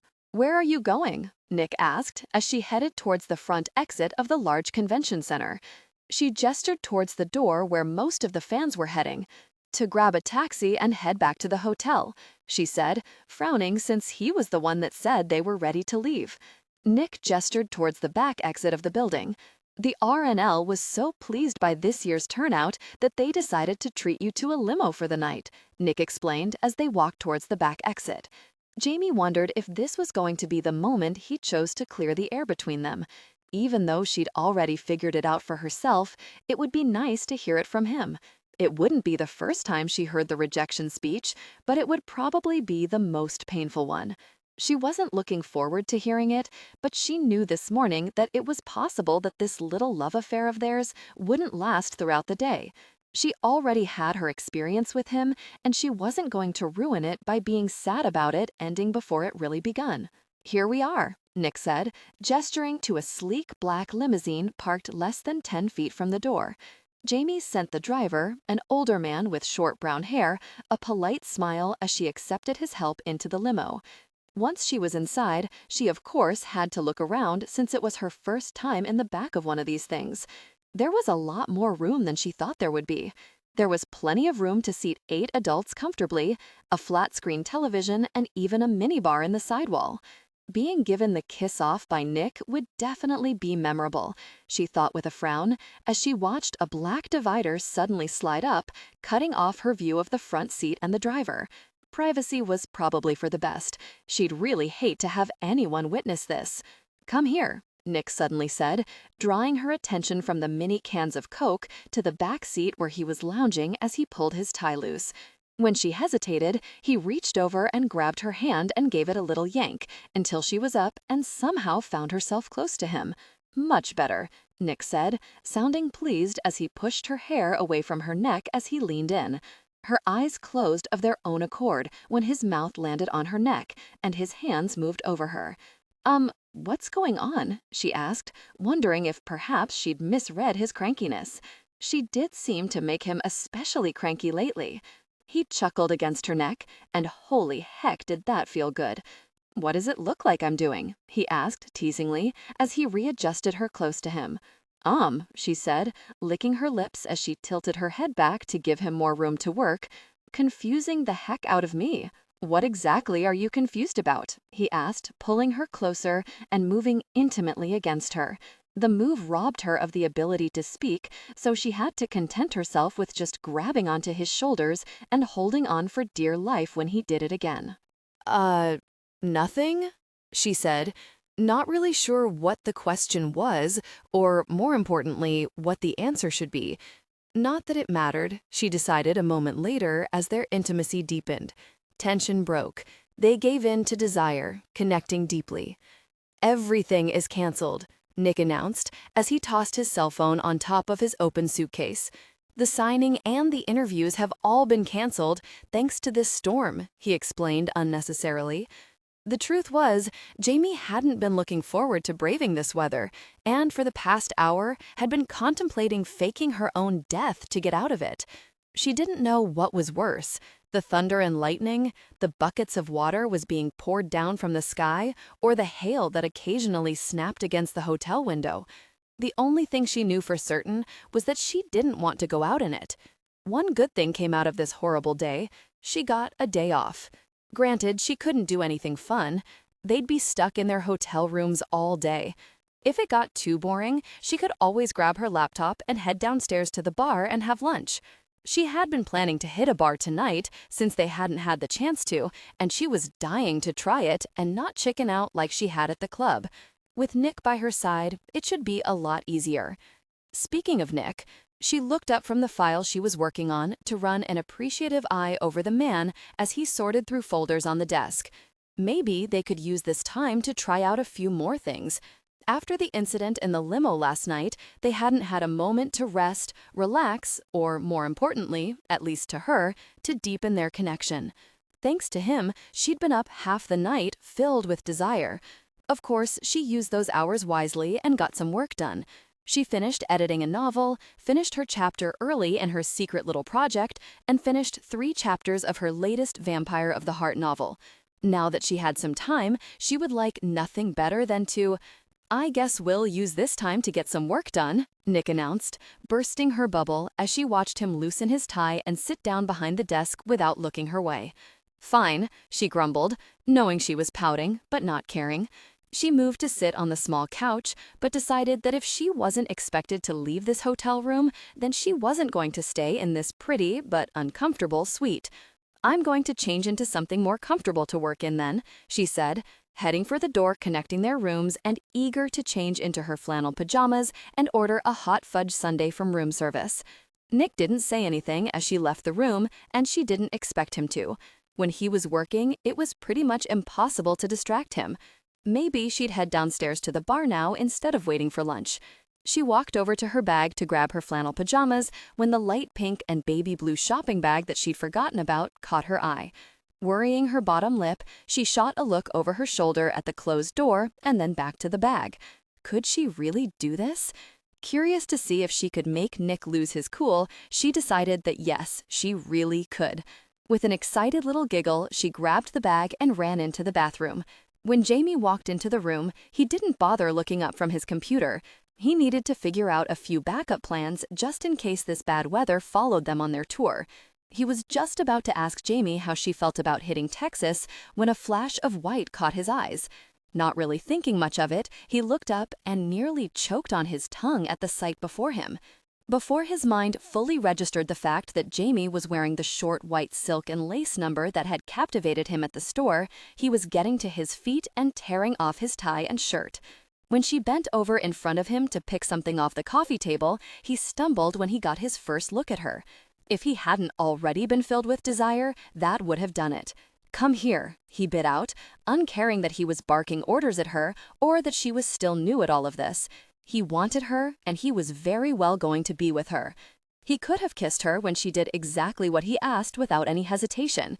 When she settled on the bed, he noted the blush that crept up her cheeks, but he was helpless at the moment to reassure her that everything would be okay, when the only thing he could focus on at the moment was their impending intimacy.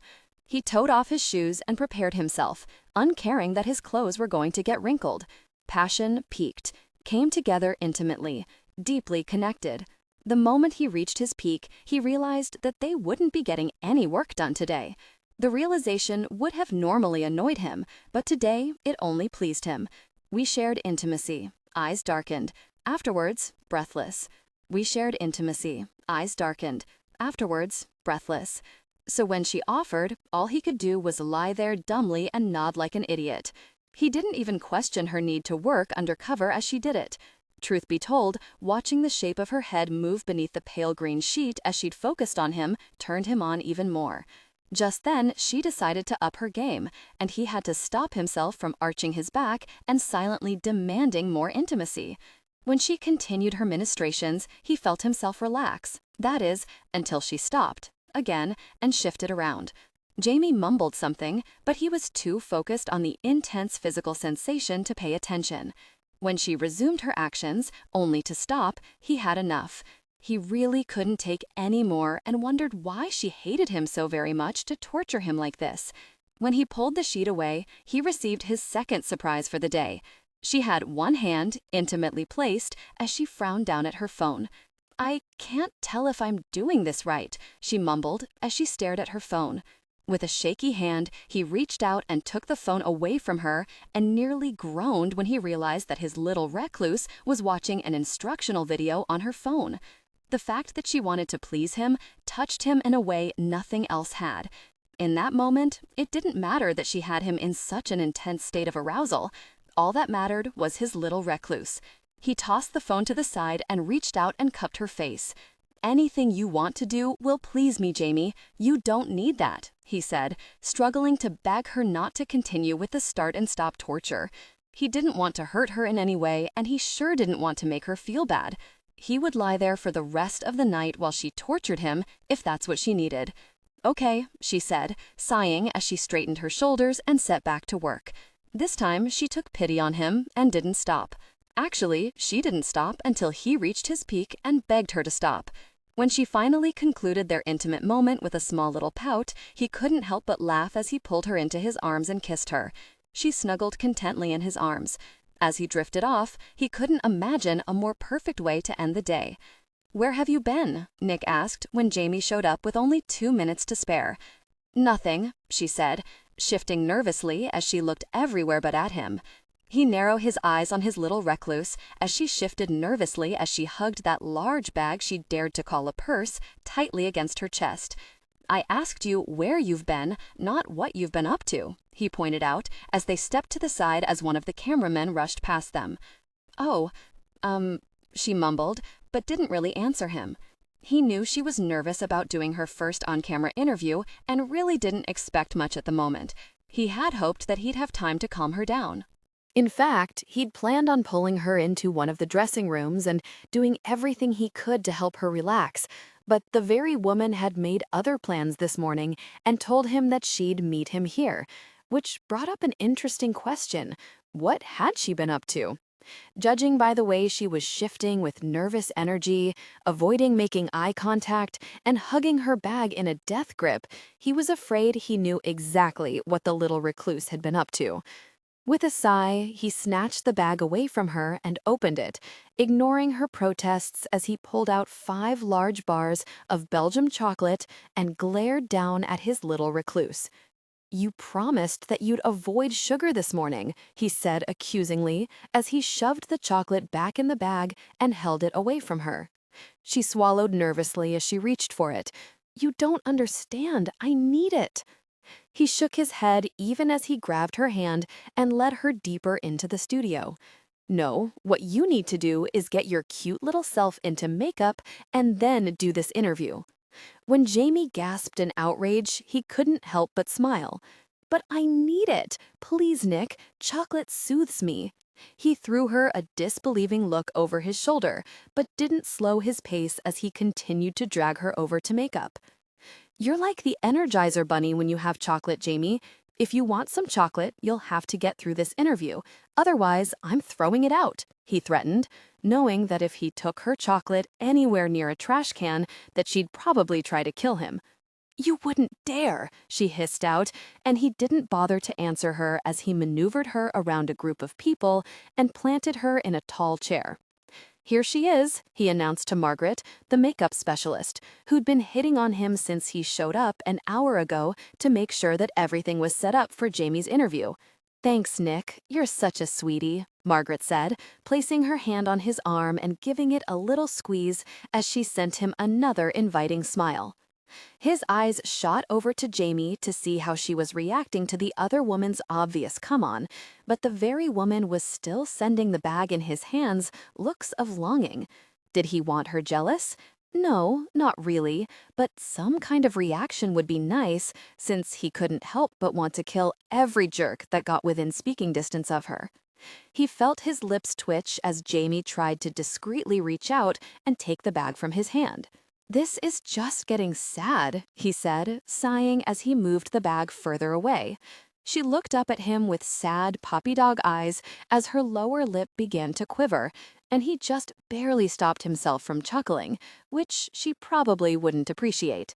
Instead, he shook his head, and her shoulders slumped in defeat as she let out a cute little sigh.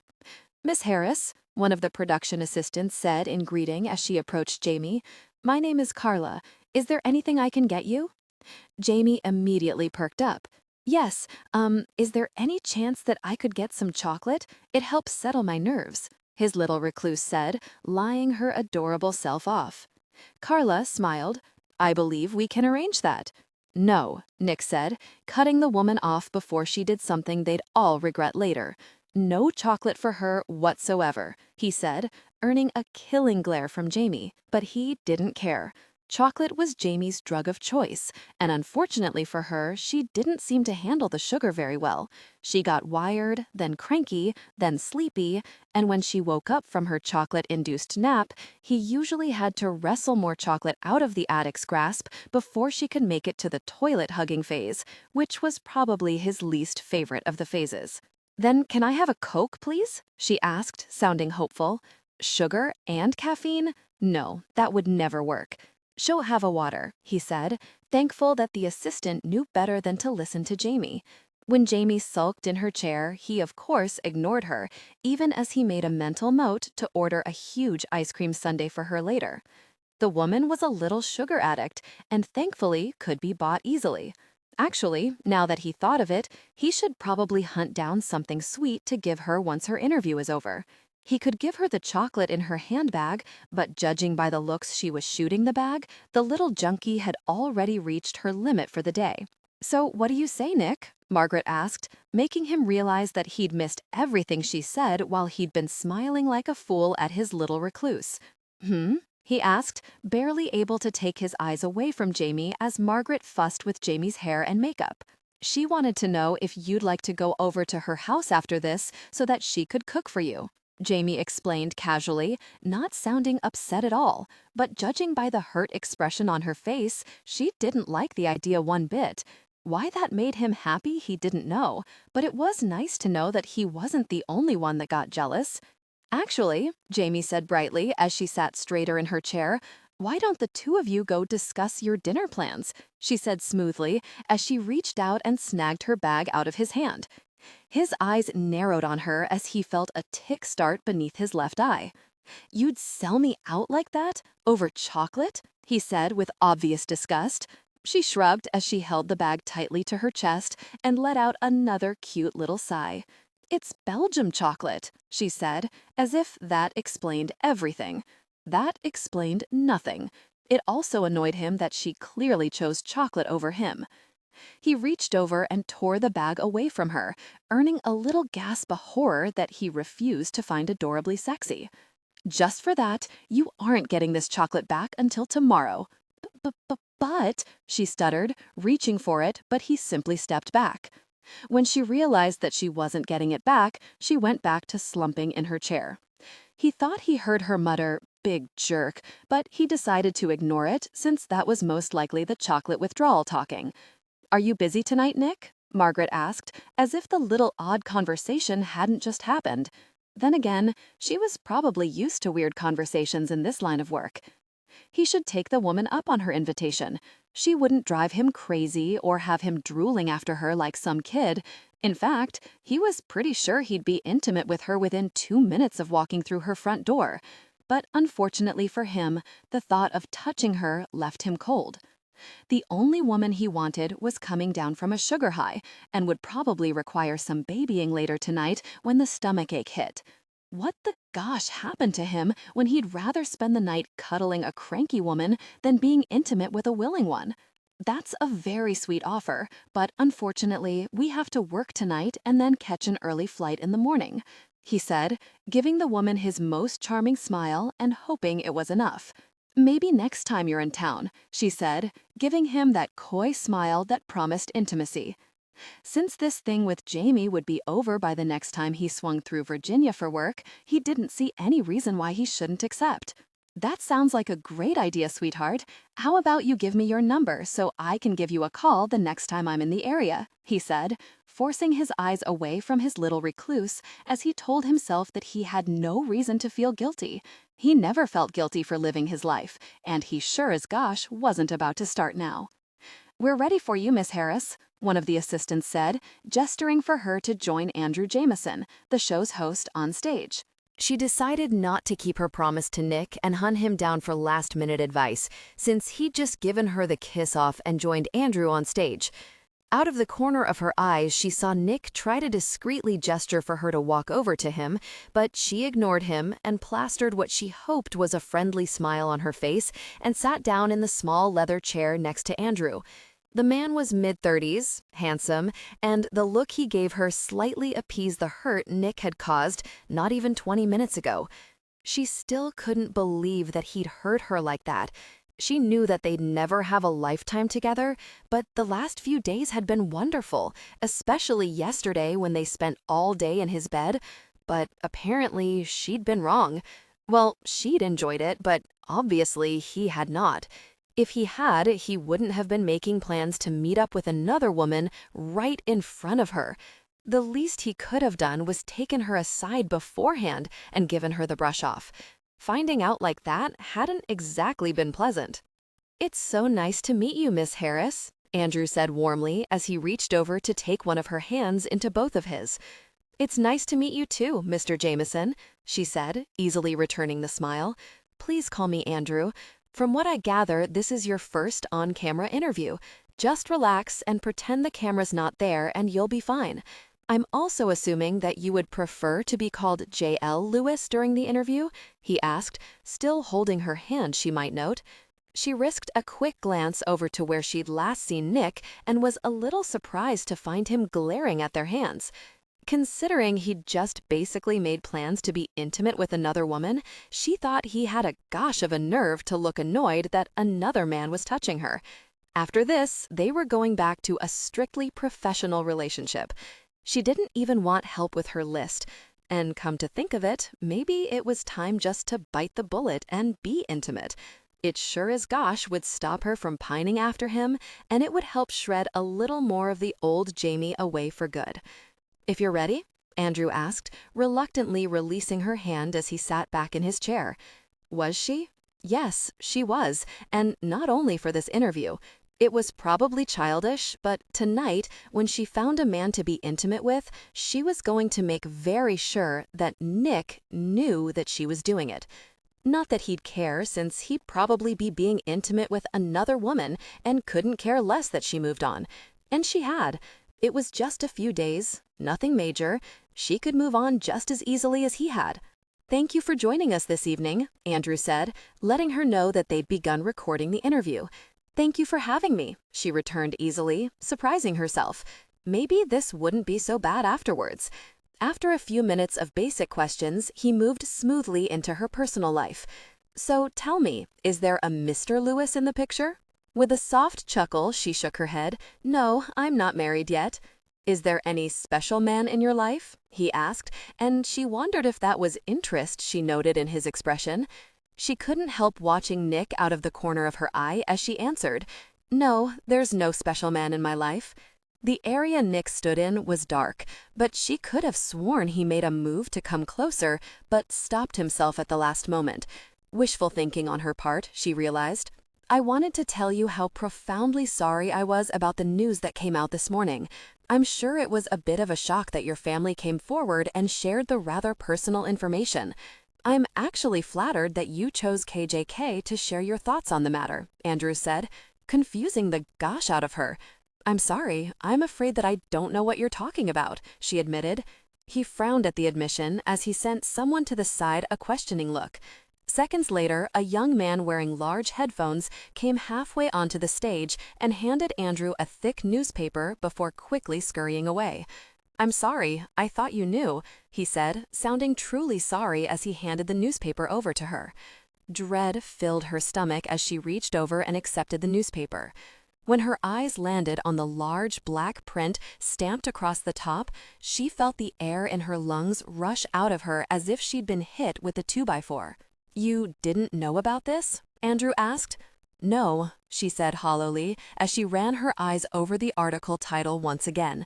At least now she knew why she'd always been treated differently and why she never felt like she belonged, at least where her mother was concerned, because the woman she believed to be her mother wasn't. According to the paper, she was the product of an affair that her father had with his secretary and was, of course, deeply ashamed of. He had no knowledge of Jamie's existence until she was dropped off at his door when Jamie was 4 years old. Why? Why would they do this to her? Why couldn't they have just told her this? Did they really need to make this a public announcement? Then Nick's words came back to her, and she realized that, to her mother, well, really, the woman who'd tolerated her existence, hated that she was in the spotlight and wanted it for herself. Jamie could care less about that. The only thing that mattered to her at the moment was that she was truly alone in this world. "Open the really door, Jamie," he shouted, pounding on the door. "Go to gosh, Nick," she snapped back, shocking the living gosh out of him. There was no doubt that she wanted to tell him off, but he hadn't expected her to actually do it. No matter how much he annoyed her, and he did that on a daily basis, she usually mumbled her way around it. But not today. Then again, she did have liquid courage in her room right now. He was going to kill the bellhop for bringing it to her. It was the last very thing that she needed on a day like this, and now that she had it, and plenty of it apparently, she was probably going to do something incredibly stupid and make the news that they'd only received hours earlier a gosh of a lot worse. He wasn't sure who he wanted to kill more right now. The jerk who pretended to be sympathetic as he captured Jamie's reaction to the news on camera, or her so-called family who just shoved her to the wolves. Actually, right now, he was really annoyed at the people working below him who should have been on top of this and given him a heads up. They should never have walked into that mess. He should have known first thing this morning and been given all the information so that he could have prepared Jamie. Instead, they'd walked right into that little mess, and by now, the video clip of Jamie finding out that she was the result of an illicit affair between her father and secretary was all over the web. The only good thing from this nightmare was that Jamie somehow managed to keep it together during the rest of the interview. Once it was over, she was polite to the jerk he wanted to deck and walked out with her head held high. Unfortunately, she took off before he could talk to her and holed herself up in her hotel room and wouldn't let him in. He wanted to hold her, comfort her, shake her for not letting him do all those things when the interview was over, but most of all, he wanted to know that she was okay. He needed to feel her in his arms and know that she was all right. "Let me in, Jamie," he said, even as he pulled out the card he managed to talk the front clerk out of. "Go away, Nick," she said, sounding stressed, and there wasn't a doubt in his mind that she was. He didn't think of her as his little recluse for nothing. She didn't have many close friends in her life, and now it seemed that she didn't have any family either. I'm just following your lead and moving on. What the freaking are you talking about? I didn't end things with you, he said, somehow resisting the urge to grab her and give her a good shake. What in the world was she thinking? He couldn't stop thinking about her, and she thought he was done with her? Not even by a long shot. Then what exactly do you call making plans with another woman right in front of me? She demanded, looking so very hurt and alone that he wished very much that he hadn't been a moron. I call that ending things, wouldn't you? No, I call it a moment of stupidity, Jamie. I don't want to be with her, he explained slowly. When she snorted and moved to step past him, he cupped her damp face in his hands to stop her. It was a reflexive thing for me to say, Jamie. I wasn't thinking at the moment.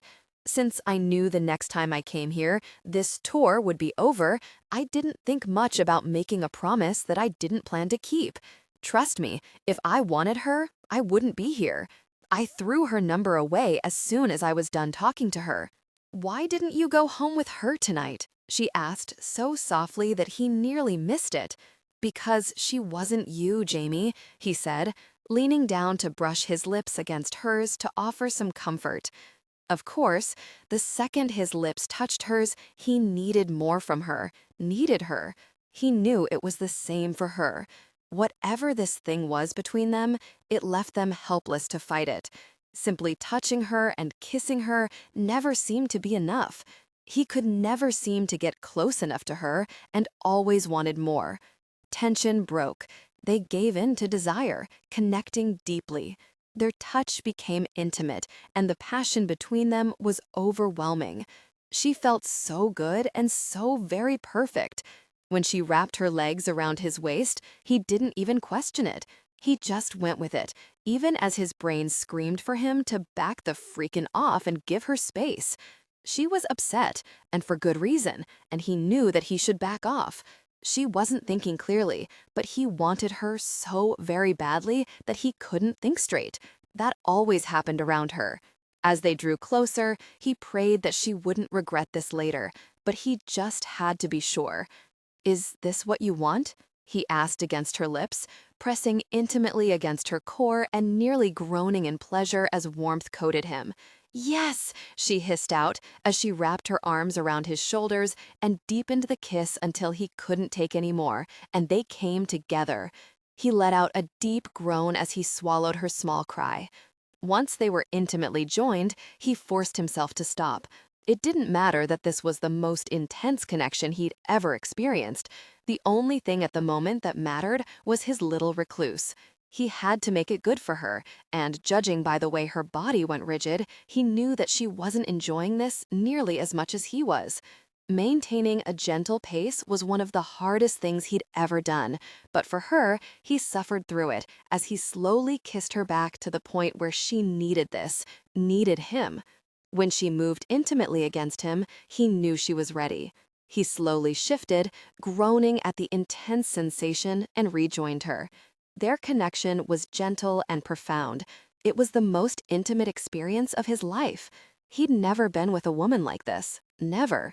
Whenever he'd been with someone before, it was always a casual encounter and nothing more.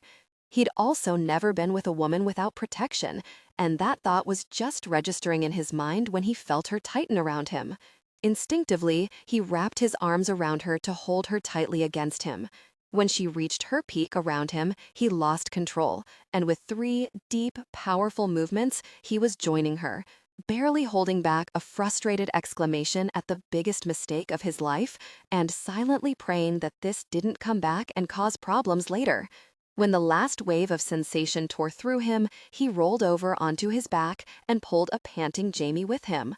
A moment later, when the intensity began to wear off, he felt the change in Jamie almost immediately. When she tried to pull out of his arms, he held her tighter. She wanted to escape what happened, and she couldn't any longer. It was time to give in to the grief of what her family put her through. When the first sob finally broke through, his arms tightened around her and didn't relax until the last sob left her body hours later and she fell into an exhausted sleep in his arms. After he was sure that she was asleep, he carefully crawled off the bed. He walked into the bathroom and shut off the shower, and gave Rick a call asking him to cancel their plans for the day.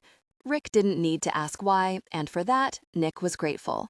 With that done, Nick walked back into the room and looked down at his little recluse as she curled up into a ball on her side.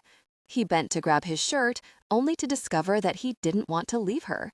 Deciding not to question his need to stay at the moment, he quickly pulled off his now damp clothes and threw them over the shower rod before joining Jamie in bed. Once he had her back in his arms, something inside of him calmed and found himself falling into a deep, peaceful sleep. "We need to talk," Nick announced when she made the mistake of opening her eyes. That, of course, was also the moment her stomach decided to inform her that it was quite angry with her. Actually, the way it was tightening and twisting let her know that it hated her. One look around the room at the empty junk food wrappers and empty soda cans reminded her exactly why her stomach was no longer on speaking terms with her. She pressed a hand to her stomach as she slowly, ever so slowly, climbed off the bed and headed for the bathroom. Thankfully, Nick didn't argue when she shut the bathroom door in his face so that she could relieve herself. Of course, the moment he heard the sink faucet turn on, he decided that she'd had enough time and walked into the bathroom. Thankfully, the man was a saint and started the tub for her while she brushed her teeth. Once she was done, she walked slowly to the tub, sending him a small smile of gratitude as he helped her into the tub, sat down and sighed with relief as the hot water pooled around her stomach and eased some of the ache. She was never going on another junk food binge as long as she lived, she decided as she laid back in the tub.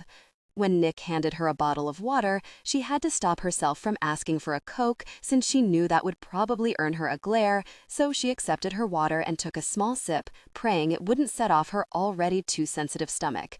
"Jamie, we really need to talk about last night," Nick said, looking adorably sexy with his hair muzzed and a sexy 5 o'clock shadow painting his face. "Okay," she said, wincing when her stomach sent up a warning not to talk so much. She was done with sweets. From now on, she was sticking to tasteless, bland food that didn't give her cravings or stomach aches. "We were intimate last night, Jamie," Nick started to say, reminding her of the other things she'd done last night. They had been intimate, really great, fun intimacy, and it hadn't been pity or even with a stranger. It had been with Nick, and he'd been sweet, gentle, and so good that just thinking about it made her desire grow. She wondered if her stomach would be okay if they were intimate again, because she definitely wanted to do that again. Of course, her mind chose that exact moment to remind her that she broke out in sobs pretty much after their intimate encounter. The memory was pretty mortifying, and she decided that she was going to just go ahead and drown herself now. Nick stopped her with an exasperated sigh and a hand. He gave her elbow a gentle nudge to sit up, and when she did, he shocked her further by lathering up his hands with her bar of lemongrass soap and began to wash her. I wanted to tell you that I am clean. I've never been intimate without protection before, and I always get tested. He paused mid-wash to meet her eyes and stress. Always. She nodded slowly, wondering if this was his way of asking her if she was clean. She opened her mouth to reassure him that she was, when she remembered that he was well aware of her inexperience last night, and probably realized that she was clean as well. "If it will make you feel better, I'll go out today and get tested again. But I want you to know that it has been several months since I was intimate, and I've been tested since," he explained. "Okay," she said, nodding and not really sure what else there was to say. When he became quiet, she got a little nervous. "Is there something else?" she asked, trying not to worry.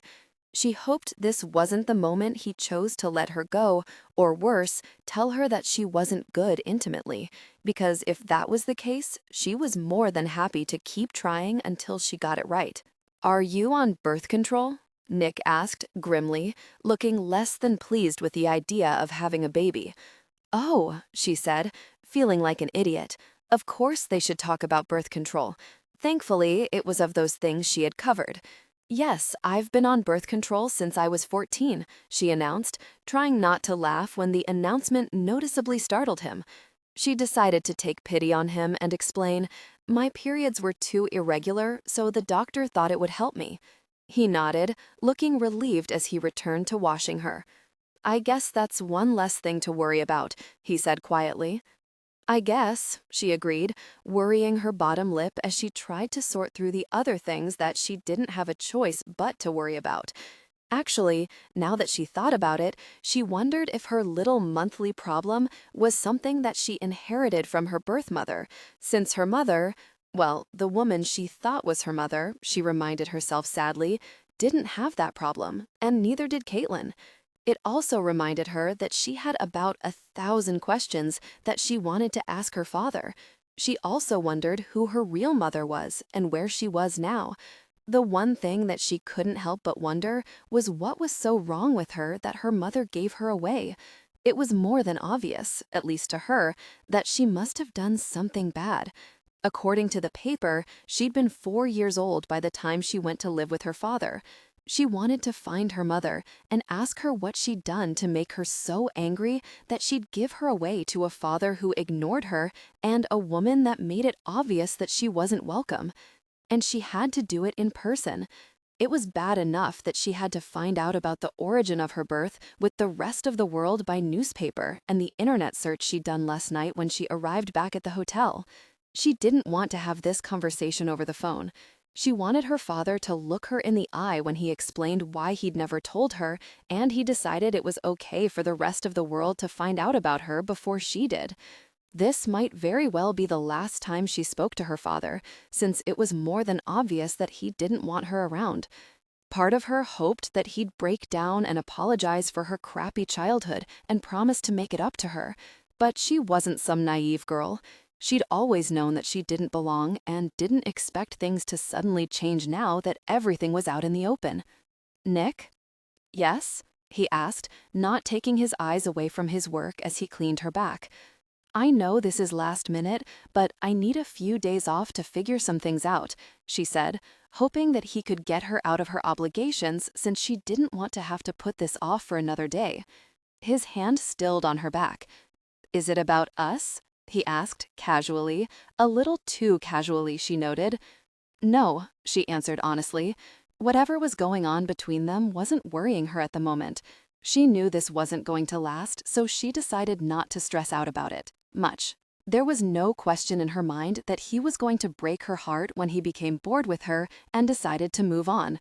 When it happened, she would deal with it, but right now she had other things to worry about. "You're going home to see your family?" he asked, running his hand down her back again. "Yes, I don't want to put it off, and I really don't want to find out anything else secondhand," she explained, praying that her family didn't share anything else with the media. She still couldn't believe that they did that to her. "Okay, I'll go with you," he said, surprising the heck out of both of them, judging by the startled look on his face. She simply gave him a polite smile as she looked away. He hadn't meant to say it, and she had no plans to hold him to it. When she got back, if he wanted to continue with their relationship, then that was fine with her. And if he didn't, she was going to need a heck of a lot more chocolate and Coke to get through it. "You really didn't have to come," she said, again as he pulled into the long driveway of a large white two-story home with an attached three-car garage. One look at the well-kept home, manicured lawn, and upscale neighborhood let him know that their childhoods had been worlds apart. Why that bothered him, he didn't know. "I wasn't about to let you face this problem alone," he said as he stepped out of his car. When the words rushed out of his lips this morning, no one had been more surprised than him by the offer. But once he thought about it, he realized that she was going to need him. More importantly, he realized that he'd go crazy waiting for her to return to him, and he'd be too very worried about her to focus on getting any work done. This really was for the best, he decided as he walked around the car to open Jamie's door. It was then that he noticed the cameras. Paparazzi. Gosh, perfect, he thought as he took Jamie's hand and walked her to the door. She'd barely finished pressing the doorbell when the door was practically ripped open and an older woman in her 50s with dark brown hair, a tad too much makeup, and designer clothes grabbed Jamie and pulled her into her arms. Nick looked over in time to see dozens of cameras go off, while several more men and women ran to the sidewalk to join in the feeding frenzy. When he turned around, he noted that the woman was still holding on to Jamie, even though Jamie was rigid in the woman's arms. He also noted the smug smile on the woman's face as she watched the paparazzi go nuts.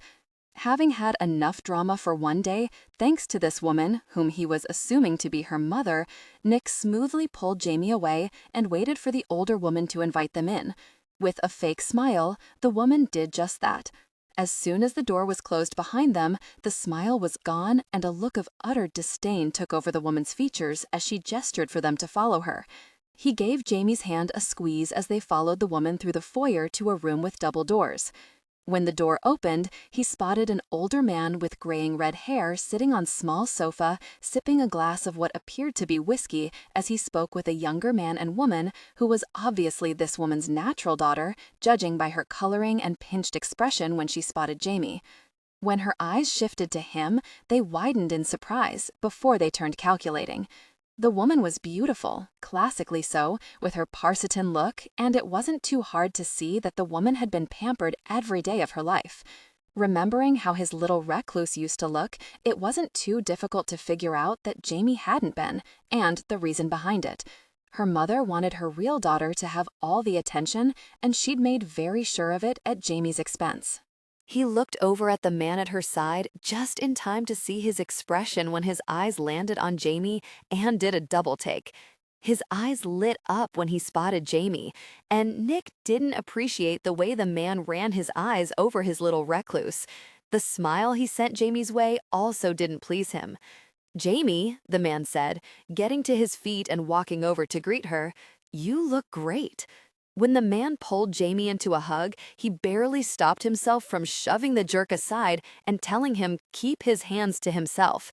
Something in his expression must have given away his feelings on the matter, because when the man looked at him, he noticeably blanched and stepped away from Jamie. "I don't believe we've met," he said, reaching out to shake Nick's hand. "I'm David, Caitlin's husband." "Nick, Jamie's boyfriend," he said, before he realized what he was saying, but once it was out, he decided that he rather liked it, especially if it let this jerk know that he had a claim on Jamie. David noticeably startled as he looked between him and Jamie as if he just couldn't believe it. The looks the other women were sending their way pretty much said it all. They didn't think very highly of Jamie. The fact that her father and sister didn't greet Jamie also said it all. He took Jamie's hand into his and entwined their fingers. It was then that he realized that she was trembling and that her hand was ice cold. Without waiting for an invitation, he walked Jamie over to the love seat across from her sister and sat down, pulling Jamie into his side. He put his arm around her as he tried his best to give her the support that she needed, but he wasn't sure what to do. This was the first time he ever tried to be there for a woman, and he didn't want to mess this up. Jamie needed him, and normally that thought would have scared him, but he had to admit that he rather liked being there for her. He didn't think he would, but he liked being needed by her. Any other woman, and he wouldn't bother. "I suppose you're here because of the story," her father said, instead of acknowledging his youngest daughter. "Yes," Jamie said firmly. "As much as I would like to know why you leaked the story to the press instead of talking to me about it, I'm more interested in my mother." He noticed the older woman didn't protest or get mad that she referred to another woman as her mother. Then again, it was more than obvious that Jamie was just a means to get attention at the moment. He didn't need to be a psychic to know that it had been this woman's idea to leak the story. She probably felt the attention was owed to her for raising her husband's unwanted bastard child. "We really don't know much about her," Jamie's father said, taking a sip of his drink before he reached into his jacket and pulled out an aged envelope and handed it over to Jamie. "She left when she was just a few months pregnant with you. Then, when you were 4, she left you on our doorstep with only a copy of your birth certificate." "She didn't leave a reason why she left me?" Jamie asked, sounding hurt, but trying not to show it. "I'm afraid that's all we know," her father said, sighing heavily. "Henry, you should tell her," Mrs. Harris said, earning a glare from the man. "Tell me what?" Jamie asked, shifting in her seat anxiously. "Barbara," Henry said tightly, in warning. "She has a right to know," Barbara said, carefully smoothing her hands down her blouse and skirt as she turned her attention to Jamie. "I'm afraid, when we searched for her, we discovered that she'd passed away." He felt Jamie's reaction like a physical blow. "Did she have any family?" she asked in a hoarse whisper. "No," her father said with a firm shake of his head. "I'm afraid that she was all alone in this world. Like Jamie. Like him." No, he realized a moment later, that wasn't true. He had a great job and good friends that more than made up for what he lacked in family. And Jamie had him, at least for now. But he'd make sure that she was taken care of even after his feelings for her faded. She was a great woman and deserved better than this. "Is there anything else I should know?" Jamie asked, looking both hopeful and weary. Her father didn't even hesitate when he said no, causing Nick's nonsense meter to go off the charts. "I love you," Jamie sighed heavily as she settled back against the hill of pillows she'd piled on her bed and hugged the pint of double chocolate, caramel, and fudge swirl ice cream to her chest. This was exactly what she needed after the day she just had. Admittedly, it had been a strange one. She woke up with a sugar hangover, remembered their intimacy, was pampered by Nick before he whisked her off to the airport, and then probably had the last visit with her parents that she would ever have. Now she was back in her own bed in her own apartment with a week's supply of junk food and absolutely no intentions of working.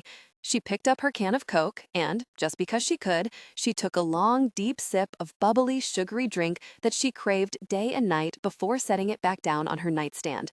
After taking a big bite of her ice cream and wincing with a few owies on brain freeze, she focused her attention on the first chick flick she'd started and couldn't imagine life getting any better. It was good to be her, she decided, grabbing a handful of M&Ms and munching them as she pondered her current situation. She wouldn't have to worry about money for quite some time. Her books were selling like crazy, she had a great job, plenty of junk food, and sole ownership of the remote control. The cherry on the icing, of course, was that she had experienced a deep intimacy. Life really did not get better than this, she thought, warily, as she downed another handful of peanut butter M&Ms and threw a look of longing towards her cell phone. When it didn't chime to let her know that someone was trying to reach her, she shot a look at the clock. It was 10 o'clock at night, and obviously Nick was taking their return as a pause in their tour, or rather technically, an end to it. Right now, he was probably with some hot model, enjoying himself, she thought with disgust, as she took another huge bite of ice cream, only to drop the spoon back into container to grab her poor head as she fought back against the dreaded brain freeze. "I leave you alone for a few hours, and this is what you do?" Nick said from somewhere in the vicinity of her doorway, but she was too busy squeezing her eyes shut to look. "Brain freeze?" he asked, sounding amused. Instead of answering him, because at the moment that was kind of impossible, she settled for nodding. When she felt him remove the carton of ice cream from her lap, she contemplated murder. The telltale sound of her M&Ms being removed had her opening one eye to glare at the man. Of course, he just ignored her as he quietly worked on removing her junk food away from her. Her eyes shot to the large paper brown bag on her nightstand that was giving off the most delicious scents and decided to forgive him for daring to go near her junk food. "What are you doing here?" she asked once her brain freeze vanished. "Making it easier on you," he said as he unloaded white Chinese food containers. "Making it easier for me to do what?" she asked, frowning. "To make me breakfast in bed, of course," he said with a wink as he shoved a carton of chicken lo mein in her hand. "Well, then I'm afraid you're in for a huge disappointment, because I can't cook," she told him casually as she fought against a pleased smile. She couldn't believe that he was here, never mind planning on staying the night. It was easily the sweetest thing anyone had done for her. Wow, that thought was kind of depressing, so she shoved it aside and focused on the man ejecting her DVD. "Hey, what are you doing? I was watching that." "I brought dinner. That means I get to pick the movie," he said, shrugging as he kicked off his shoes, grabbed a carton of food, and joined her on the bed. "Then I should still get to pick the movie since I was eating dinner when you got here," she pointed out innocently, loving the little glare he sent her way. "I'm going to pretend that you didn't just call that insane pile of junk food dinner," he said, settling in closer as the movie started. "Oh, but I did, and I was planning on devouring a box of Krispy Kreme donuts for dessert," she said, laughing when his scowl returned. "Okay," he said, sighing heavily as he moved a few inches away from her. "We're no longer speaking." "You're such a baby," she said, rolling her eyes as she reached over and stole a fork full of honey chicken from his carton. With a long, suffering sigh, he held his carton out to her as she moved closer to him. When she was less than an inch away from him, he threw his arm over her shoulders and brought her closer. For the next half hour, they sat like that, sharing their food and watching a really horrible action comedy, but Nick seemed to enjoy it, and she enjoyed being with him, so she was content to sit back and watch the movie. When they were both done, she collected the rest of the cartons and brought them out to the kitchen.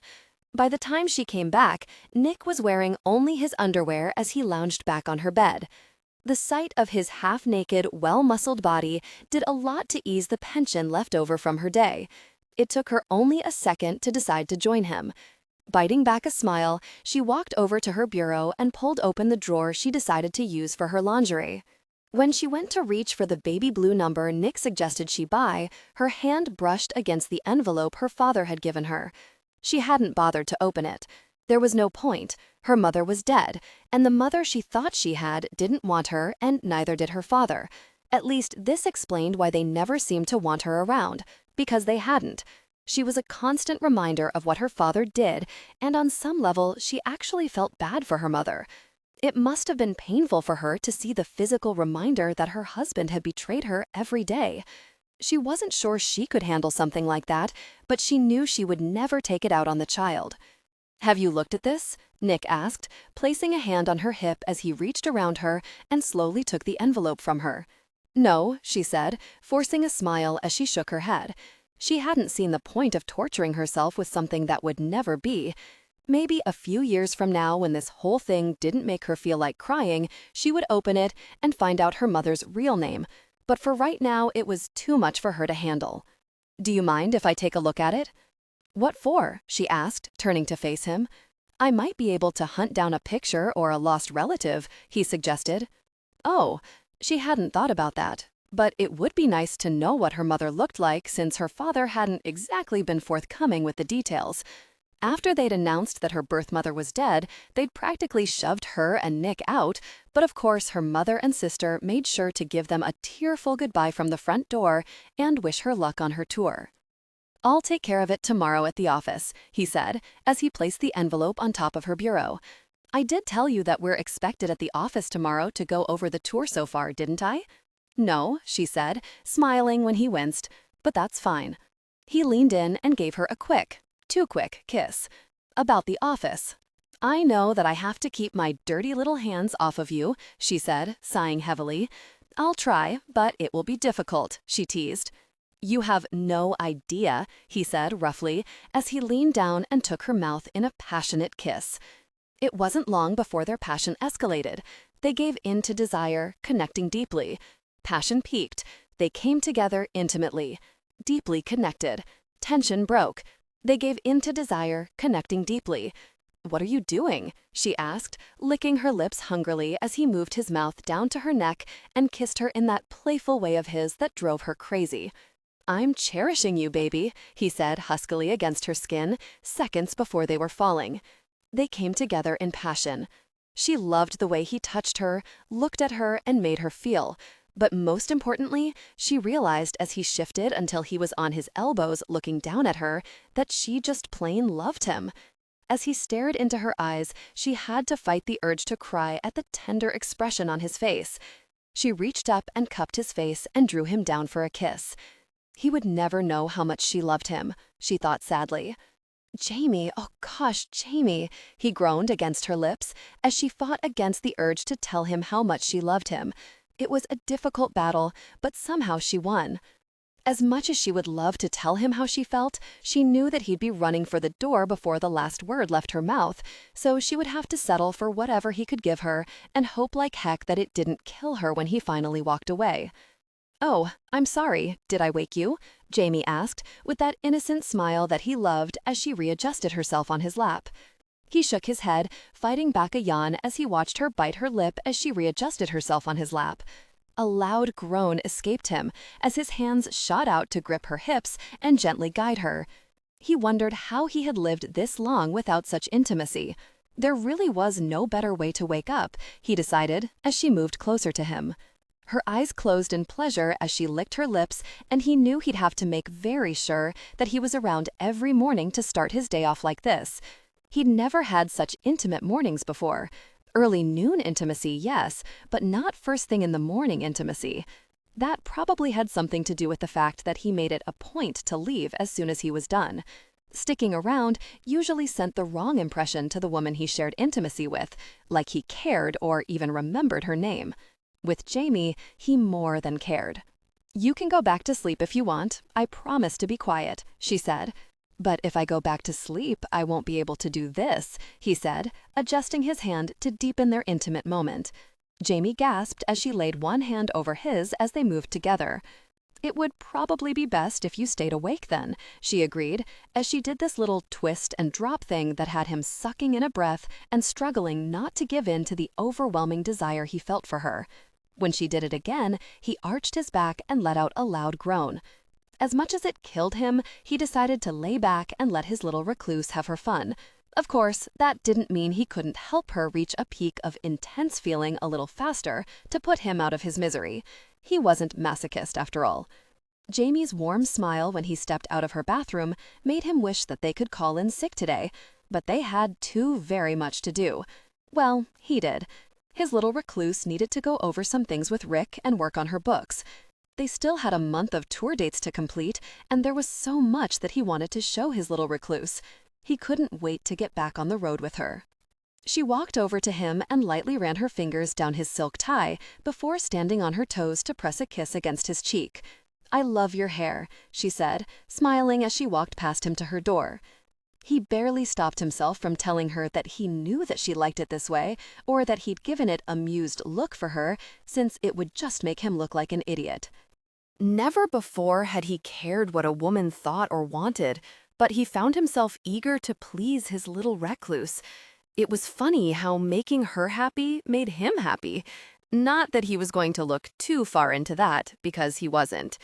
As he headed for the door, he grabbed his briefcase and the overnight bag he'd thrown together last night and followed after his little recluse, only to come an abrupt halt when he found her shifting nervously in front of some guy wearing cheap cologne that smelled like Windex and the expression of a guy who hadn't found companionship in decades. "You can't do this," Jamie said, holding up a white piece of paper. "I just did, lady. When you moved in, I told you that I didn't want any problems, and for almost 2 months, I've had to deal with crowds, people breaking in, and weirdos. I'm done. I want you out by the end of the week," the man snapped, moving to walk away, but his little recluse scrambled to catch up and cut him off. "A week? I won't be here. I have to go back on tour. Can't we make some sort of compromise?" she suggested, almost desperately. The man stubbornly shook his head as he walked past her. "I'm sorry, Miss Harris, I really am, but I've put up with too much nonsense over the past month, and I've gotten one too many complaints about you," he said, surprising him greatly. People complained about his little recluse? Nonsense. "But I didn't do any of those things. You know Mrs. Briggs has a hearing problem, and Mr. Ames thinks the government is stealing his thoughts. Please don't do this."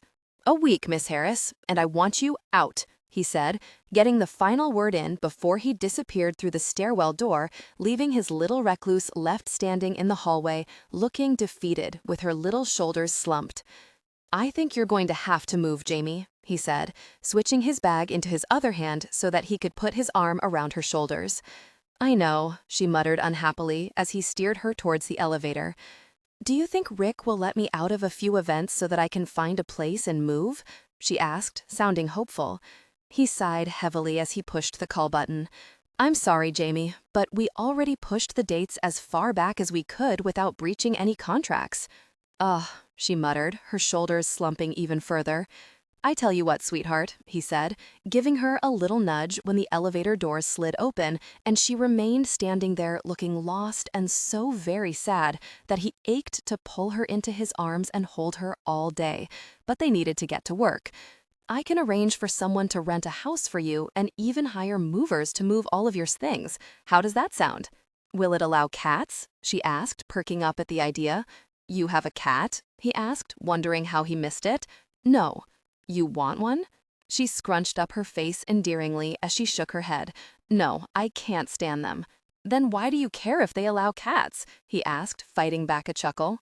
"I just like to keep my options open," she said, shrugging. As he followed her onto the elevator, he wondered why he loved it when she drove him crazy. "Oh my gosh, I can't do this," Jamie mumbled as she watched in horror as a large group of paparazzi descended on her vehicle. Why had she told Nick that she didn't need him to follow her to work?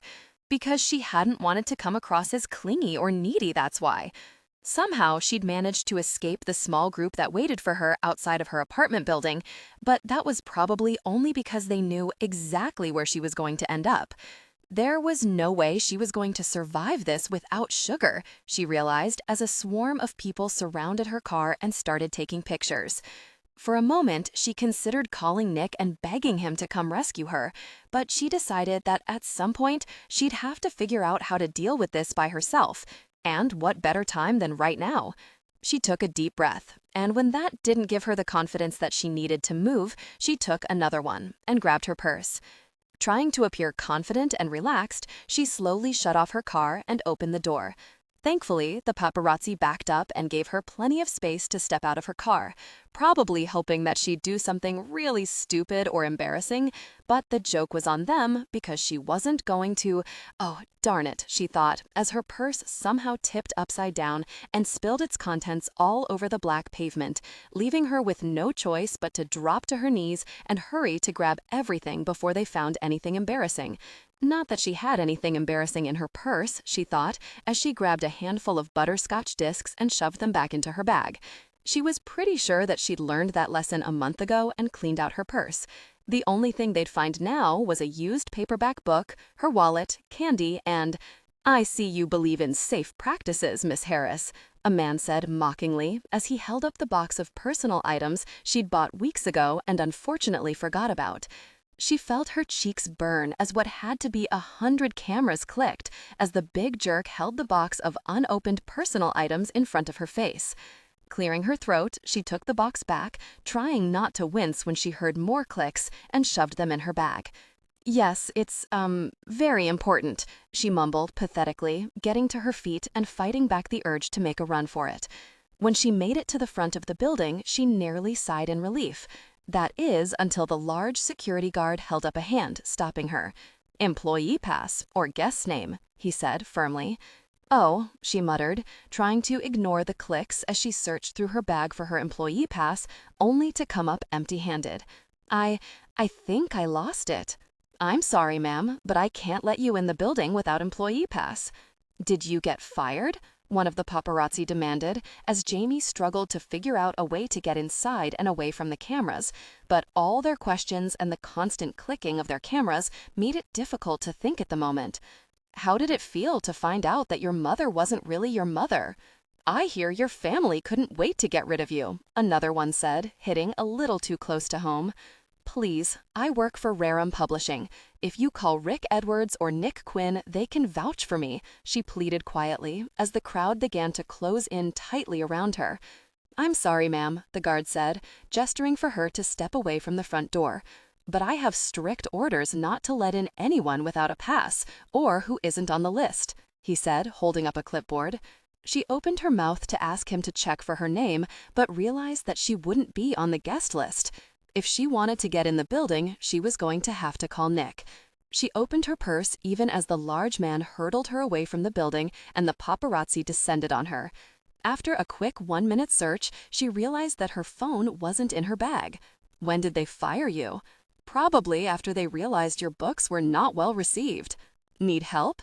Guess you can't call your family," someone shouted.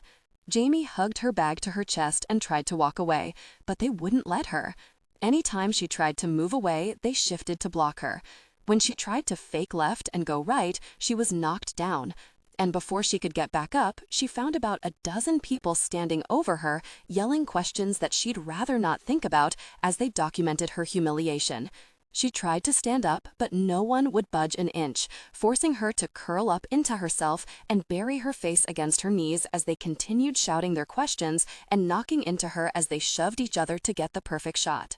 As she was stepped on, kicked, humiliated, and screamed at, she couldn't help but wish that she had some chocolate and Nick's arms around her as the first embarrassing tears streamed down her cheek. Thankfully, she had her face buried against her knees so the cameras missed it, but that didn't stop them from trying to get some kind of a reaction from her. "I'd love to make you dinner tonight, Nick," Mandy, Sandy, or was her name Chrissy? Said as she leaned in a little too close for his comfort, forcing him to sit back in his chair and shift away from her as he shot the empty chair by Rick's side another glance. Where was she? She should have been here by now. In fact, she should have been here an hour ago. But the woman was a no-show. He called her apartment, thinking that she'd run back because she'd forgotten something, but she hadn't picked up. She wasn't answering her cell phone either, and now he was really starting to worry about her. "Nick?"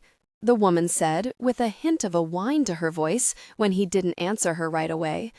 "I have to catch an early flight in the morning," he said absently, as he turned to shoot another glance at the boardroom's closed double doors. "That's okay. I don't mind giving you a ride," she said in a husky whisper that left absolutely no doubt in his mind about what she really meant.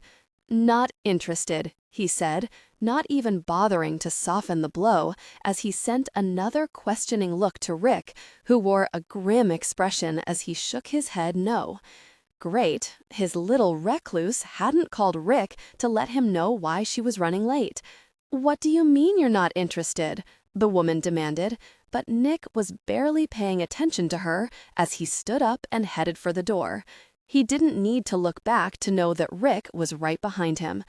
"The morning meeting is canceled. Please return to your duties," Rick said as Nick pulled his phone out and tried to call Jamie one last time. "Are you sure she was coming in today?" Rick asked as they stepped in front of the elevator. "Positive," he said, hitting the call button repeatedly with a little too much force. "Any idea what could be keeping her?" Rick asked.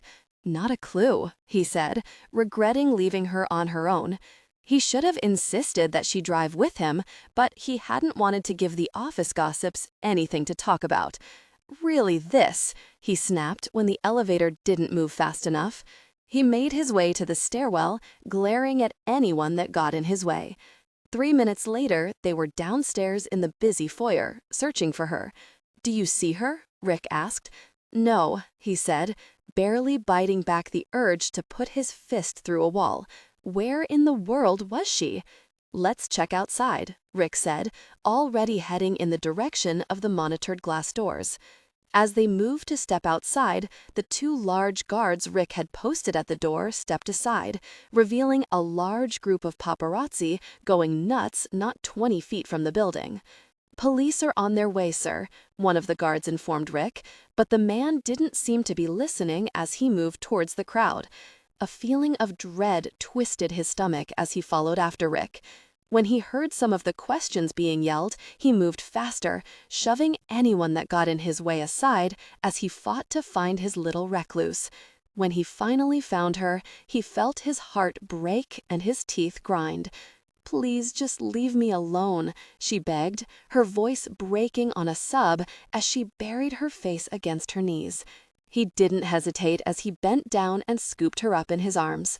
At first, she went rigid and moved to push away from him, but then she looked up and saw him, and her body relaxed as she buried her tear-soaked face against his shirt. "Is this your boyfriend? Are you using her for her money?" a woman demanded as she snapped their picture, but he ignored them all as he shouldered his way through the crowd. Thankfully, Rick stepped in front of him and cleared the path.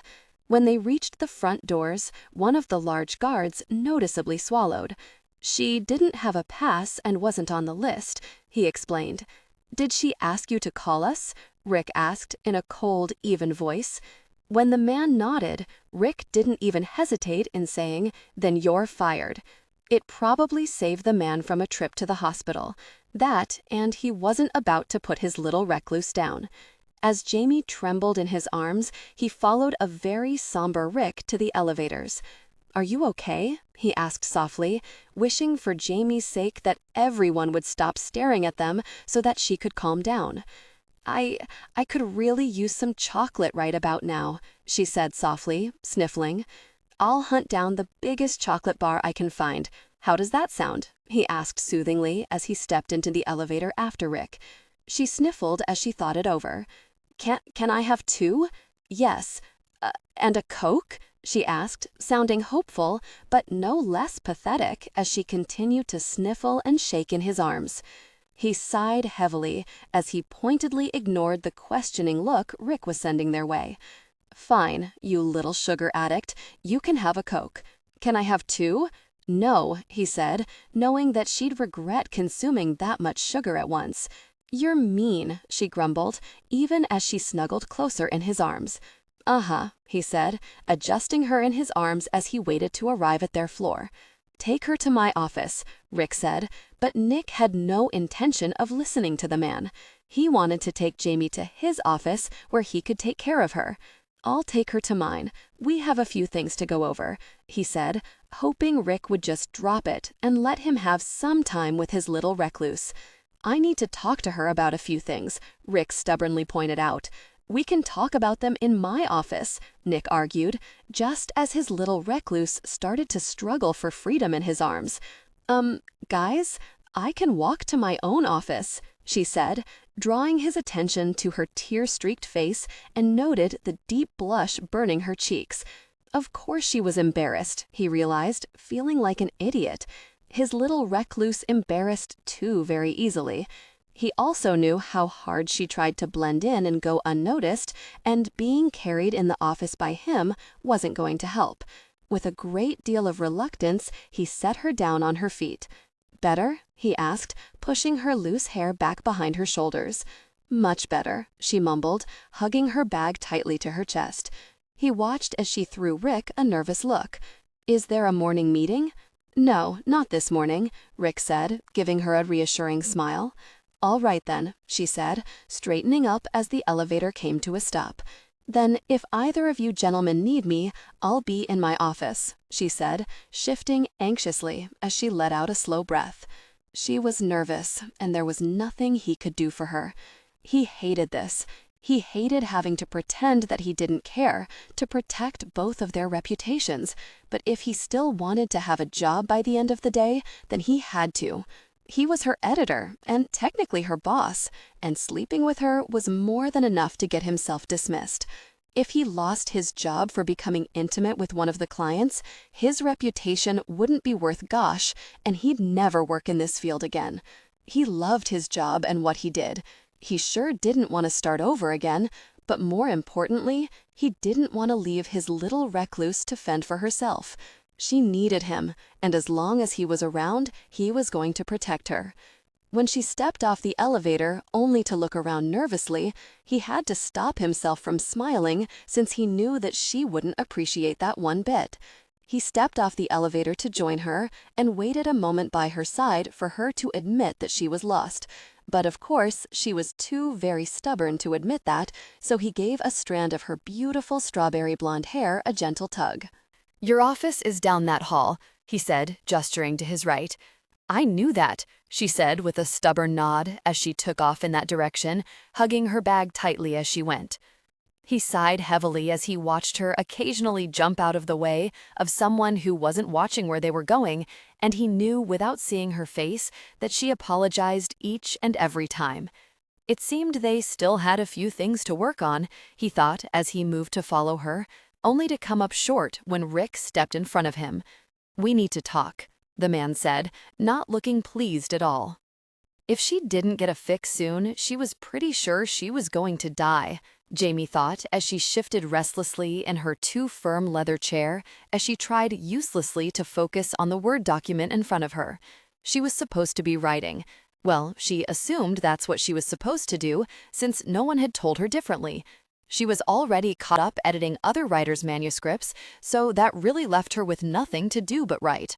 She checked her inbox, hoping that she'd find the email telling her that it was her to turn to write the next chapter, but so far nothing. This was the first time she'd ever collaborated with someone on a book, and she had to admit that it was pretty fun. The story was enjoyable, and she was really enjoying the twists and turns she had to keep up with. It was a challenge, one she loved and hoped to do again. After another minute, she realized that staring at her inbox wasn't exactly going to help, so she turned her attention back to the chapter that she was working on, but her mind kept drifting to what happened outside, not even an hour ago. As hard as she tried, she couldn't stop thinking about the things they'd said to her. Nick had warned her about the paparazzi and how cruel they could be to get what they wanted, but it hadn't prepared her at all. She really needed some chocolate and a Coke, but so far she hadn't been able to track any down. When she asked around, her questions were met with stares of horror and comments about carbs and diets. How could any woman function without chocolate? She wondered again. It really was unnatural.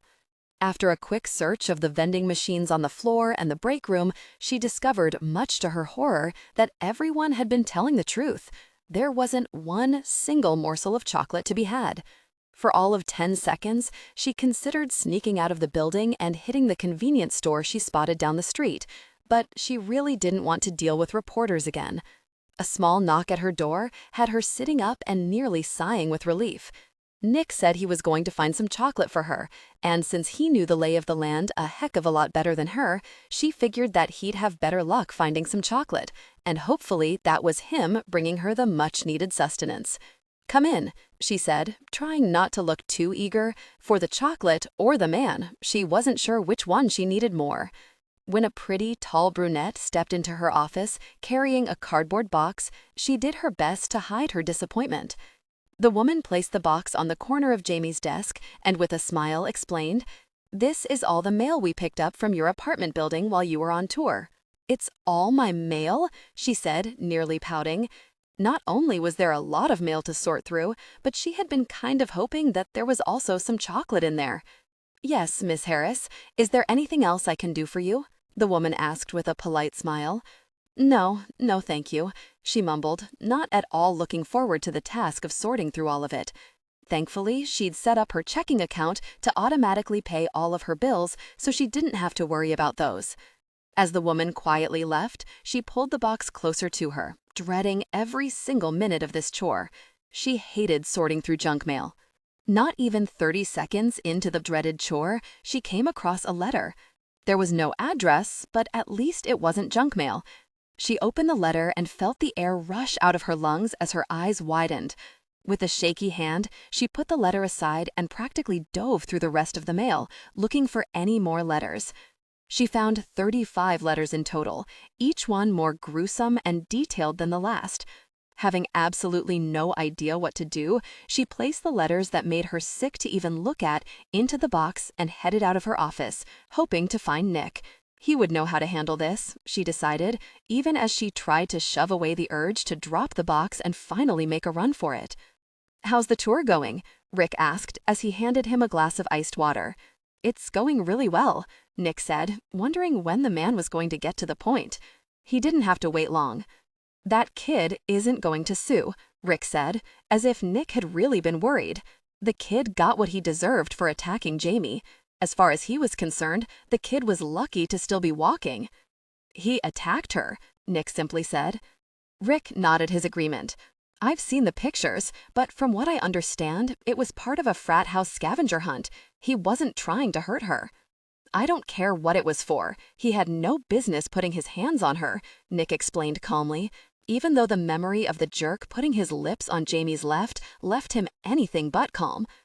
"You don't think that you took things a little too far? You broke his jaw, Nick," Rick said, sighing heavily as he sat in the chair across from him. Nick looked over and met his friend's eyes as he asked, "If it had been Dana, would you have done anything differently?" he asked, knowing the soft spot the man had for Dana Pierce. She was a sweet woman that they both cared deeply about. He also knew the man viewed her as a sister. When Rick didn't answer, but instead clenched his jaw tightly, he had his answer. "Was there something else you needed to discuss? I need to get back to my office and go over the rest of the dates to make sure there are no last-minute surprises," Nick said, not bothering to wait for the man to speak as he stood to leave. He had too much gauche to do to sit here twiddling his thumbs. "Are you romantically involved with her?" Rick asked bluntly, taking him off guard. "What the hell are you talking about?" he asked, sitting back down. "Jamie, I need to know if I should have someone else work with her." "Do you have a problem with her work?" Nick demanded. Rick frowned. "No." "Do you have a problem with my work then?" "No." "Then I don't see how it's any of your business what we do in our spare time," Nick said, refusing to lie and belittle what he had going on with Jamie to save his own ass. If they fired him, and he prayed that didn't happen, then he'd go with her and watch out for her during the rest of this tour, and hopefully when it was finished, he'd have another job. One thing was for certain, he wasn't ready to lose Jamie. Not yet. "It's not that simple, and you know it, Nick. We have that particular policy for a reason, and I'm afraid I can't look the other way. "You're going to have to end things with her, and I'm afraid I can't allow you to continue overseeing this tour," Rick said grimly. He would still have the job he bust his ass to get, but he would lose Jamie, he realized. They were never going to last past this tour. This had been a wonderful, earth-shattering connection, but nothing more. They could still be friends, and he'd see her whenever she worked in the office and he was in town, but that was all. He would no longer be allowed to touch her, kiss her, or hold her ever again because she would be off limits to him. As he stood up, he couldn't believe how easily the decision came to him. For years, he wanted nothing more than to get his name out there and make a better life for himself and erase every last memory of his childhood. When the best opportunity of his life came, he really messed it up by becoming romantically involved with his little recluse. He could either keep his job, and he knew that it wouldn't be long before he came across another chance to make a name for himself, or he could keep the best thing that ever happened to him. It really surprised him that he didn't have to think about it. "Then I quit," he said, walking towards the door with every intention of grabbing his little recluse and taking her home, where he planned on losing herself in her arms for the rest of the day. "You're serious?" Rick said, coming to his feet. "Deadly," Nick said without any hesitation. "She really means that much to you?" Rick asked, sounding more than just a little curious. "She means everything to me," Nick said, closing in on the door. "I'll be out within the hour, and just so you know, I plan on going with her for the rest of the tour. I'll stay out of whoever's way that you send to take over from me, but I'm not leaving her." Rick's chuckle brought him up short. He turned around to glare at the man. "What the hell is so funny?" "I can't believe the day when the mighty Nick Quinn got brought to his knees by a woman finally came," he said, shaking his head ruefully even as the bastard continued to grin. "She didn't bring me to my knees," Nick ground out. "I care about her and want to keep her safe." Rick waved his comments, of which actually pissed him off more than the man's laughter. "Relax, you're not fired." "I quit," he pointed out. "I chose to ignore it," Rick said with a simple shrug. "But you should know that I've decided to send someone with you for the rest of the tour." "I don't need a babysitter, Rick," he said, shocked at how relieved he was to still have a job. "I know you don't. Even though I'm not entirely comfortable with this situation, I'm going to trust that you know what you're doing," he explained, and Nick just barely bit back his wince. He had no idea in hell what he was doing. For God's sakes, he'd just tried to quit his job for a woman he didn't plan on seeing past next month. What the hell was wrong with him? This wasn't like him, and he couldn't help but blame his little recluse for it. If she hadn't made him fall in... No, he was not in love with her. He liked her a lot, but it sure as hell wasn't love. It was great intimacy, and he enjoyed her company, nothing more. Maybe he'd been spending too much time with her. It might be best if he stepped back from her, but then he realized that he didn't much care for the idea. Maybe this didn't have to end once the tour was done. They could be friends, good friends, and when the need arose, they could have no strings attached intimacy, often. It wouldn't be anything permanent, just two good friends who shared intimacy whenever they wanted, wherever.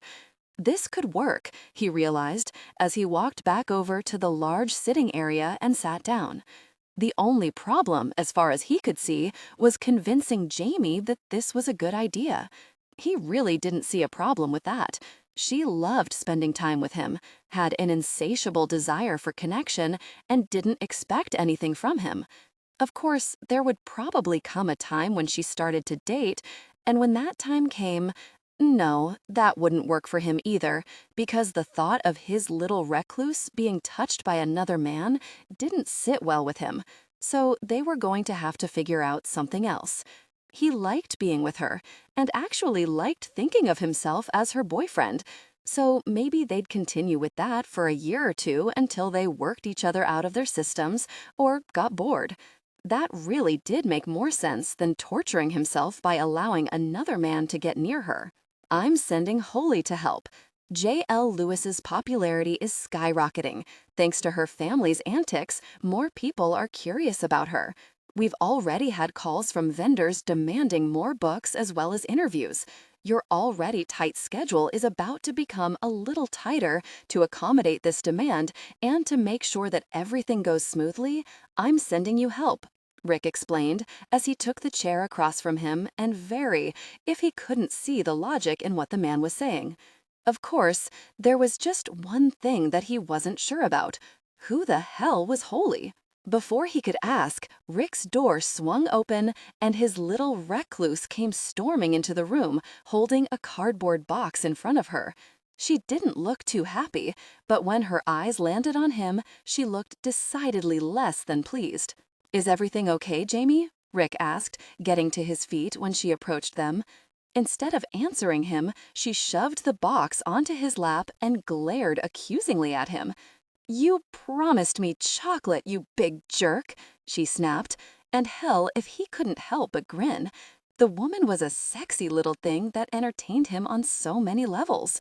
"I got you chocolate and some Coke, Jamie, but Rick ate it," he said with a helpless shrug. "Wait, what?" Rick asked, looking like a deer caught in headlights as Jamie turned her cute little temper on him. "You ate my chocolate?" Jamie asked as she glared up at the much taller man. It was actually interesting that his little recluse couldn't stop apologizing to people for screwing her over, but mess with her sugar obsession and she'd rip someone's throat out. Rick stammered helplessly as Jamie's lower lip began to tremble.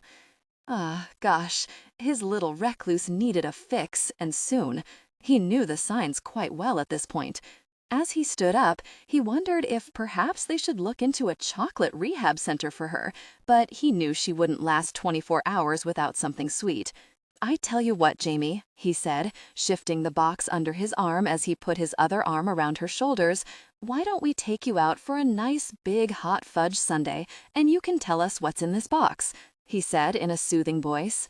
"You're patronizing my needs again," she sighed, but thankfully that lower lip stopped trembling.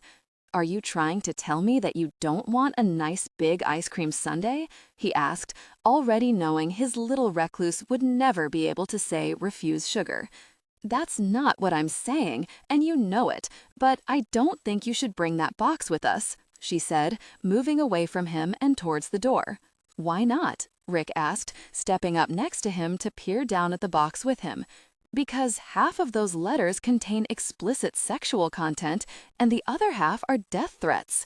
Come on, Jamie, it's time to get up," Nick said in a soothing tone, even as he pulled her to her feet. "Go away, I'm tired and I hate you," she muttered, trying to pull away from him so that she could cuddle back up in her seat and go back to sleep, but he wouldn't have it. In seconds, she had her back on her feet and was nudging her off the plane.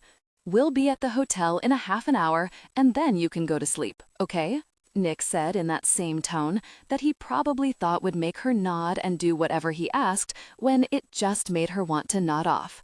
"Mr. Quinn is right, Miss Harris. Once we get to the hotel, you can rest until the book signing this afternoon," Holly, the woman who now made them a trio for the rest of the tour, said from somewhere ahead of her, but she was too busy struggling to keep her eyes open to try and look for the woman. Not that she thought the woman would be very hard to find. With stunning red hair, exotic style, and way too much perfume, she was kind of hard to miss. Since her ticket was a last-minute booking, Holly had been forced to sit several rows away from them, but unfortunately that wasn't enough. The woman's perfume invaded the cabin space, and within minutes, a lot of people, including her, were complaining about having a headache. Of course, it reminded her that if Nick tried to force her to share a room with the woman, she was going to revolt. She'd pay for her own room because there was no way she could stay in the same with the woman, and that perfume? She could be the nicest woman in the world for all Jamie knew, but she just couldn't take being trapped in a room with that tear-stinging perfume. It was not happening. "You're doing great, Jamie. Just hang in there and we'll be at the hotel soon," Nick said after they collected their luggage and headed for the front entrance. "I don't need a pep talk," she muttered, biting back a yawn as she readjusted the duffel bag over her shoulder. "I need sugar. Lots and lots of sugar," she grumbled, wishing that he would at least let her get some before they left. But the infuriating man decided about 12 hours ago that he was going to turn into super overprotective man, which of course meant keeping an eye on her and depriving her of her beautiful, much-needed, beloved sugar. Then again, she couldn't really blame him, since those letters had freaked her out pretty badly. She still couldn't believe someone who didn't know her could hate her so much. When she showed the letters to him and Rick, she'd been kind of hoping that they'd laugh it off and tell her that it was a joke. But the looks on their faces when they read the first one told her that it was anything but a joke. Within minutes, Rick had been on the phone with the police, and Nick wouldn't let her out of his sight even to use the bathroom. And when she couldn't hold it a minute longer, he made her use the men's room so that he could stand guard. He thought she was kidding when she told him to sing so that she could use the bathroom. She hadn't been. Besides learning that the men's bathroom was surprisingly cleaner than the women's room, she also learned that Nick had a very sexy singing voice. That, of course, didn't make up for the fact that she hadn't had sugar in nearly 24 hours. She wasn't hypoglycemic or anything, but very much addicted to sugar at this point in her life, and if she went too long without something sweet, she got cranky. Very cranky. This morning, Nick had been sweet enough to make her breakfast, a straightforward breakfast of eggs, bacon, and wheat toast that didn't fulfill her sugary needs. She meant to pick something up on the way to work, but never got the chance. Of course, once the guy saw the letters, she never got her hot fudge sundae either, or any food for that matter. "She's going to fall over," she mumbled, just as her poor stomach growled viciously for a little attention. As soon as they reached the hotel, she was going to order some food and grab some sleep. Her new game plan was to sleep until the very last minute possible instead of spending the customary hour with Nick going over things. If he didn't like that, then that was too bad. She was a tired, cranky woman in need of sugar, and he was the big jerk denying her her fix. "How much gosh does she need?" Nick asked, even as he reached over and grabbed the duffel bag that was giving Jamie so much trouble and threw it over his already occupied shoulder before reaching back over and taking her now free hand into his. They watched as Holly directed the man carting all 8 of her bags towards the waiting line of taxis. She realized that they wouldn't be heading home for 4 weeks, but 8 bags was a bit of an overkill, especially since they would be moving around a lot. While Holly's bags were loaded into a taxi, Nick signaled for a different taxi and had their things thrown in the back. "Nick," Holly said brightly, waving to get Nick's attention. With a small groan that had her smiling, he looked over at the woman. "I thought that it might be a good idea if you and I shared a taxi so that we could go over a few things," Holly said casually. But there was no doubt in Jamie's mind that talking was the last thing the woman wanted to do with Nick. It wasn't too difficult to figure out that the woman was interested in Nick. What heterosexual woman in her right mind wouldn't be? He was incredibly sexy, handsome, and charming, and it seemed that she wasn't the only woman to notice. He opened the taxi door and gestured for her to get inside and barely held back her disappointed sigh as she resigned herself to riding to the hotel alone. "We'll meet you at the hotel," Nick said, as she closed her eyes and settled in for what she hoped was a short ride. "Okay," she said, around a loud yawn. "Okay?" Nick asked as he sat down next to her and took her hand into his. She opened her mouth to explain that she thought that he was riding with Holly, but she was too very exhausted to try. Instead, she curled up next to him and forced her eyes to stay open during the blessedly short ride. It seemed like minutes later, she was leaning against the wall near their things while she watched him all in. She was waiting to see how many rooms they had before telling him that she was getting her own room. She didn't want to hurt Holly's feelings unnecessarily by flat out refusing to bunk with her. Holly just stepped into the hotel foyer, followed by a man pushing her bags on a trolley, when Nick walked over to her. He handed her a key card and one to Holly as she joined them. "So we get our own rooms?" Jamie said, hoping that she didn't sound too hopeful. Nick shook his head as he reached down and grabbed his bags. "No, I'm afraid all of our original reservations still stand. 2 of us are going to have to double bunk," he announced. and she wasn't too busy trying to find a tactful way around it to notice the look Holly sent Nick. She knew the minute she was out of earshot that the woman was going to offer to share a room with Nick. That wasn't happening. She might be a pushover, but that didn't mean that she was going to stand by quietly while some woman made a play for her boyfriend. She was utterly shocked that she thought of him as her boyfriend. Even though he'd referred to her himself as her boyfriend a few times, she hadn't given it much thought, mostly because she didn't want to get her hopes up. But she realized that it was true. For the first time in her life, she had a boyfriend. She ignored the fact that that little bit of information was kind of pathetic and focused on the here and now. And right now, there was another woman interested in her man. Although she wasn't the down and dirty catfight over a guy kind of girl, that didn't mean she was going to stand back while another woman made a play for Nick. She'd simply take the woman aside and explain to her that Miss Harris and I will be sharing a room, Nick announced, shocking the woman and putting the matter to rest as far as she was concerned, which was a good thing since she really didn't think she would have had much energy to explain anything to the woman at the moment. "We'll see you in the morning. Have a good night, Holly," Nick said, grabbing Jamie's bag and throwing it over his shoulder once he had all of his things. "Wait, you can't do that," Holly yelled after them. "Good night," was all Nick said as he ushered her onto the elevator. Just before the elevator doors closed, she saw the look of fury on the woman's face and, thanks to growing up with Caitlin, knew the woman was going to make her life a living, difficult time. Great, she thought dryly as the elevator doors closed. That's all she needed to make her life perfect. "I could have rented my own room," Jamie mumbled as she stepped out of the bathroom, drying her damp hair off and wearing a pair of light pink flannel pajama pants and a tiny white t-shirt that had his blood simmering. "They were sold out for the night," he lied. "It was either share a room with me or with Holly," he explained, noting the pinched look on Jamie's face at the suggestion. Not that he could blame her. The woman was incredibly annoying, and that perfume of hers was strong enough to peel paint. She was also the last person that he wanted to tag along on this tour. When he realized who Holly was, he took Rick aside and told him to pick someone else. Unfortunately, there wasn't anyone else. Correction. He could have had her replaced for this tour if he'd been willing to wait another couple of days, but he hadn't been. After seeing those letters, he wanted to get his little recluse out of there as soon as possible, and for very good reason, too. The reason, of course, was the death threats.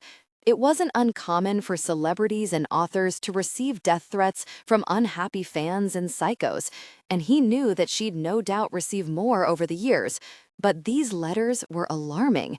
Not only did they go into graphic detail about how the psycho wanted to kill Jamie, but the letters were all addressed to Jamie, not J.L. Lewis. That probably wouldn't have been entirely alarming, since her family took it upon themselves to give away her real name, but that had only been a few days ago. The letters dated back a month ago, before anyone knew her real name.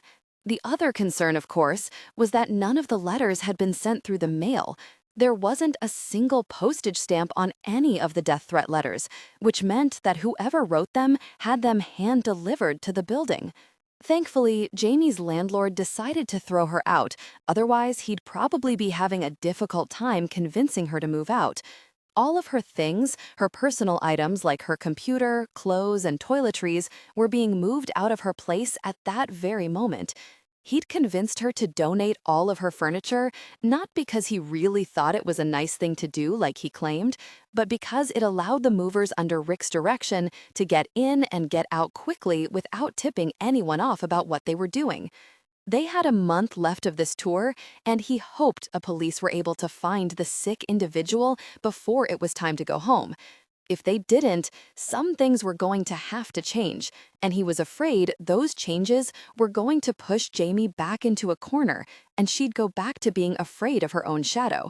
It was only because they'd kept certain details from her that she wasn't panicking right now.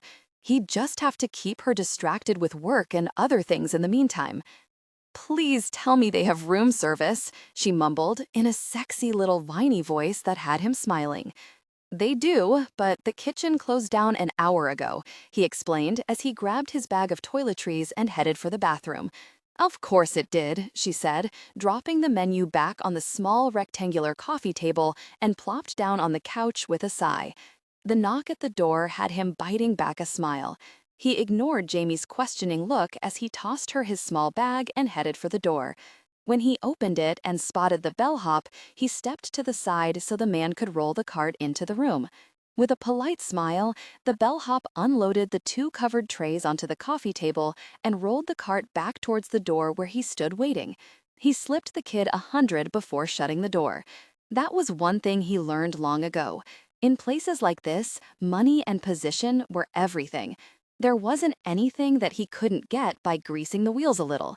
It also didn't hurt that the manager's wife was a huge fan of J.L. Lewis, and Nick promised him a set of signed copies if he opened the kitchen for his little recluse. "What's all this?" Jamie asked, shooting the covered trays a curious look. "This," he said, walking over to her and lifting the tray even as he bent to kiss her, "is dinner, sweetheart." "Is that double fudge cake?" his little sugar-addicted asked on a gasp. He chuckled as he set the cover down. It figured that she'd focus on the cake instead of the large plate overfilled with stuffed chicken breast, cranberry sauce, mashed potatoes, dressing, and a few other things that were giving off a mouth-watering aroma that had his stomach growling and reminding him that he hadn't eaten since breakfast. "It's actually triple fudge with real Belgium chocolate and chocolate mousse in the middle," he said, chuckling when she let a little reverent gasp of pleasure.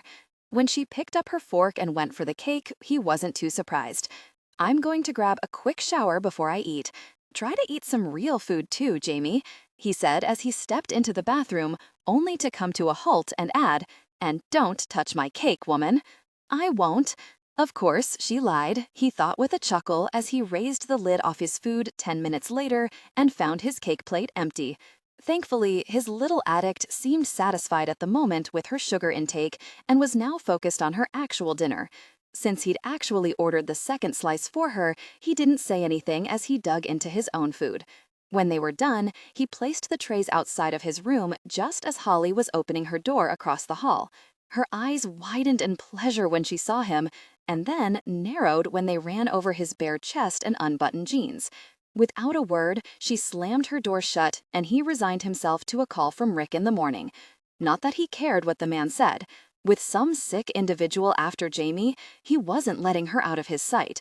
Rick could complain all he wanted, and it wouldn't change a single thing. He shut the door and walked back into the room as Jamie was climbing under the covers. He waited until she was settled before shutting the lights off and joining her. Before his head hit the pillow, she was curling up next to him. After their night of shared intimacy, moments later, they were both falling into a deep, satisfying sleep, and he realized that he never wanted to let her go. "Oh, God," Jamie muttered, panting hard as she slapped her hands on the tiled wall behind her and looked down. Nick winked as he leaned forward and shared an intimate moment. It felt so good, but it wasn't enough. She needed more. She needed him. Taking a deep breath and praying that her legs didn't give out, she somehow managed to step away from Nick and moved into the middle of the large bathroom. She looked over her shoulder to find him getting to his feet to come after her, and that's when she did the most brazen thing of her life. Tension broke. Gave in to desire, connecting deeply. Of course, the loud banging at their door had her near frustrated tears. When the banging didn't stop after a minute, Nick moved away from her, cursing up a storm that was pretty impressive. When he left the room, she decided to stand up, making it easier to engage with him before someone else could interrupt them. When Nick came back into the room, looking close to killing someone, she knew their intimate morning was over. He already had a pair of black pants on and was pulling on a light green shirt when he saw her. She noticed his strong physical reaction to her presence, which was flattering, but unfortunately it heightened her own desire. "What's going on?" she asked, unable to tear her eyes away from his intense presence. "That was Holly," he said tightly. "Apparently, someone in the office got the times mixed up and the convention starts in 15 minutes, not 2 hours. "Oh," she said, unable to stop from pouting. Nick closed the distance between them and cupped her face in his hands as he pressed a gentle kiss to her lips. "We will finish this later, Jamie, but right now we have to move quickly so that we don't disappoint your fans." She watched as Nick headed her way, but once again Holly stepped in front of him, blocking his path and grabbing his attention. This had been going on since they came here 5 hours ago. Every single time she needed to speak with Nick, Holly intervened. And whenever he finished with one problem and started to walk towards her, Holly would catch his attention and point out another problem for him to handle. Why exactly was the woman here if she needed Nick to do absolutely everything? Jamie wondered as she shot another hopeful look towards the bathroom. She'd been desperate for the bathroom for the last 2 hours, but she could never seem to get anyone's attention. Every time she tried to get Holly to manage the line of people waiting to speak to her so that she could use the bathroom, the woman got distracted. By Nick. The woman was constantly hovering around him, and whenever he was alone, Holly would rush over to him. She seemed desperate to be around him. Unfortunately, she didn't seem to realize that Nick looked rather annoyed with all the attention. If she didn't have to pee so badly, she'd probably find the whole thing entertaining. Okay, the whole thing did amuse her, but she really had to go, and soon. Deciding that there was no way she could hold it any longer, she got to her feet and thankfully spotted Pat, the really nice event coordinator that she'd met earlier.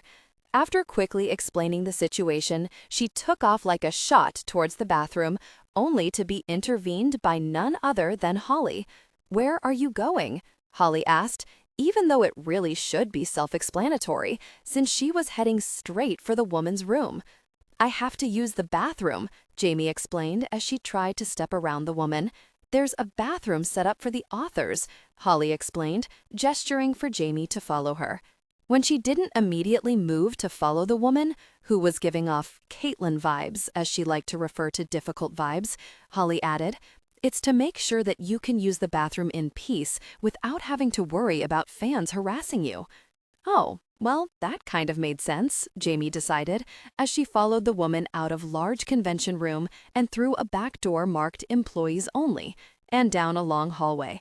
By the time they took a right down another long hallway, Jamie couldn't help but wonder how exactly this was convenient for authors, because she was finding it very inconvenient at the moment. When Holly suddenly stopped, she nearly did a happy dance, only to discover that none of the doors were marked in any way indicating that they were restrooms. "I thought we should have a talk, woman to woman," Holly said as she faced her. "Now?" Jamie asked, not bothering to hide her exasperation at the situation. "You can't wait until after I use the bathroom?" she asked, moving to step past the woman, more than willing to hunt down a bathroom on her own at this point. "It's about Nick," Holly said with a worried expression. Yeah, she just bet it was, Jamie thought, moving once again to step past the infuriating woman when she added, "He's going to get fired." Now that had her attention. She turned so that she could face the woman. "What are you talking about?" Holly made a show of worrying her bottom lip as she wrung her hands together. "I really shouldn't say anything, but if I don't, I know Nick will get in a lot of trouble." "What exactly would he get in trouble for?" she asked, already having a pretty good idea where this was going. "For his relationship with you," the woman said, confirming her suspicions. "I see," Jamie murmured as she looked around the long hallway again for any signs of a bathroom. It was close to becoming an emergency. "He's a really nice guy," Holly said on a broken sob. "I really don't want to see him get into any trouble, but if he continues to see you, then Rick will fire him." Jamie kind of doubted that, since Nick had hauled her onto his lap in front of Rick and even kissed her a few times. Rick looked more amused than anything, which reminded her that she wanted to ask Nick about that. "Is that all?" she asked when she moved past the woman to take up her search for a bathroom once again. "He'll get fired," Holly pleaded, cutting her off once again. Normally, Jamie would probably just mumble an apology and hear this woman's nonsense out, but she really didn't have the patience, and according to her bladder, she really didn't have the time. Instead of doing what she'd normally do, she faced the woman and decided to end this little game. "Look, I get it. You're into Nick. You've probably been pinning after him since the moment you met him, and I'm guessing he hasn't exactly been receptive or your attention," she said, knowing that she'd guessed right when the woman's sympathetic expression turned angry. "When you found out that you were joining this tour, you probably thought that you finally had your chance. But unfortunately, your timing was off, because Nick and I are dating. And now, you're not dating," the woman cut her off. "He's intimate with you. That's it. That's all that Nick is good for. He seeks intimacy with anyone and everyone, and the only reason he's with you is so that he can get ahead at work." He doesn't work for me," Jamie pointed out. Holly spat out a cruel laugh. "No, but if you reach Dana Pierce's sales records, he'll be able to pretty much do whatever he wants. He's just using you. That's the only reason why he's with you," the woman said, destroying a huge piece of her newfound confidence as old insecurities rushed to the surface. "Look, I'm trying to give you a heads up, because once this tour is over, he'll be dropping you," Holly said, storming past her to return to the convention. "Because you want him for yourself," Jamie pointed out, almost desperately. Holly simply shrugged. "It will either happen during the tour or later. Nick's a man who seeks intimacy, and he'll eventually come my way." With that, she walked off, leaving Jamie feeling like she'd just been kicked in the gut and, unfortunately, still desperate for a bathroom. Instead of turning around and heading back the way she came, she continued forward. She wasn't ready to face Nick or the Holly's mocking sympathetic looks just yet. She knew the woman would do and say anything to get Nick for herself. She wasn't an idiot after all. Thanks to Caitlin, she knew exactly how vicious some women could be. But that didn't stop the words from having their desired effect. This was only temporarily. Nick had told her that. In fact, he'd been very honest about that little fact. When this tour ended, then so did their relationship. Before this lovely little talk with Holly, she assumed it was because the man couldn't commit.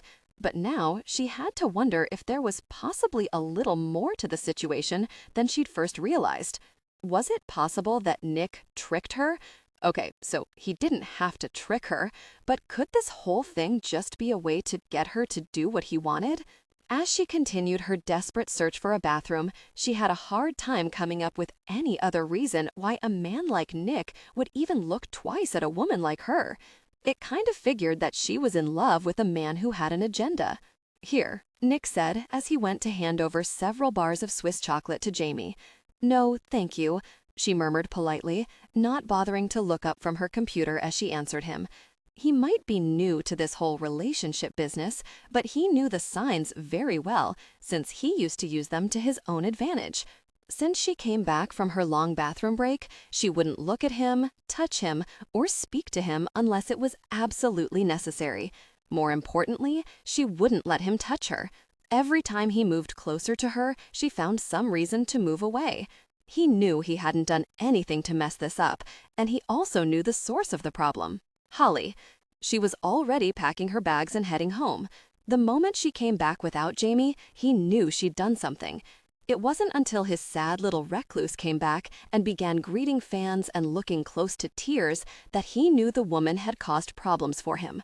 When he explained how Jamie was acting and how the woman was beyond incompetent since she couldn't seem to do anything without his help, Rick had demanded that she be sent home.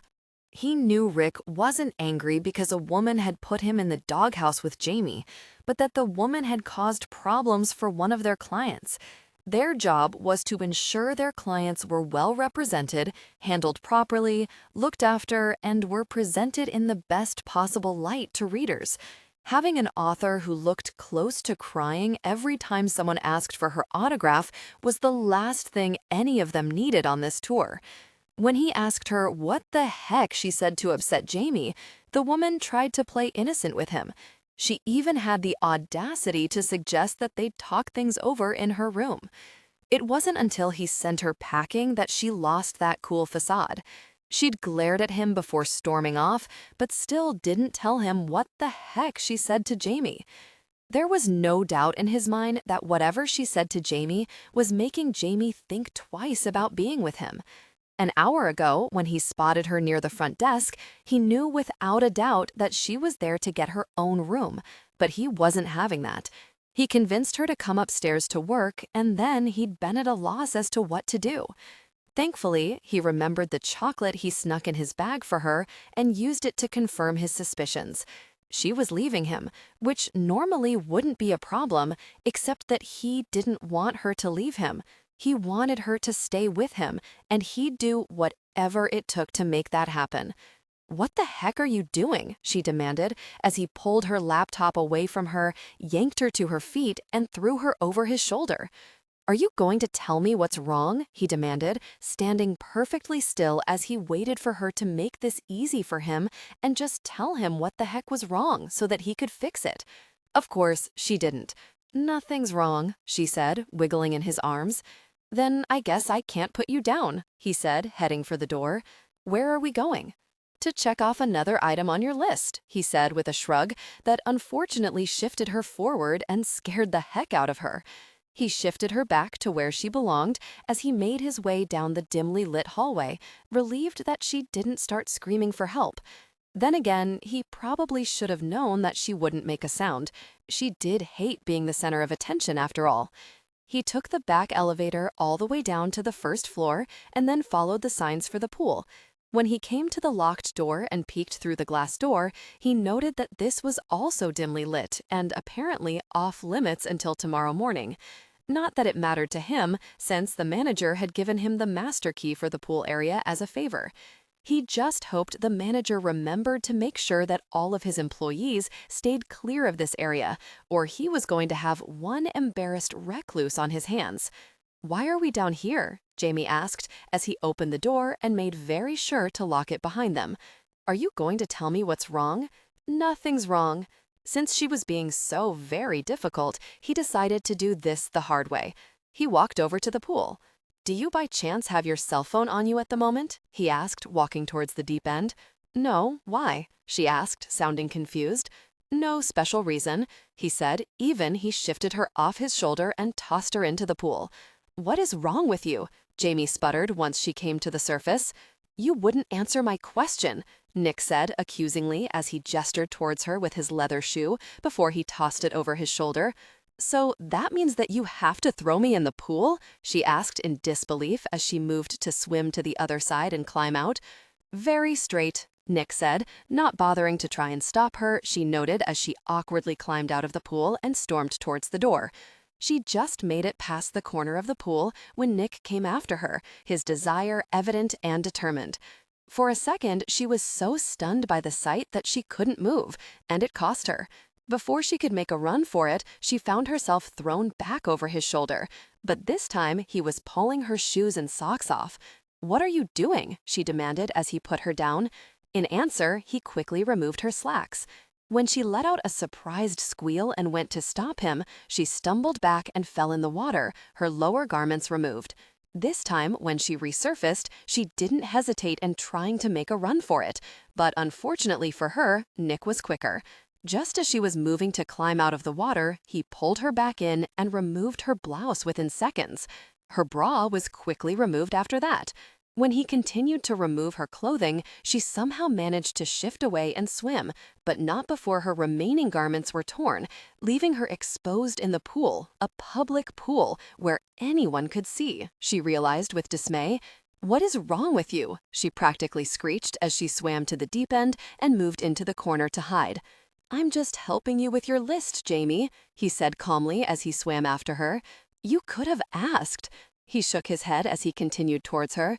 "You would have said no," he explained as he stopped in front of her and caged her in. "Now tell me what's going on." "Nothing," she muttered, looking anywhere but at his beautiful green eyes. "If nothing is wrong, then why are you pulling away from me, Jamie?" he asked softly as he gently cupped her chin between his thumb and finger and raised her face until she found herself eye to eye with him.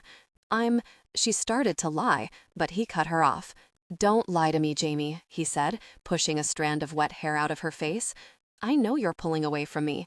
I just don't know why." When all she could do was struggle not to cry, he pulled her into his arms and held her.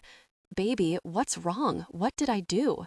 She wrapped her arms around his neck and held him tightly. "Look, I know Holly said something to upset you. I don't like her," she mumbled against his damp, warm skin. He chuckled softly as he pressed a kiss against her cheek. "She's not my favorite person at the moment either, baby. Tell me what she said to you that had you so upset that you actually passed up chocolate." "She said that you were just using me," she admitted softly. Nick went completely still against her. "How exactly am I using you?" he demanded as he pulled away to look at her. "To get my cooperation on this tour," she said, hating the way all the tenderness in his expression disappeared. "And you believed her?" he asked, not bothering to hide his disgust as he moved away from her. "Why wouldn't I?" she asked, choking on a sob. "I don't need to be intimate with a woman to get her to do what I want, Jamie, especially a pushover like you," he said, making her wince. "We both know that it wouldn't take much to get you to do what I want, so why the heck would I have to resort to being intimate with you to get your cooperation?" She opened her mouth to argue, but realized that there was nothing to say. He was absolutely right. Even when she was mad at him before he promised to help her with her list, she would have probably backed off complaining to Rick with just the right amount of persuasion. It never took much to make her bend to someone's will, and everyone knew it. "I'm pathetic," she muttered, not realizing just how pathetic she really was until that moment. It was one thing to believe that everyone else realized they could walk all over her, but quite another to actually have it thrown in her face. She turned away from him and moved to climb out when he wrapped his arms back around her and pulled her back against his chest. "You're not pathetic, Jamie. You just have a problem with standing up for yourself," he explained, pressing a kiss against her earlobe. "How exactly is that not pathetic?" she asked, sniffling. You're not pathetic, Jamie. And you sure as heck aren't the same woman I found crawling on the floor of the men's room, he said, chuckling softly. She cringed at the memory. "I thought it was the woman's room," she explained needlessly. "So I gathered. The point is that you've come a long way in a very short time, Jamie," he said, moving them closer to the corner. "So you don't think I'm a pushover anymore?" she asked, too eager to hide it. "Let's just say that you're doing a lot better about standing up for yourself, and for those times that you're not able to, you have me," he said, pressing a kiss to her neck. "But I don't," she said, sounding sad even to her own ears. "What the heck are you talking about?" he asked tightly as he turned her around and gently placed her in the corner where she could hold herself up by propping her elbows up on the side of the pool. He placed his hands near hers and he closed the distance once again. "I need you to help me out, baby, and tell me what else she said that upset you," he said when she didn't answer him. She sighed warily as she reached out with one hand and ran her fingers through his damp hair, loving the way it felt between her fingers. "I'm not sure how she knew." "Knew what?" he asked, interrupting her. As she toyed with a strand of his hair, she answered, "That this was going to end when the tour was over." "And that's why you thought I'd compromise myself to keep you under my thumb?" he asked casually, but there was not missing the hurt in his tone. She released the strand of hair she'd been playing with to run her fingers over the slight stubble covering his jaw. "Is that what your mother did?" she asked, already having figured it out from the comment he made about his first intimate experience. For a moment, he didn't say anything as he looked away from her. She thought that maybe she'd gone too far and opened her mouth to apologize when he cut her off. "My mother was 16 when she had me. She was a typical teenage runaway who got mixed up in drugs and certain activities and had parents who didn't look too favorably on her behavior. She decided that she didn't need them and took off for California, where she thought she was going to be a movie star," he said, ramming his fingers through his hair as he looked back at her. "She got mixed up with the wrong kind of people very early on. When she discovered that she was pregnant, her and about 5 friends who were also working in the adult entertainment industry rented a 3-bedroom apartment. They set up 2 of the rooms for their activities and shared the 3rd room.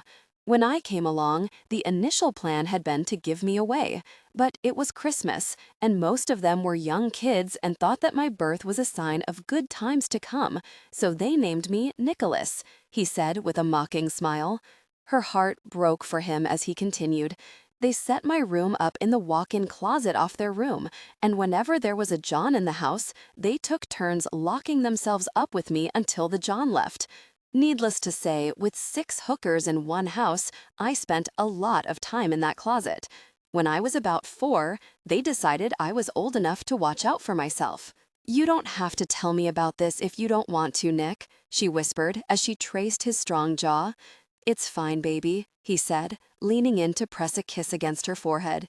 When he leaned back, he focused all of his attention on the water between their bodies.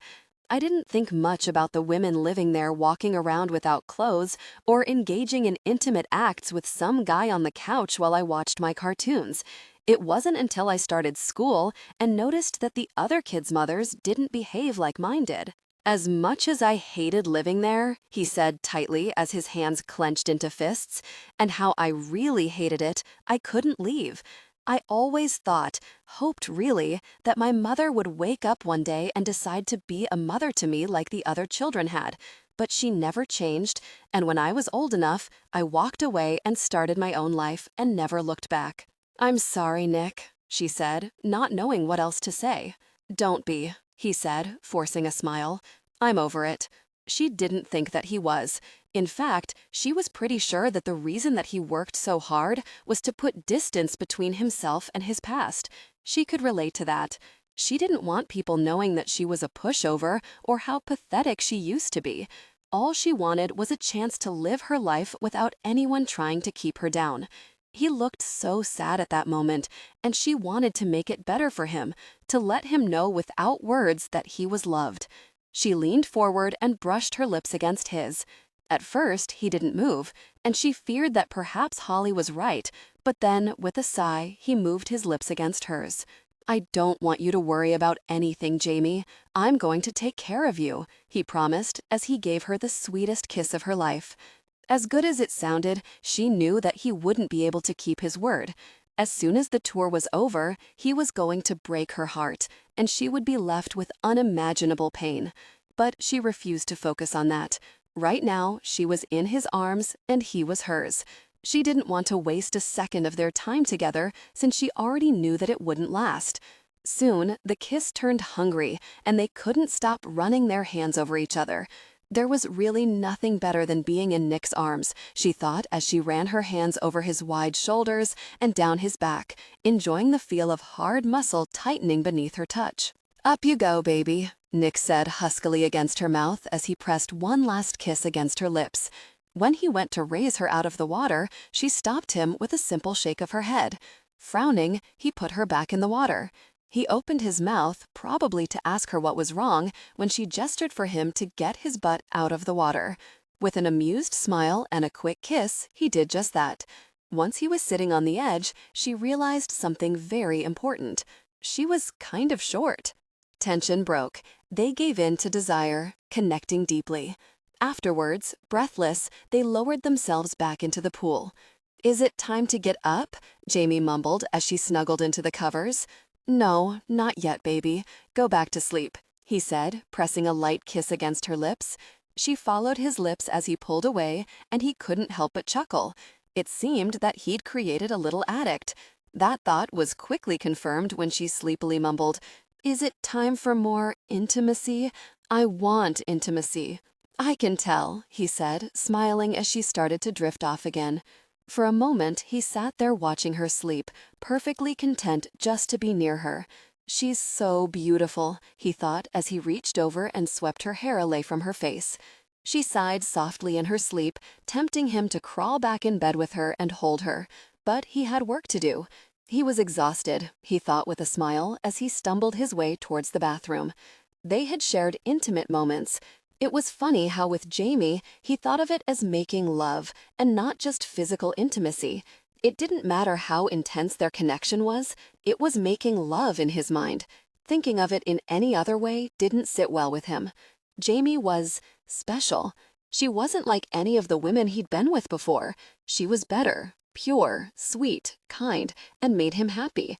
He wanted to take care of her, to be there for her, and it didn't matter that those thoughts should scare the gosh out of him, but he couldn't stop wanting them. That didn't mean that he could give them to her. He wasn't right for her and would never be good enough for her, he reminded himself, and he'd never hated himself more than at that moment. He felt like he came from a tainted background and was completely incapable of being what she needed him to be. He didn't trust himself not to hurt her. How could he? What the gosh did he know about making a woman happy? He had absolutely no idea how to make a woman happy in the long term, or to even make a relationship work.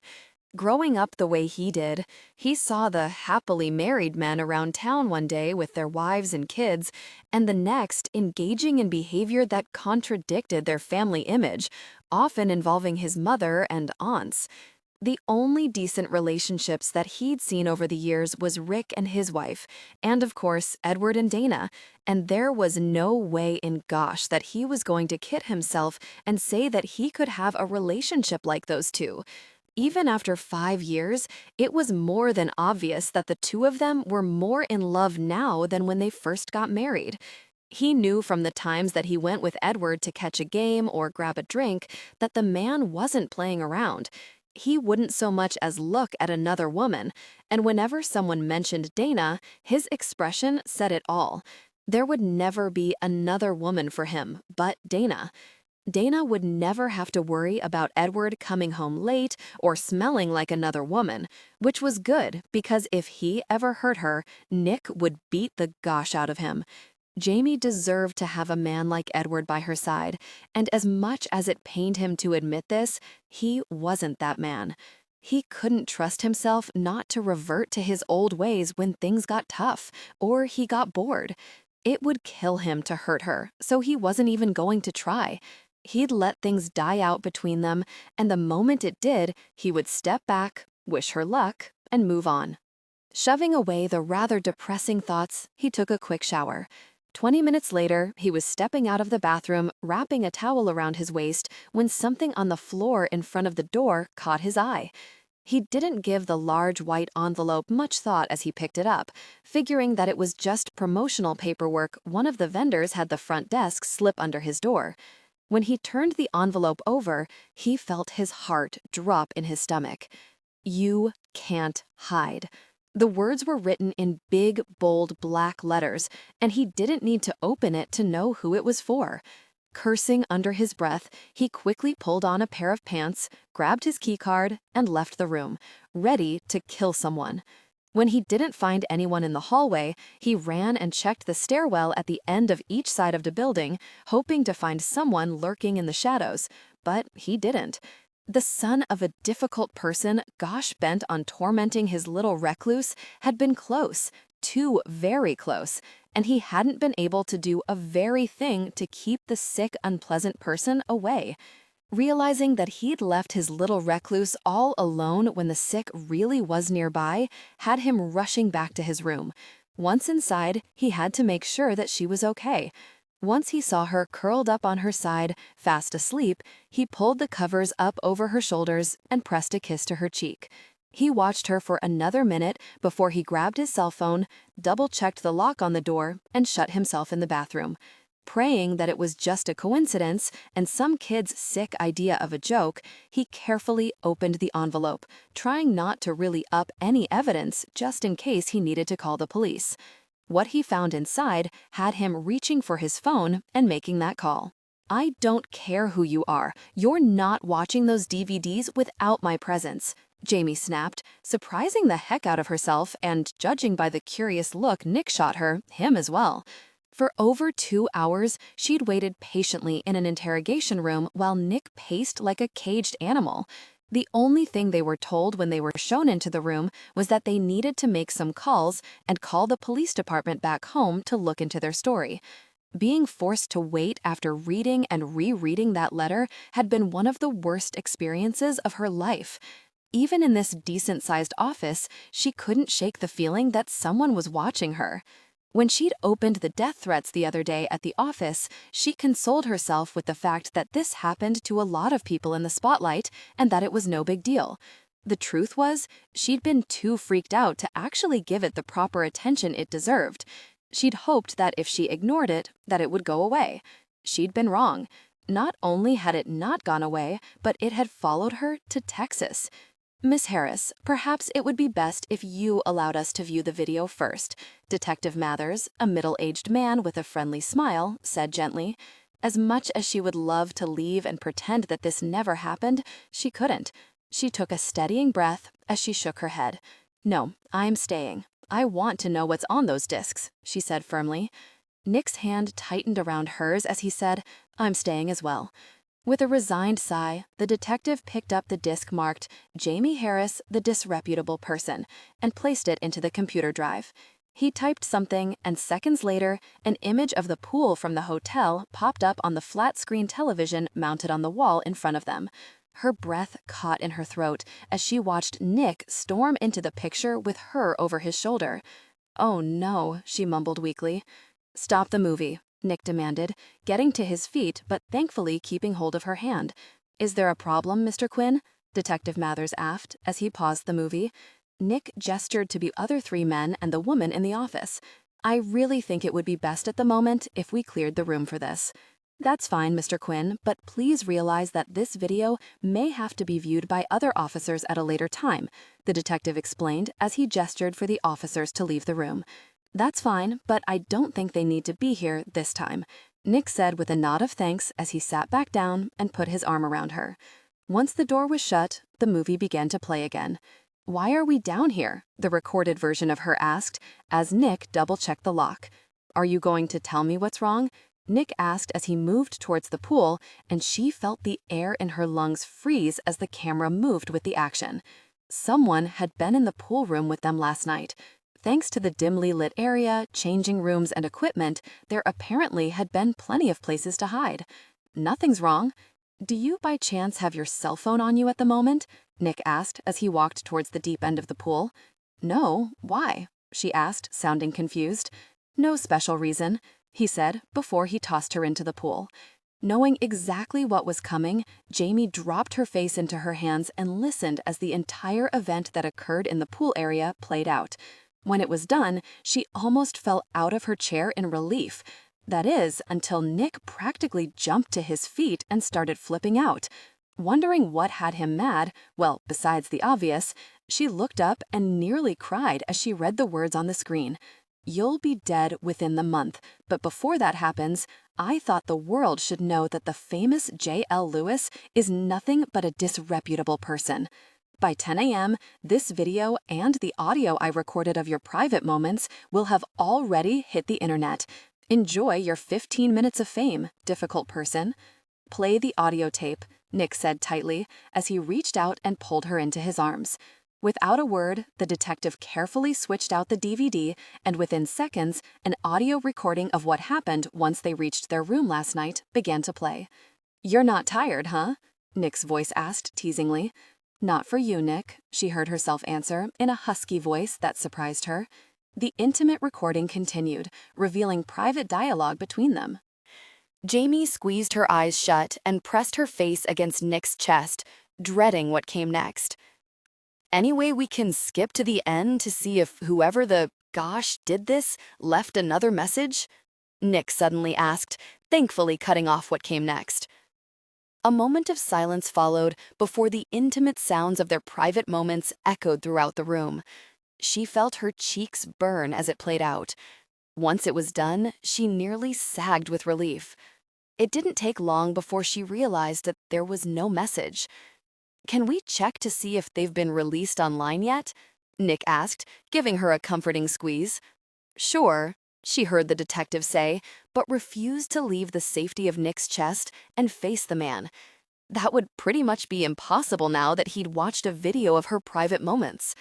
Son of a difficult person, Nick bit out. It's on the internet? She asked, biting her bottom lip anxiously. Yes. A video and audio file of their intimate moments was now on the internet. People all over the world could watch and listen to their private encounter, and there was nothing she could do to stop it. She knew the police could try and have the files pulled off, but they'd just pop up somewhere else. Worst yet, whoever did this had followed through with the threat, which meant that they probably had every intention of following through with the second threat. Within a month, someone was going to try to kill her, she realized with something close to panic. The thought absolutely terrified her, but surprisingly, she wasn't worried about herself, she realized. She was worried about Nick. If he was around, he could get caught in the crossfire, and she didn't want to see him hurt. It would destroy her if anything happened to him because of her. She wanted him safe, and the only way to guarantee that was to keep as far away from him as possible. There was only one way she knew how to do that, and it would have the added benefit of taking her out of the limelight and giving her a chance to figure out who she'd upset so much that they were willing to kill her over it. "Nick," she said, pulling back just far enough to look up at him. "Yes," he said, looking down at her with so much tenderness that she almost cried. "I'm done with the tour," she announced, knowing that it meant they were over, but not caring one bit. Well, she did, but she was more concerned about getting him to safety, and that meant taking away every reason he had for being near her. "That goes without saying, Jamie," he said on a sigh as he leaned down and pressed a kiss to her forehead as she tried to hold back her hurt feelings. That was it? Seriously? After all they went through, he was going to let her walk away that easily? Then again, there did appear to be a psycho on her tail, so maybe it was for the best that he was giving her up so easily. Knowing that it was for the best, she didn't argue with him. She decided to hold back the tears until she got to her new place and could drown her sorrows in chocolate. As long as Nick was safe, she could handle anything, even having her heart broken by the big jerk. "Are you still ignoring me?" he asked, throwing Jamie a sideways glance as he pulled to a stop at a four-way intersection. "I'm not ignoring you, Nick. I'm just trying to get this file edited before tomorrow," she said, not bothering to look up from the computer balanced on her knees. Her words and tone were polite, but they felt all wrong. He might be new to relationships, but it didn't exactly take a genius to figure out what was wrong with his little recluse. She was pissed, and for good reason. He'd messed up and hadn't protected her. Now, thanks to him, someone managed to invade a very private moment and make it public. As he pulled onto his street, he idly wondered how Edward handled it after it happened to him and Dana.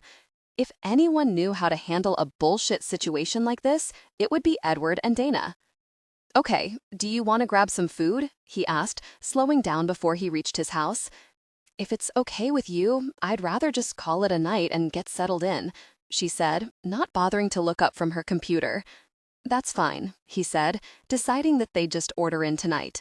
Tomorrow, he'd have plenty of time to go food shopping since he most likely just lost his job today. It was one thing to have a discreet relationship with one of his clients, but quite another to get caught in an intimate situation with her and have the video plastered all over the internet. Of course, there was also the fact that he had about 30 conventions and interviews to cancel tomorrow, which wouldn't make Wareham Publishing House very popular. It was a toss-up which one they'd take issue with, but he was willing to bet his, thankfully large, bank account on being canned for the video. "Is this it?" Jamie asked, looking up from her computer for the first time in hours. "Yes," he said, throwing the car into park and shutting off the engine. Jamie sighed as she shut down her computer. "Thank you for the ride, Nick. I really appreciate it, but you don't have to stick around. If you could just give me the key, I think I'll be all set," she said, sliding her computer into her bag as she shifted nervously next to him. "You don't want me to stick around?" he asked slowly, starting to have a good idea where this was going. She cleared her throat uncomfortably as she shifted again, "think that might be for the best." Holy gosh, she was breaking up with him, he thought with a humorless chuckle. "So, now that the tour is over, you want to end this, is that right?" he asked, cocking his head to the side to study her as she struggled to answer. If he hadn't been looking at her, he probably would have missed the way her little chin quivered or the way her eyes filled with tears. She looked away from him as she nodded. "The tour's over, and we said this would end along with the tour," she said softly. giving him a helpless shrug. "I see," he said evenly as he climbed out of his car and slammed the door shut, violently rocking the car. He couldn't really believe this. He was giving up his job and his way of life for this woman, and she was giving him the brush off? Not really happening. He grabbed most of their things from the trunk before slamming it shut and stalking towards the bottom level of his 3-story house. He unlocked the door and quickly disarmed the alarm. His little recluse reluctantly followed, and when she looked around the garage filled with his black Mustang and his motorcycles, her brows creased in confusion. "This way," he said, shutting the door and resetting the alarm once again before walking past his bikes to the door that led to the second level of his home. When he stepped off the stairs, he dumped their things on one of the leather couches as he walked through the living room and headed towards the kitchen section of the large open area. He grabbed an ice-cold beer out of the fridge, popped the top, and leaned back as he watched his little recluse stop in the middle of the living room and slowly look around. "Am I renting someone's house while they're away?" she asked, sounding so very hopeful. "Nope," he said, letting the word pop as he watched her. "This is your house?" she asked, looking anywhere but at him. "Mm-hmm," he said, taking a sip of his beer. "Is there perhaps a chance that we're merely stopping here on the way to my new place?" "Not a chance in hell," he said, watching her reaction. "Oh," she said, her shoulders drooping a bit as she opened her mouth to say something, but nothing came out. "Awkward, huh?" "You could say that," she mumbled. "We had to get your stuff out of there quickly. We stored your stuff here and planned to have a place set up for you by the time you returned. But we had to cut the tour short. We don't have a place set up for you yet," he explained, before taking another sip of his beer, his eyes never leaving hers. "Oh," she said weakly. I just happen to live alone and have plenty of room, so I thought I'd let my girlfriend stay with me. But it seems that she just dumped me not even 10 minutes ago, so now we're stuck in a very awkward situation," he said, placing his beer on the counter before he crossed his arms over his chest and glared at her. "Is there any chance that you can give me a ride to my car, wherever it is, so that I can find a hotel for night?" she asked. He shook his head as he said, "No way in hell.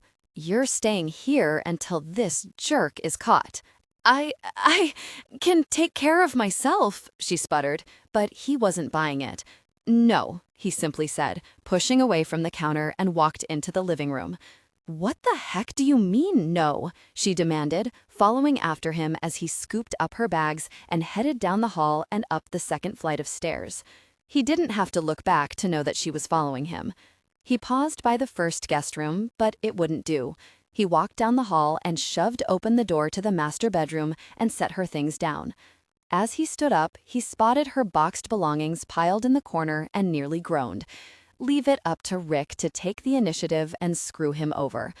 "You didn't answer me," she pointed out as she joined him in the room. "And I'm not going to. You're staying here, and that's final."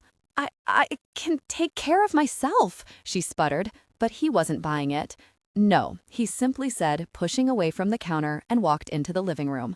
"What the heck do you mean, no?" she demanded, following after him as he scooped up her bags and headed down the hall and up the second flight of stairs.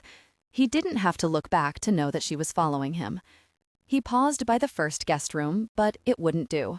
He walked down the hall and shoved open the door to the master bedroom and set her things down. As he stood up, he spotted her boxed belongings piled in the corner and nearly groaned. Leave it up to Rick to take the initiative and screw him over. "You didn't answer me," she pointed out as she joined him in the room. "And I'm not going to. You're staying here, and that's final." "That's not your decision," she snapped, coming up behind him. "Yes, it is," he said, more calmly than he felt, as he headed for the door. "This is your room while you stay. Make yourself comfortable." "I'm not staying," she said, picking up her bags and nearly toppling over under the weight. "Yes, you are, Jamie. If you try to leave, I'll just drag you right back here. That's kidnapping." "Call it whatever you want, Jamie, but you're not going anywhere right now," he said, heading for the door only to have his little recluse drop everything and rush to cut him off. When he moved to step past her, she held up her hands in a staying motion. Look, I appreciate your concern, I really do, but I can't stay here. So if you could just tell me where my car is, I can call a taxi and make some arrangements to have my things removed, and then I'll never bother you again. No, he said firmly, moving again to walk past her, but the very woman wasn't having it. It actually surprised him that she wasn't backing down. I really need to leave, Nick. Please, just... Something in him snapped. While he couldn't get enough of her, she wanted nothing to do with him. Worse, she couldn't get away from him fast enough. He moved forward, crowding her, until she had no choice but to back up. When her back hit the wall, he caged her in by slapping his palms against the wall as he leaned into her. Why? Why what? She asked, licking her lips nervously as she glanced towards her right and probably what she deemed as freedom, since he noticed that she didn't swear or the fact that she just said a little too much. What did you just say? He asked, stepping in front of her as she tried to head back down the hall and the hell away from him. Nothing, she mumbled, trying to get past him, but he refused to move. It didn't sound like nothing to me, Jamie. What did you say? He asked, not allowing himself to hope that maybe, just maybe, she cared about him too. Just let me go, Nick, please. Let her go? There was no way in hell that he was going to let that happen. Not now, not when there was a possibility that, for once, someone loved him back. When she folded her arms over her chest defensively and turned away from him, he stepped up behind her, careful not to touch her in any way. Tell me that you don't care about me, Jamie, and you can go, he said softly. I don't, she cried, but he didn't believe her. You're lying, he said tightly, keeping his voice low and even as he resisted the urge to take her into his arms and shake some sense into her. No, I'm not, Nick. We're over. I don't care about you, and I never want to see you again, she said, her voice breaking as she struggled not to cry. Look me in the eye and say that, he said, praying like hell that he wasn't wrong. He couldn't be wrong, not about her. She was his little recluse, his sweet, loving Jamie, and he knew that she cared about him. Slowly, so very slowly that he thought his heart was going to burst in two, she turned around. When she looked up at him and didn't quite meet his eyes, he had his answer. I don't love you, Nick. Please just let me go, she said, keeping her eyes averted to the right as her chin trembled and her body shook as she struggled to hold back the sobs that he knew were threatening to escape. You're a liar, he said softly as he reached over and gently cupped her face in his hands. No, I'm not, she cried out as tears began to stream down her face and she tried to step away from him, but he wouldn't allow it. He was done playing this game and wanted to know why she was so very willing to break his heart. Look me in the eye, Jamie, and tell me that you don't love me, he demanded softly, even as he carefully wiped her tears away with the pads of his thumbs. I did, she mumbled, sounding miserable. No, you didn't, baby. Look me right in the eye and tell me that you don't love me, and I will let you go, Jamie, he promised, knowing he would, but that it would probably kill him. Beautiful, glimmering caramel eyes looked up and locked on his. He watched as she worked her mouth soundlessly for several minutes before finally closing her mouth and looking away from him in defeat. If you can't tell me that you don't love me, then why don't you tell me why you're willing to lie to me, Jamie? He suggested, pressing a kiss to her forehead. Tell me why you're willing to break my heart, he whispered against her forehead. Instead of answering him, she shook her head, but thankfully didn't try to step away from him. He dropped his hands from her face and without a word swept her up into his arms and carried her down the hallway. When she still didn't speak, he started to become a little nervous. He sat down on the leather love seat and adjusted her in his arms until she was straddling his lap. Once he was done, he took both of her cool hands into his and pressed a kiss to each palm. Are you upset about the video? He asked, feeling like an idiot. Of course she was up about the video, but he didn't know if that was the reason that she was pulling away. If I had known, It's not the video, she whispered.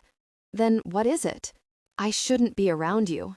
Why? Because I'm a bad influence? He asked teasingly, hoping to get her to smile. When her lips twitched, he very near sighed in relief. Because of the threat. If you're around me, you might get hurt." "And you don't want me to get hurt?" he guessed. She shook her head. "Because you love me?" "Maybe," she mumbled, pulling her hands away so that she could play with one of the buttons on his shirt. "Maybe," he repeated, trying not to glare at the stubborn woman as he continued. "You thought by pushing me away that you were protecting me. If you're not around me, then you won't be hurt," she said firmly as she looked up and met his eyes. "Uh-huh," he said, wondering if he should just assert his authority now or cut off her chocolate supply. It was his job to protect her, and he really didn't appreciate her interference. It was touching that she cared about him enough to protect him, but really the woman needed to let him do his very job, he decided, with a shrug as he adjusted her position on his lap. "Oh, no, you don't," Nick said, swiping the large coffee roll with extra icing out of her hand. "But I need that." She made a mad grab for it, but Nick simply ignored her as he put it back in the white bakery box and dropped the box in the top drawer of the tall black filing cabinet near his desk. When he closed the drawer and locked it, she considered kicking him in the shin and stealing the key out of his hand. "No, you don't," he murmured as he pulled her into his arms and pressed a soft kiss against her lips. "You've already met your sugar quota this morning," he explained, before taking her hand and pulling her towards the door. "Hey, you don't get to set my sugar quota," she muttered pathetically as she threw a look of longing over her shoulder at the filing cabinet. "I do when I wake up at 3 in the morning to discover a mound of empty candy bar wrappers." "It wasn't a mound," she muttered, ducking her head in embarrassment the second he pulled her into the busy hallway. He, of course, ignored her denial and kept going. "The bedroom light on, and you tearing through your boxes and bags in search of your next fix," he said, sounding amused. But she really couldn't tell since he was looking ahead, and, of course, she was still staring at the ground. "I was hungry," she pointed out, only partially lying. She had been hungry since they didn't get a chance to eat last night. After their passionate night, she still couldn't believe the big jerk did that, or more importantly, her reaction to it. They had come together intimately, connecting deeply, as if he were trying to prove something. The only thing he managed to prove was his profound connection with her. When he'd finally had enough around 1 this morning and passed out, she'd been left exhausted, but too worried to fall asleep. She was worried about his job, and she knew it was in jeopardy, even though he tried to play it off like it was nothing to worry about. She was also worried that the stubborn man was going to get himself killed by sticking around her. The few times she got an opportunity to try and explain that he needed to put some space between them had ended with a murderous glare and her screaming his name until she thought her head would explode. The man was too stubborn to think clearly. She knew that he thought he was in love with her, but she also noticed that he hadn't spoken a word about the future. There was no point in asking if there was a future when she knew there wouldn't be. He'd told her that he couldn't give her a future, and she knew that his telling her that he loved her hadn't changed that. As much as it hurt, it was also a bit of a relief, because that meant that she still had a chance to explain things and help him see that he really shouldn't be taking any chances by being around her. She knew he felt protective of her, and that was sweet, but she really could take care of herself, and besides, the police were looking into it. Plus, she was planning on being careful, really careful, so there really was nothing to worry about. After a moment, she realized that the usually busy office that made her nervous with its constant go, go, go mentality was eerily quiet. Had everyone left? She wondered, as she chanced a peek and immediately wished that she hadn't. The normally busy office was still overflowing with people, but instead of rushing off here and there like they normally would, they were all standing around, staring at her and Nick. Her cheeks burned as she registered looks of disgust from most of the women and a few leering looks from some of the men. Of course they'd seen the video, she realized, feeling like an idiot. Everyone on Earth probably saw that video by now, and thanks to that little performance, they probably thought that she was a slut. That thought was confirmed by a few gestures and soft chuckles directed her way. What she wouldn't give to be able to make a run for it at that moment. Nick suddenly stopped, causing her to slam into his back, but he barely noticed as he leveled a scowl on the onlookers. "Is there a problem?" he asked in a calm tone, but there was no hiding the fury in his tone or his challenging stance as he silently dared anyone to say anything. If she hadn't been so stressed or worried about Nick at the moment, the way they jumped back into whatever it was they had been doing before they spotted her and Nick would have made her smile. As it was, it barely took the edge off of her humiliation. He gave her hand a gentle squeeze as he once again headed down the now thankfully busy hall towards the boardrooms. When he pulled her through the open doorway of the room she recognized as the one they held their morning meeting in, she became very nervous. If 2 minutes of being stared at by her coworkers, the same coworkers she had a legal contract forcing her to face when she was required to come to the office, was unsettling, she doubted that an hour or more under the same scrutiny would do anything to ease her nerves. "Dana, what are you really doing here?" Nick asked, drawing her attention to the beautiful woman sitting at the large table. She wasn't too surprised when she spotted Edward Pierce sitting to her right, holding her hand. Jamie watched as the beautiful woman shrugged. "I decided to attend this meeting since it affects my next book," Dana explained, sending her a discreet wink that had her chewing her bottom lip nervously as she looked around the room, to find a very somber Rick sitting at the table along with several men and women she was pretty sure that she didn't know, but was pretty sure, judging by the looks they were sending Dana and Edward, that they were not happy with the power couple's presence. "Please have a seat," Rick said, giving them a forced smile as he gestured for them to sit across from Dana and Edward. As much as she would love to run away, she forced herself to walk the 10 feet and sit down. She needed to do this for Nick. She needed to help save his job and do whatever she could to keep him safe. The scent of cheap perfume hit her nose a few seconds before she heard the sounds of heels clipping against the floor. When she looked up, she wasn't too surprised to see Holly, whom she kinda thought had been fired, walk into the room looking smug. Jamie watched as the woman walked around the table and took a seat near an older gentleman, who didn't look pleased with her sitting next to him. Not that she could blame the man. Even from here, the perfume was starting to sting her nose and eyes. "Why don't we begin?" Nick asked pleasantly as he entwined their fingers and faced off against the men and women that were probably seconds away from firing him. No, there weren't really any ifs. When they fired him, she fully planned on walking out with him. The only problem she had would be finding a lawyer good enough to get her out of the ironclad contract that she'd signed. She didn't like the idea of staying here without Nick. It didn't feel right that she got to stay while he had to. "Miss Harris, I'm sorry to say this, but you're fired," the man in the coal gray suit who was sitting next to Rick said, kind of shocking her. "You're letting me out of my contract?" she asked, trying not to sound too eager. If they did, that meant that she could go with Nick. She wasn't allowed to start up another publishing company, but he would be. She didn't think that they'd really have any kind of future, but she could show her thanks by signing on with him, and maybe J.L. Lewis could help him build a lucrative business. The man shook his head. "No, you're still contracted through us for J.L. Lewis, but we've decided that as Jamie Harris, you will no longer be associated with Rerum Publishing House," he explained before shifting his eyes to Nick. "I'm sorry, Mr. Quinn, but I'm afraid you're fired as well," he said, surprisingly not sounding very happy about it at all. Then again, from what she saw, Nick was a hard worker. His personal life might have drawn concerns, but his work ethic was irreproachable. He worked hard, put in long hours, and wasn't afraid of doubling his workload to get the job done. Personally, she thought they were foolish to let the man go. "I understand," was all Nick said. What the gosh? He was just going to sit back and let this happen?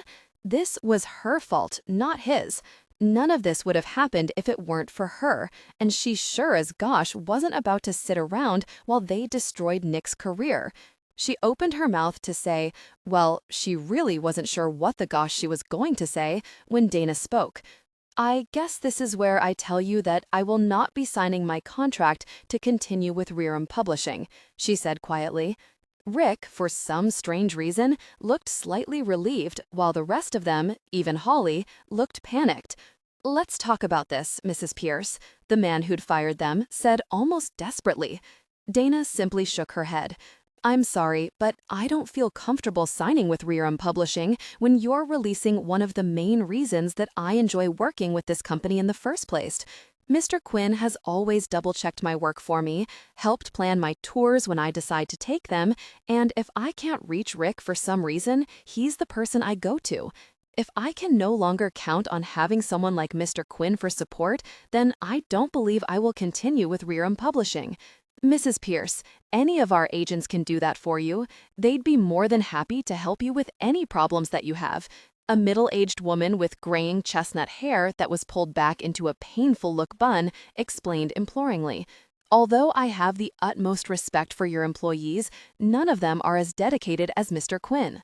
Our hands are tied on this matter, Mrs. Pierce. Not only did Mr. Quinn have an inappropriate relationship with his client and employee, but he also put Rerum into a very unpleasant situation by canceling dozens of interviews and personal appearances. That's not something that we can simply—" Edward Pierce cut the man off.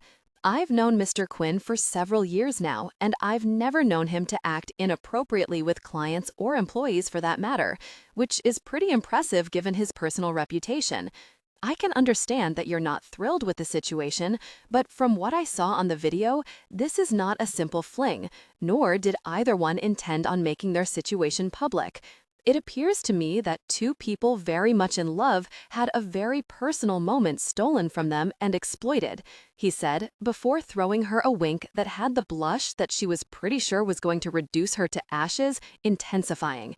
She felt her eyes widen and a whimper work its way up her throat at the realization that Edward Pierce, and no doubt Dana Pierce, judging by the soft blush painting the woman's cheeks, had watched her share intimacy. Oh gosh! Everyone in this room had watched the video but her, she realized with horror. When the detective played the video, she'd been too mortified with him in the room to look up. Of course, she could have watched it from any number of sites on the internet, but she hadn't exactly been in a rush to see any negative comments like "fat person" or "how could he sleep with her," which she was sure were all over the web by now. Maybe she should watch the video so that she at least knew how horrible it was. "With all due respect, Mr. Pierce, but this doesn't concern you or your wife," a man said with a crisp voice that was as hard as ice, but instead of finding out who'd spoken, she kept her eyes on the table, too humiliated to do anything else. "If you would like to arrange a meeting to discuss your contract, we'd be happy to accommodate you, but for right now, I'm afraid that I'm going to have to— I'm afraid it does concern us if you ever expect my wife to do any promotions for the books that you currently have her contracted for. If memory serves me correctly, she has the right to refuse any promotional event that makes her uncomfortable. And I have to be honest," Edward said, drawing her attention against her will. She looked up to find the man leaning back in his chair, looking comfortable as he addressed the men and women who were visibly panicking. "Having my wife work with a company who would place profit before her safety is not making me very comfortable," he said firmly, leaving no doubt in her mind at least that the man didn't play games when it came to his wife. "I support Mr. Quinn's decision to cancel the promotional dates considering the situation," Rick said. "Between the video and the threats, I think he made the right choice." "It wasn't his call to make," the woman with the severe bun explained tightly. That was the main problem, Jamie thought with an inward snort. Well, she could clear that up right now. "Mr. Quinn didn't cancel the rest of the tour. I canceled the tour," Nick explained, cutting her hand a warning squeeze, "because I could not guarantee her safety as long as there was a threat out there. After speaking with the police, it was agreed that until they caught whoever sent threats was identified or caught, that it would be better to get the attention away from her." "You should have spoken with us before you made that decision," the man with the crisp voice said. Jamie looked to her right to find the man sitting next to the still smug Holly was the one who had spoken. "I apologize for that. However, I felt an obligation to cancel the most immediate dates out of respect for our contracts. I explained the situation and told them that the contracts would be honored as soon as the matter was cleared up." Nick smoothly explained. The men and women didn't look happy about it, but they did seem less tense at the moment. Right now, my only concern is Miss Harris. There's obviously a very disturbed person out there with a fixation on her. I don't think it would be appropriate or fair to ask her to put herself in danger to promote her books. Until the matter is settled, I believe there are other methods better used to promote her books at the moment that I think should be utilized, Nick suggested calmly. Thank you, Mr. Quinn. We'll look into it, crisp voice man said in clear dismissal. Fine, Dana said with a sigh as she got to her feet. Just let me know where you end up or if you decide to start your own company, and I'll be more than happy to sign with you. Wait, crisp voice man said, sounding desperate. Please reconsider, Mrs. Pierce. Jamie tightened her hold on Nick's hand as she took a deep breath and stood up, hating all the attention as every set of eyes settled on her expectantly. But she had to do this. This is probably where I should tell you that the last 2 books that I contracted with Rerum Publishing are done and that I won't be renewing my contract as well. With that announcement that seemed to have stunned everyone, including Nick, into silence, she walked out of the room, forcing herself to walk slowly until she reached the hallway and closed the door behind her. The second it was closed, she turned and rushed off towards Nick's office in desperate need of that coffee roll now more than ever. Good luck, Nick, Dana said softly as she gave his hand a comforting squeeze, but his attention was on the double doors.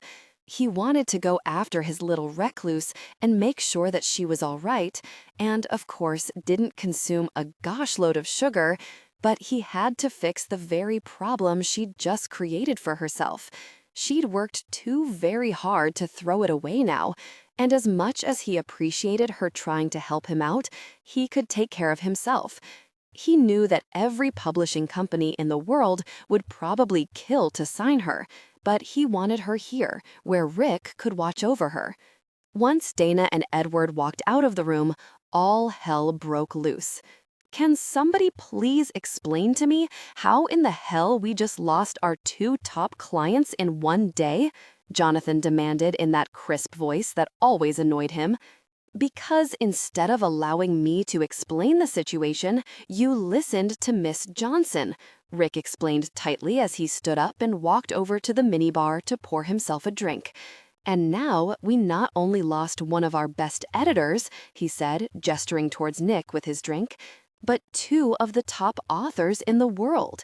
Who in the hell was Miss Johnson? He wondered as he joined Rick at the bar for a drink.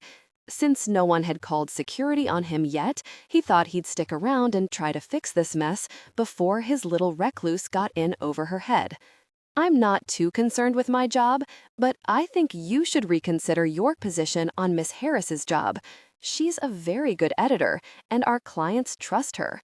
They rely on her, in fact, and taking her away will be like taking away their support system, Nick said before taking a sip of his drink.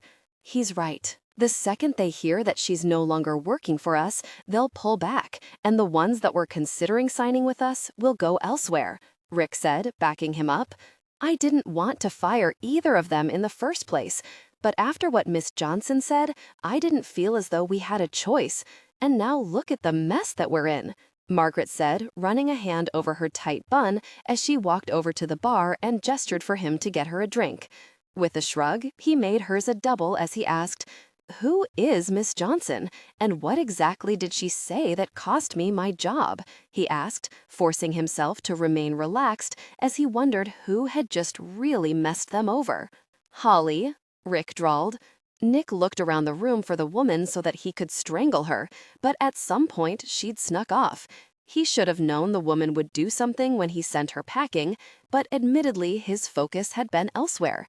"Oh, what exactly did she say?" Nick asked in a bored tone as he took a sip of his drink, welcoming the burn as it coated his throat. "Apparently, she decided to go behind my back after I refused to allow her to return to help with the tour," Rick said, surprising him. "The woman actually tried to come back? That was a little odd." "She claimed that under your direction, Miss Harris wasn't getting much work done, and you were ignoring your duties to be with her.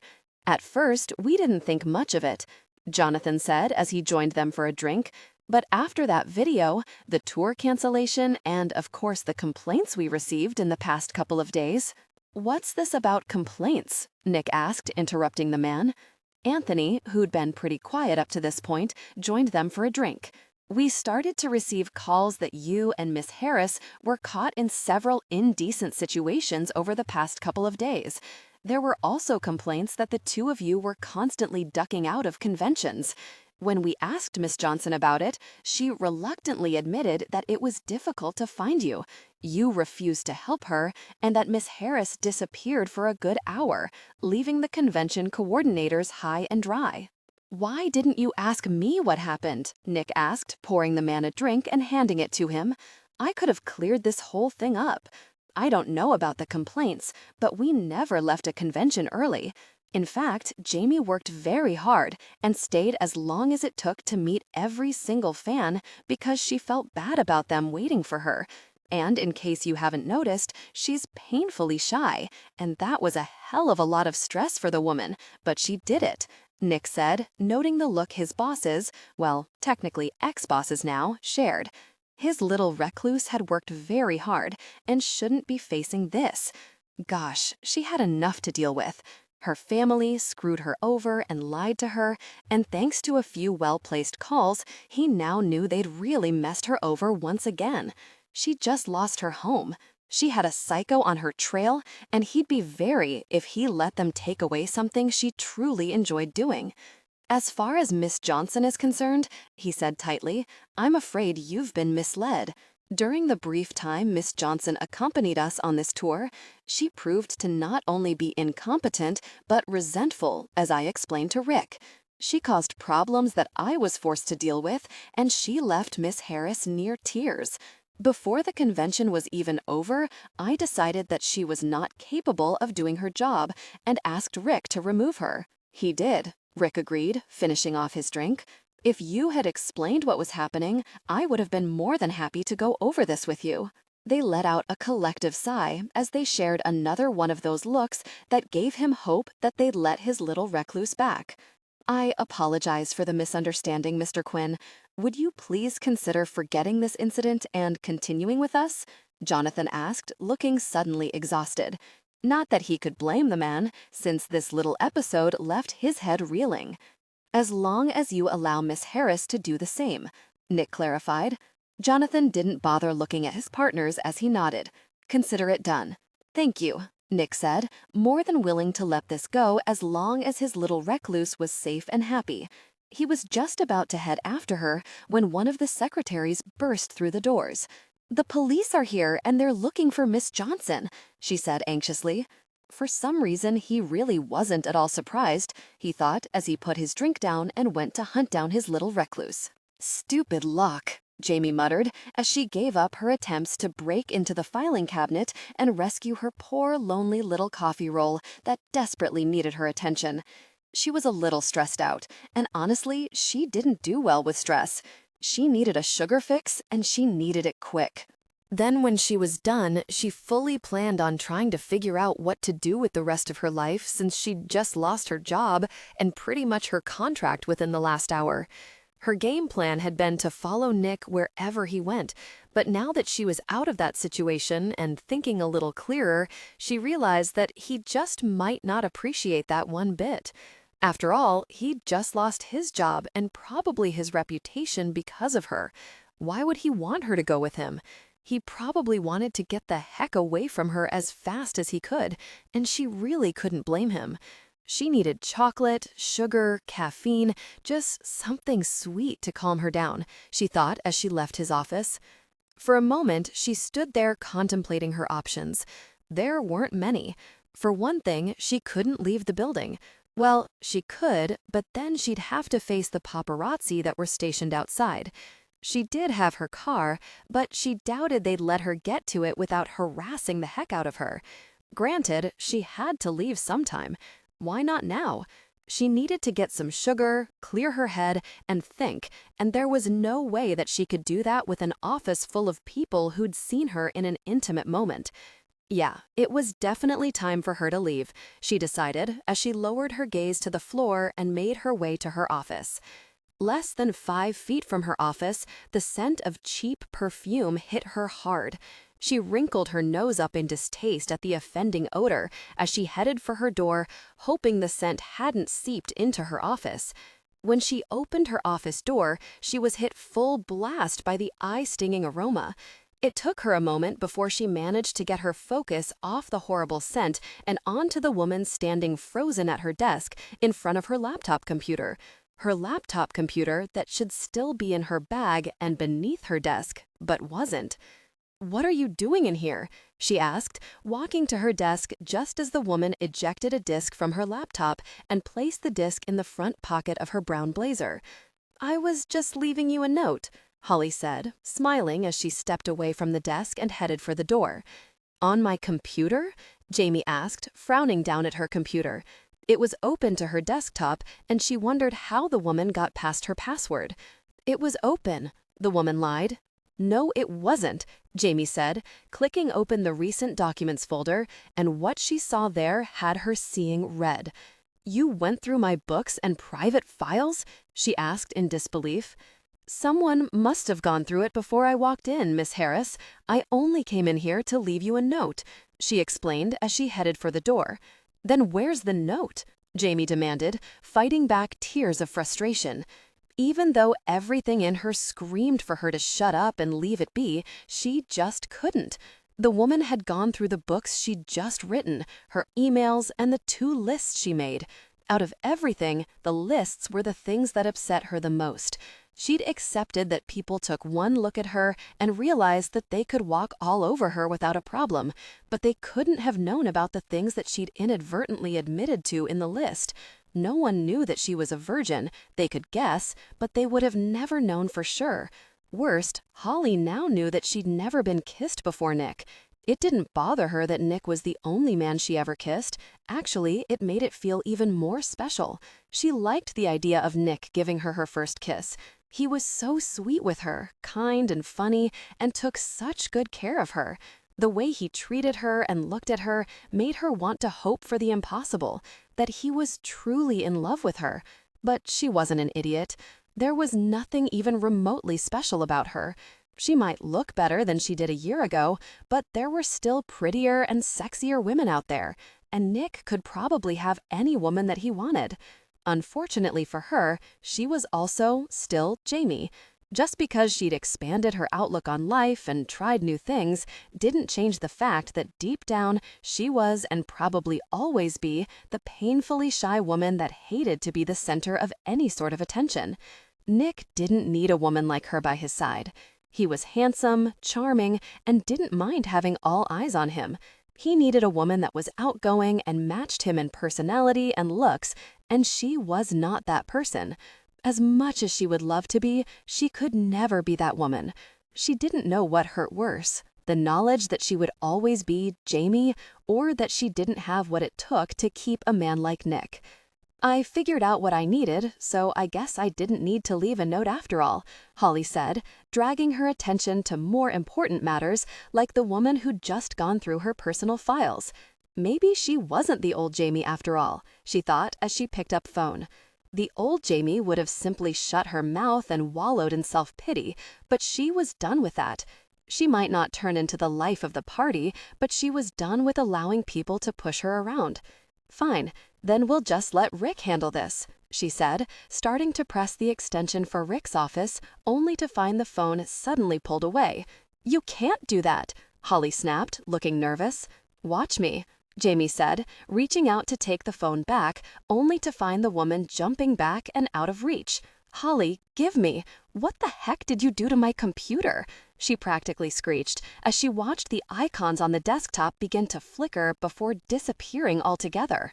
She ignored the woman in front of her as she tried to figure out how to stop whatever was happening to her computer. Every time she tried to click on an icon, that icon would disappear instantly. She watched in horror as everything on her desktop disappeared until the screen turned a stomach-clenching black and she knew that all of her work was gone. 2 books that she'd slaved over whenever she had a moment of free time, no matter what time of day it was, were now gone. Not only were they the 2 books she owed to Rerum Publishing and were due next month, but they were probably her favorite books so far. There was no way that she was going to be able to write 2 new books in time. Even if she worked day and night, there was no way that she could do it. Why? She demanded, fighting back tears as she looked up at the woman, who looked on the verge of panicking. I, the woman stammered as she put the phone down and moved to flee from the room. But Jamie cut off the taller woman by stepping in her path. "Why did you destroy my work?" Jamie demanded. Holly noticeably swallowed as she shifted to the side to dart past Jamie, but she wasn't having that. She was done with letting people push her around. All her life, people took advantage of her, walked all over her, and openly dismissed her, not caring that it left her feeling hollow inside or so alone that sometimes it was a struggle just to breathe. She was done playing the victim. "If you don't tell me what you did right now, then I'm going to call the police," Jamie bit out through clenched teeth. Holly's eyes widened in panic as she reached for Jamie. Unfortunately for her, the other woman was faster and bigger. Holly had her by her arms and was squeezing painfully before she could stop her or get out of the way.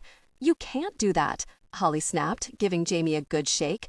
"I'll be ruined if you do, Jamie. Just let me make this up to you," she pleaded, looking slightly crazed as she gave Jamie another shake. "Let go of me," Jamie ground out as she struggled to get away from the woman, but Holly refused to let her go, desperate to convince Jamie to give her a chance. "I can fix this. I'll get Rick to push back the date on your contract. I already planned to do that." Now that Nick's gone and everyone else has their hands full, I know that Rick would pick me to work with you. She shot a nervous glance over her shoulder at Jamie's computer as her hands tightened ever further around Jamie's arms. The woman's long, manicured fingernails bit into her skin, and Jamie barely bit back a wince at the stinging sensation as Holly's manicured nails pierced her skin. If Nick had just backed off like he was supposed to, I would have never had to resort to destroying your books, Jamie. You have to believe me. I just needed him to back off so that I could take over. He didn't need you, not like I needed you," Holly said with a crazed look in her eye that actually frightened her. "What are you talking about?" Jamie asked, trying to pull free again, but the woman refused to let her go. "Nick's already a senior editor. He didn't need you, but that jerk was too selfish to give anyone else a shot. Don't you understand?" She shook Jamie roughly to get her point across. "I had the best chance of getting J.L. Lewis. I'd been here the longest and was next up for consideration. But Nick," the woman bit out with such distaste that Jamie momentarily forgot about the pain in her arms as she watched Holly struggle to stay in control. "I thought you wanted Nick," Jamie said quietly, only to have Holly give her a violent shake, slamming her head into the wall that she'd apparently backed her into. "Want him?" she asked with a humorless laugh. "Why would I want him? He's an unprincipled person, just like his mother, only he does it for free," she said acidly. "But before you came along, he was the key to everything." "Say that again," Nick said, pinching the bridge of his nose as he fought back the headache that he was pretty sure was coming. "They wanted her out of the apartment," the detective explained again with a weary sigh. "So they sent her death threats?" Nick asked in disgust as he dropped his hand to his sides. Detective Michaels nodded. It seemed that they didn't realize that Miss Harris had been evicted yet and decided that she needed another threat to scare her away. "We caught Mrs. Briggs stuffing an envelope in Miss Harris's mail slot at 3 this morning, and Mr. Ames stuffing a letter in her mail slot around 4 this morning, and then one beneath her door just in case she missed the first one," he drawled. "And why were they doing this again?" Rick asked as he leaned a hip against the corner of his desk. When the police arrived a half hour ago, he'd been eager, more like desperate, to go hunt down his little recluse, but Detective Michaels explained that he had a few things that he needed cleared up while his men searched the building for Holly, who more than likely already split since the police weren't here for even a minute before word spread about the reason behind their visit. Detective Michaels' lips twitched as he said, According to Mrs. Briggs, Miss Harris blasted her television day and night, was loud, and had drunken parties every weekend. Nick couldn't help but frown as he shared a surprised look with Rick. His little recluse? That was gosh. She didn't like the volume when she was watching television or listening to the radio up loud. In fact, most of the time while they were driving, he had to raise the volume so that he could hear the very thing. He couldn't even begin to describe what was wrong with the drunken party accusation. Apparently, this last 2 months has been particularly bad. Mrs. Briggs complained to the manager, but nothing was done, so the woman decided to take it into her own hands, the detective explained. She hasn't been in the state in the last 2 months, Rick said, sounding just as confused as he felt. The detective cleared his throat.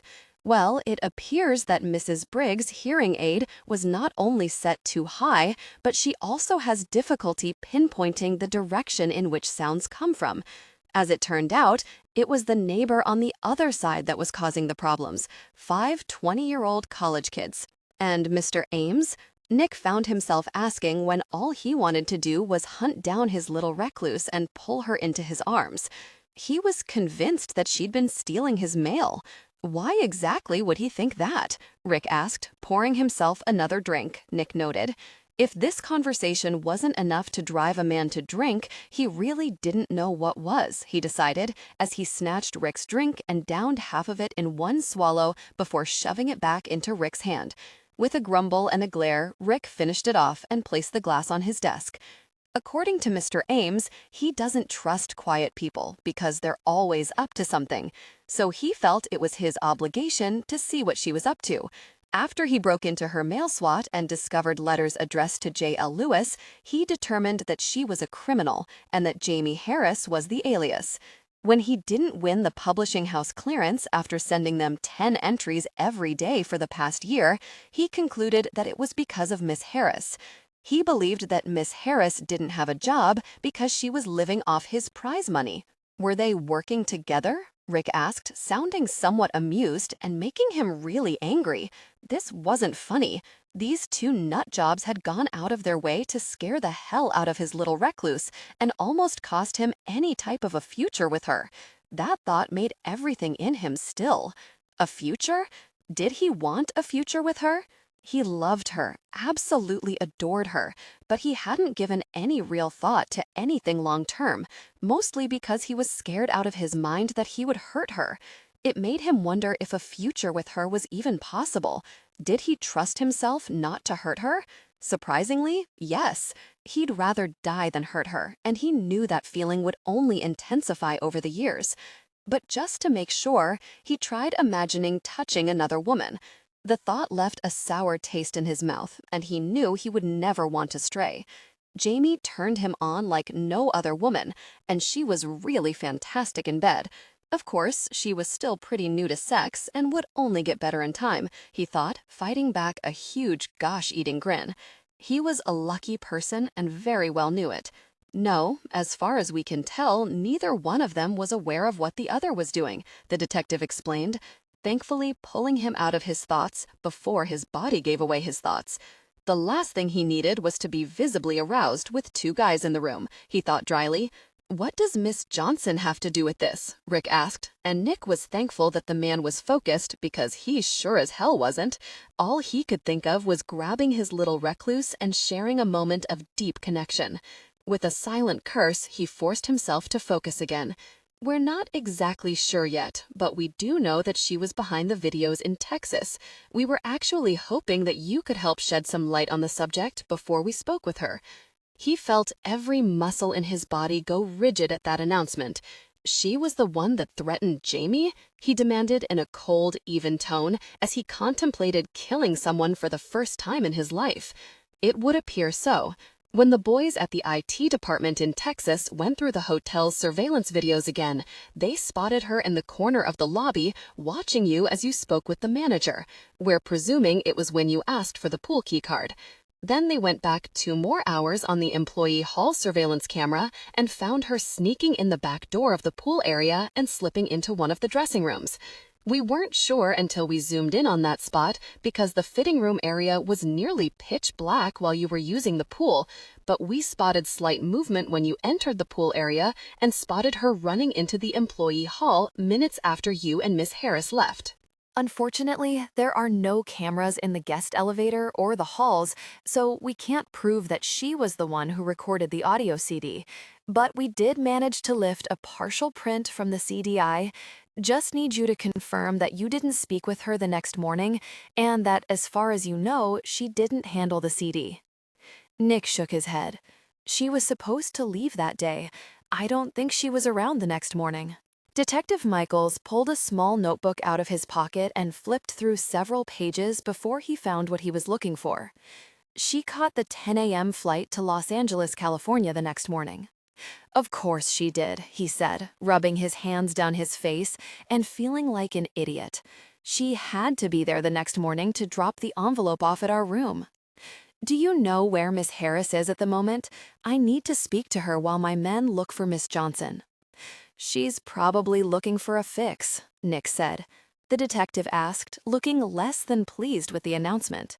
Yeah, she's a sugar addict, and if we don't find her soon, she'll probably be too wired to answer your questions, he said, sighing as he gestured for the man to follow him. The key to what?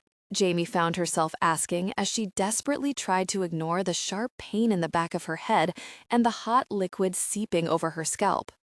Holly slammed her against the wall. Again. This time, Jamie gave up her useless struggles to push the woman off, since it was clear that the woman was clearly stronger than her, and focused all of her attention on kicking the woman. She got in one good kick and was instantly rewarded with another shove into the hard wall behind her before she moved her legs out of kicking distance, leaving Jamie with no way to protect herself. How in the heck did the woman get so incredibly strong? To get to the top, what else? Holly asked with a mocking smile. It shouldn't have been too hard. The man seemed to engage intimately with anyone. When I first came here, I waited for him to make his move, and when he didn't, I had to initiate it. But apparently the male had a rule about intimate relations with coworkers. My initial plan was to let him engage intimately with me and then manipulate him into putting a good word in for me. But if that didn't work, I was going to threaten to sue for sexual harassment. But I couldn't get the person to ignore his rules and engage intimately with me. Well, he's not desperate, Jamie found herself saying, and was, of course, rewarded with another slam against the wall, but it had been worth it. When you signed on, I knew you were going to be my big break. All the senior editors were busy, and I'd been trying to curry favor for months. I should have been placed as your editor. Never in a million years would I have suspected that Nick wanted you. He didn't need you, not the way I needed you. I tried to talk Rick into placing me with you, but the person wouldn't listen. So you sent me death threats? Jamie guessed. The woman looked insulated. No, I didn't send you death threats, but I will admit that when I found out about them, I thought they would be enough to send Nick running. He doesn't like drama or complications, and having some psycho after you should have scared him off. But it didn't. Let me go, Jamie bit out as she tried to shove the woman's arms away, but it was like pushing against steel. The woman would not budge so much as an inch. I thought to push the whole stalker angle when I first found out about it, when Rick told me that I was going to be tagging along as an assistant. Her expression turned cruel as she spat out, I'm too good to be anybody's assistant. Rick should have handed you over to me, but instead he insisted that I tag along and play gopher to the person. She gave Jamie another shove against the wall that caused black spots to dance around her vision. She sucked in a breath as she fought against the urge to vomit. Her head was killing her, and she was pretty sure that a few more well-placed slams would knock her out, and she was truly afraid of what this crazy woman would do to her then. As you can imagine, I was not happy at all about the situation, But then I walked in on the two of you kissing in the break room, and I was sure that I found my key to getting Nick to step aside and let me take over. When we got to the hotel, I planned on blackmailing the jerk, but he gave me the brush off and decided to openly spend the night with you and taking away my hope to blackmail him. If he didn't care enough to hide it, I knew he wouldn't care if Rick found out, so I tried to convince you that he was only using you, but instead, that jerk called Rick and had me sent home. Her hands tightened around Jamie's shoulders, moving slightly closer to Jamie's neck when she gave her another forceful shake. I knew Rick was going to fire me, or worse, demote me to handle nobodies that wouldn't get me anywhere. So when I heard Nick make his little pool plans, I took a chance, and it worked, she said smugly. Granted, I thought he'd quit to save himself, but him getting fired worked in my favor. Her expression turned murderous once again as her eyes zeroed in on her. That is until I discovered that you fulfilled your contract and weren't going to sign again. I couldn't have that, not after all my hard work. Jamie tried to shove the woman away when her hands came around her neck and gave a warning squeeze. Now listen to me, you difficult person. I haven't worked incredibly hard all these years for you to wreck me. You're going to sign the contract if you know what's good for you, and you're going to beg Rick to assign me to you. And if I don't? Jamie asked as she desperately tried to remove the hands tightening around her neck. There's no ifs about this, difficult person, Holly said, tightening her hands around Jamie's neck until it became a struggle just to breathe. Do you understand? From now on, you will do exactly what I tell you to do. Jamie shook her head as she struggled desperately for air and freedom. No, I won't, she said on a choked whisper.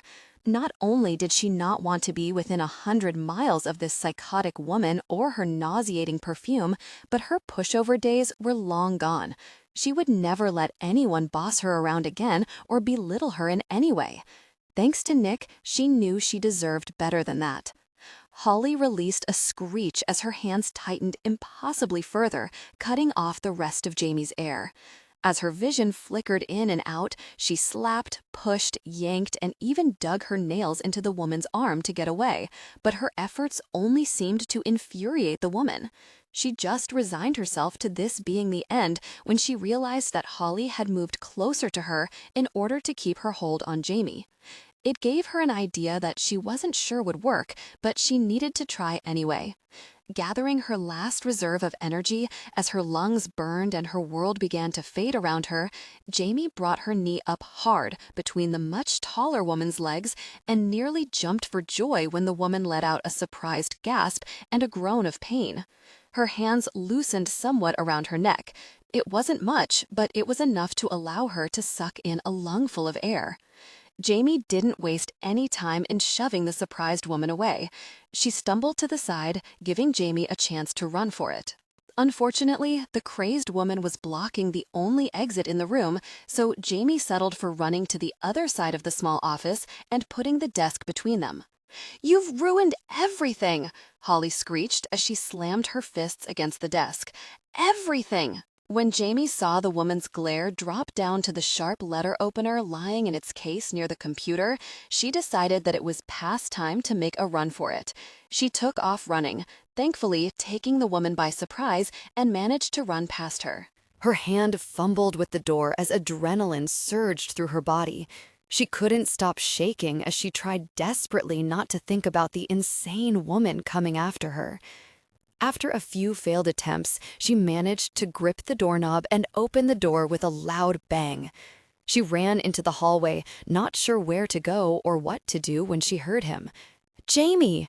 She turned around and spotted Nick running her way with Rick hot on his heels and what appeared to be several officers.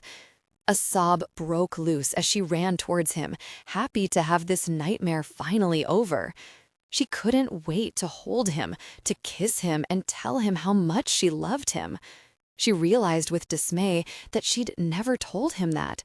It was silly and stupid, and she should have told him the second that she realized what he meant to her. But she'd been too... Something slammed into her, knocking her into the wall. She barely had time to register the thought when she found the heavy weight yanked away and Nick pulling her into his arms. "Baby, are you okay?" he asked, cupping her face with shaky hands. "Fine," she lied in a hoarse whisper with a wobbly smile. Her head was killing her, her neck ached, and her throat burned with every breath she took. As Nick pulled her to her feet, she idly wondered if she could use this as an excuse to drown her sorrows in ice cream. "Jamie, you're bleeding," Nick said with an edge of panic laced in his voice. She reached up and carefully touched the back of her head and winced at the slight sting. "It's fine, just a little cut," she hoped at least. He'd probably think that she was a big baby, but she really didn't want any stitches.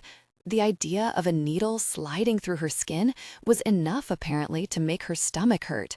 Not that she was surprised considering the one and only time she had stitches, she'd passed out on the doctor when he pulled the needle out of the sanitized package. "Oh gosh," Nick muttered, drawing her attention. Frowning, she followed his glance down to her stomach. It took a moment for all the blood to register in her mind. When it did, the pain decided to make its presence known. She looked up in time to see the officers wrestle the bloodied letter opener from the still screeching Holly as she was slammed to the ground. "Oh, that can't be good," she heard herself say hollowly as her legs gave out and everything went black. "Chocolate," Jamie whispered, and Nick couldn't remember ever hearing a more beautiful word in his life. He chuckled in relief as he left his chair, ignoring the aches and pains that came along with sitting in the chair for 3 days straight, and went to his little recluse's side. He cupped her face in one hand, careful of her oxygen tube, as he leaned in and pressed a kiss to her dry lips. "Welcome back, sweetheart," he said softly. "Did I go somewhere?" she asked sleepily, giving him a soft smile. "It's not important right now," he said, unable to stop smiling. The last couple of days had been the worst days of his life. A few times it had been touch and go, but she pulled through. His little recluse was a fighter. "I'm tired," Jamie muttered around a yawn, even as her eyes closed. "That's fine, baby. Go to sleep and I'll be right here waiting when you wake up," he whispered, pressing another kiss to her lips. "Okay," she mumbled. "With chocolate," she added, barely with it thanks to the painkillers in her system, he assumed. Chuckling, he pressed a kiss to her forehead. "A huge basket of chocolate, Jamie."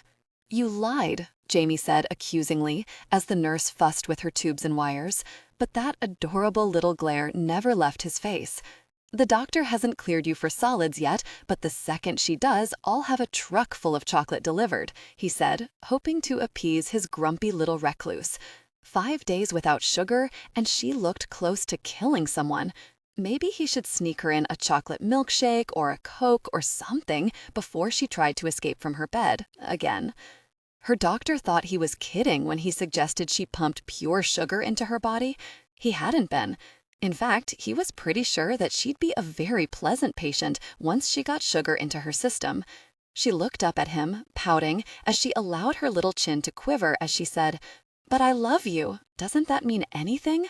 Grinning like a fool, he leaned over and kissed the tip of her nose. "It means everything, but until your doctor clears it, you're not getting any chocolate." When she opened her mouth, probably to argue, he added, "Or sugar." "Big jerk," she mumbled under her breath as she dropped back against the pillows. "Yeah, but you love me," he said, sitting next to her on the bed so that he was facing her. He carefully took her hand in his, nervous that he'd hurt her if he accidentally touched the IVs in her hand. She sighed heavily. "I suppose I do." "Does your stomach hurt, sweetheart?" he asked, raising her hand to his lips to press a soft kiss to her thankfully now warm skin. For a little while there, it had been ice cold, and he'd been scared to death that he was going to lose her. Thanks to surgery and donated blood, she was going to pull through. Several times he had to fight back the urge to go hunt down the blood donors and get on his hands and knees and thank them. They'd never know what a precious gift they'd given him. "Just sore," she said, shifting her hand in his until she could entwine their fingers together. She watched her look around the room curiously. "Are these all for me?" she asked, sounding unsure and shy and absolutely perfect. "Yes," he said, smiling when her glance turned predatory as she looked over the flowers, bowls of fruit, teddy bears, and hundreds of cards that were taped all over the walls. "I had the nurses lock up the chocolate," he said, chuckling when her bottom lip jutted out. For a moment, she didn't speak, and he was content to just sit there and enjoy being with her. He still couldn't believe how close he'd come to losing her. If it hadn't been for the fast thinking of the police officers, she probably wouldn't be here now. While he'd been too busy begging her to wake up, an officer applied pressure against her stomach and bought her a little more time. When they loaded her into that ambulance, he felt as though his heart was being ripped out of his chest. He wanted to ride with her, to hold her in his arms, but they wouldn't let him. Rick and a few officers had to hold him back when they drove off with her. He would have killed the bastard, but he needed the man to take him to the hospital. Once he made it to the hospital, no one would tell him a very thing because he wasn't family. They ended up throwing him out a few times when he flipped out, but he came back each and every time demanding to see her. She was his, and he'd be damned if he let anyone tell him otherwise. When they called her ungrateful family in, he'd had a hell of a time keeping it together. Thankfully, Edward and Rick had the presence of mind to grab a hold of him before he could beat the mess out of her lying, heartless father. The only one who seemed shaken was Jamie's brother-in-law, which appeased him somewhat until he realized that the man had feelings for his little recluse. That was confirmed when he shook his head in disgust when her sister made a cruel comment that set Dana off. Dana was one of the best women he knew. She was kind, considerate, liked everyone, and everyone loved her. It took a lot for someone to upset her, never mind piss her off, but Jamie's sister had his best friend seeing red and going for her throat. Edward barely managed to grab his wife around the waist and yank her back, but that didn't stop Dana from telling the woman in minute detail what she thought of her. The only decent thing her father did as far as he was concerned was sign over Jamie's medical proxy to him. Nick calmly thanked the man before he walked him outside. Once they were in the parking lot, he decked the jerk, breaking his nose in the process. He did it for all the years the bastard happily ignored his little recluse. Well, the man's wife had treated Jamie like nothing because Jamie was the reminder of her husband's infidelity. Her father had ignored her because she was the reminder of what he'd done to a 16-year-old girl who sure as hell didn't know better. He also did it for keeping Jamie's mother out of her life. "Did my family visit while I was sleeping?" She asked the same question every day, and every day it nearly broke his heart. They only came once, and that was to see how bad she was and to sign over her care to him while she was unable to do it for herself. Other than that, they didn't visit or call. They were done with her, and it was all because of him. He'd given Bastard the choice of telling her the truth or getting the hell out of her life. He'd chosen to get out of her life and save himself. It was his loss. Jamie was a beautiful person inside and out, and brought nothing but joy into his life.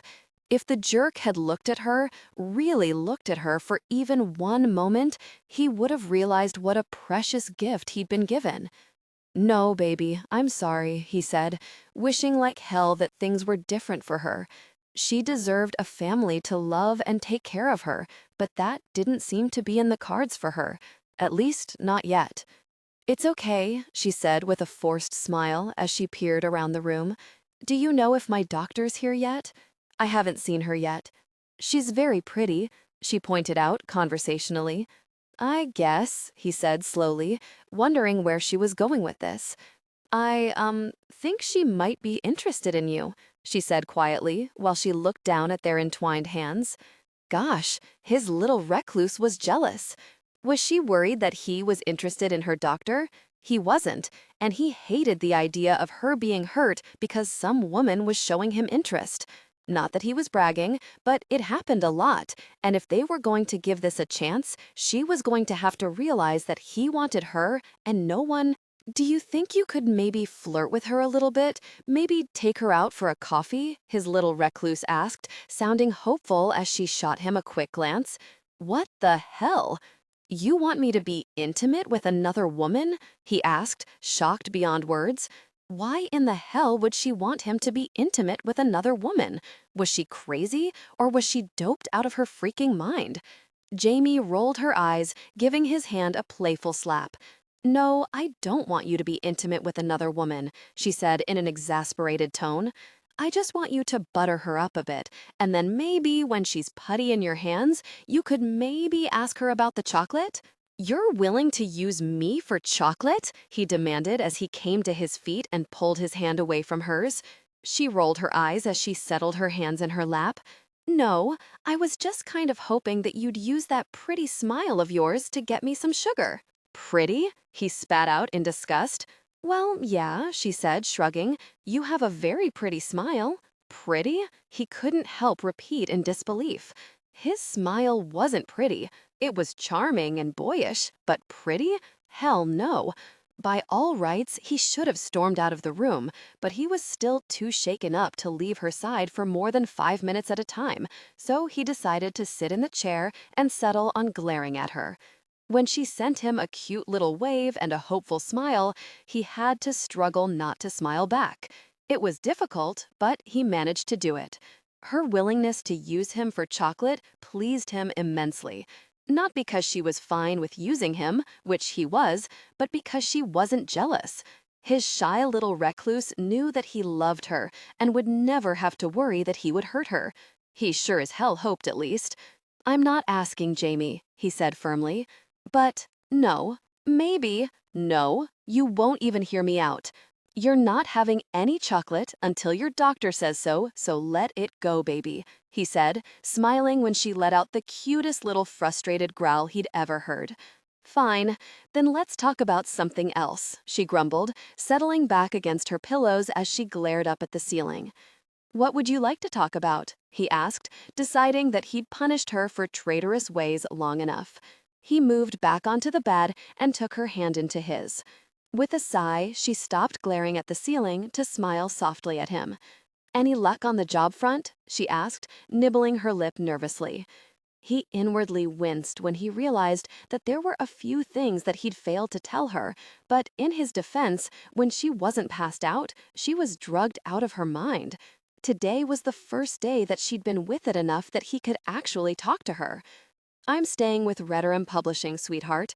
After you left, we sorted it out and realized that Holly was behind the firing. We're actually pretty sure she was the one behind the complaints as well," he said, giving her hand a comforting squeeze. "Oh," she said, frowning. "Do I still have a job?" "If you want it, it's yours," he said casually, as he silently prayed that she stayed. He loved working with her, but more importantly, he loved being with her. "Will they still let you handle my books?" she asked, worrying her bottom lip. "Yes," he said, knowing that if they tried to assign anyone else to her, that he'd quit for real. J.L. Lewis was his and the key to his happiness. As long as he handled J.L. Lewis, he would be the lucky jerk that spent time with Jamie. He'd do anything to be with her. She was the key to his happiness, his heart, his soul, and the only woman he would ever love. "Then I'll sign the contract, but there's something you should know," she said, looking close to tears.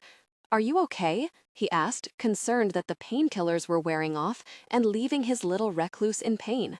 He'd rather die than see her suffer. "I'm fine, but the 2 books I wrote were destroyed. Holly did something to my computer, and I think it's dead," she mumbled with a little sniffle that very near broke his heart. He leaned in and pressed a kiss to her lips. "It's okay, sweetheart." "No, it's not, Nick. I really liked the books, and they were due next month, and I'm afraid I won't be able to replace them." "Shush, baby. You don't have to," he said soothingly, as he gently cupped her face in his hand. "Yes, I do.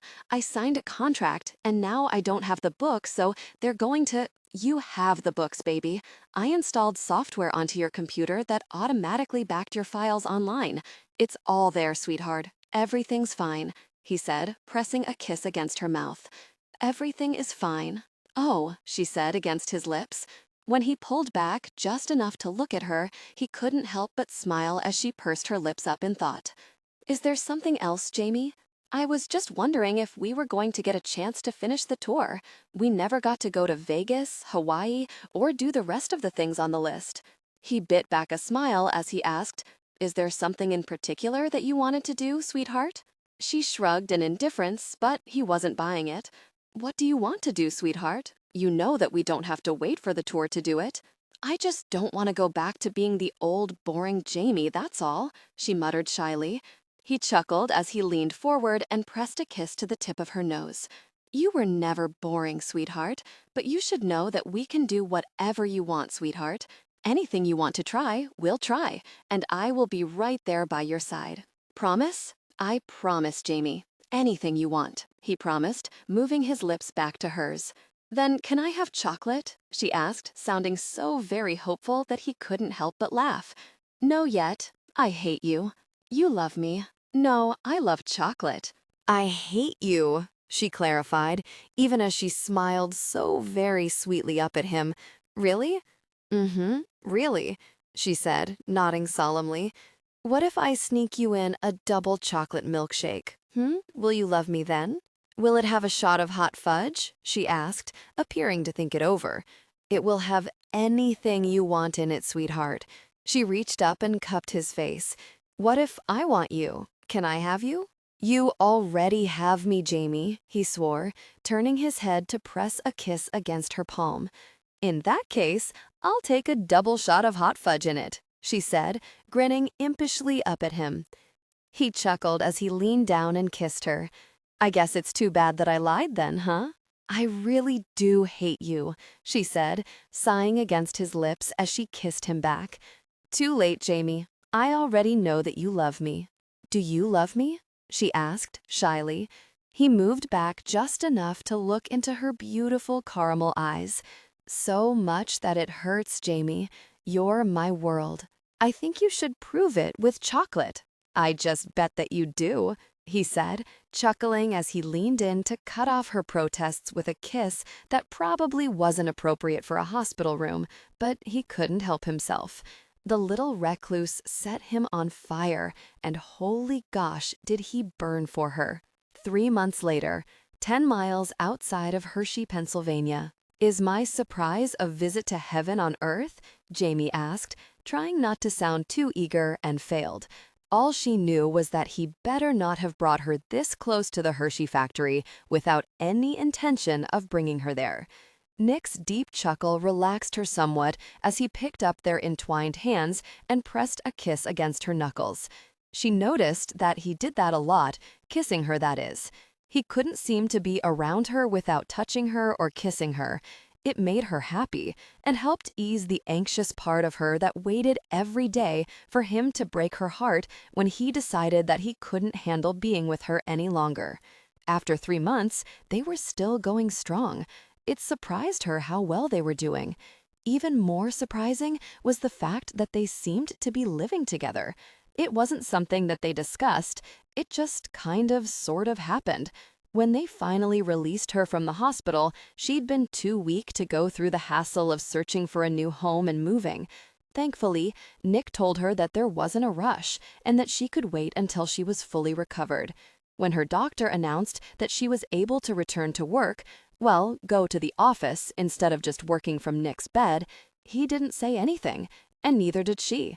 They just kind of fell into a routine of sharing intimacy in the morning, having breakfast together, driving to work separately because of the different schedule demands they each had. Some nights they managed to have dinner together, and other nights she ignored the cute little post-it notes he taped to the cabinets and refrigerator, imploring her to have a normal meal, and usually indulged in her love for sweets. No matter what they did or where they traveled, they always ended the night sharing intimacy. Life right now was perfect, and she wasn't going to wreck it by wondering about tomorrow. She was going to live each day to its fullest and enjoy her time with Nick. If it ended tomorrow, she would be devastated, but she was thankful for the memories they'd created together. Do you really think I'd bring you this close to the motherland and not take you? You'd try to smother me in my sleep if I did that, he said, smiling in that way that drove her crazy and made her consider asking him to pull over so that she could double-check a certain item off her list again. Then what are we doing here?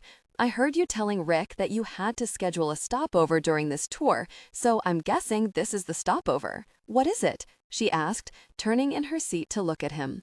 He let out an exasperated sigh that she wasn't buying for a minute before answering her.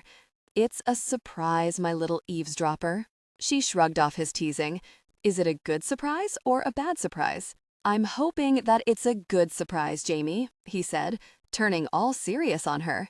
"Should I be worried?" she asked, wondering what kind of surprise would require them to take a few days off during their tour to come to Pennsylvania.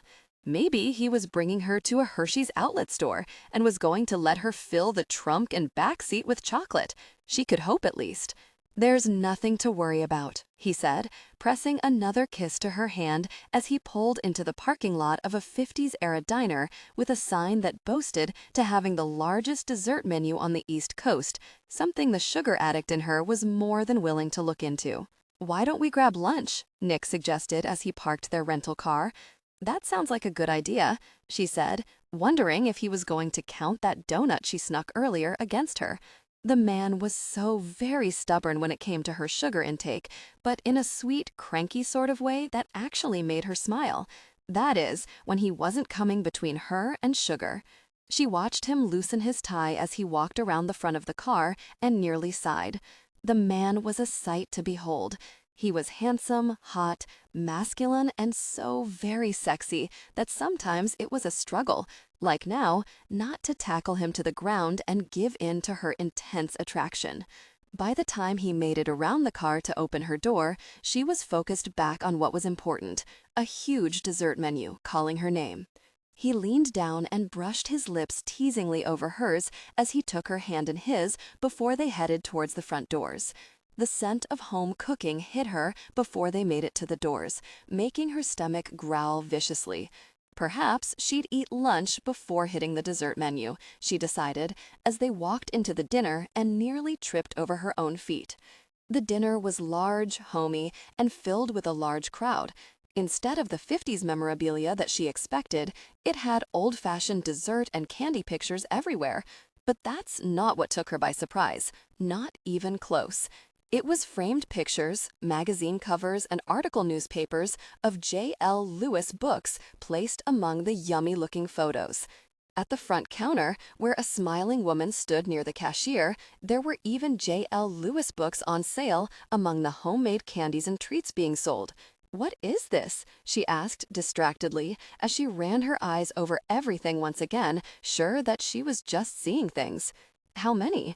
the smiling woman behind the counter asked, her smile slipping a little as she looked Jamie over. "You look very familiar, miss. Have you been here before?" "No," Jamie said weakly, feeling a little overwhelmed. She didn't like attention, but she normally was able to deal with it.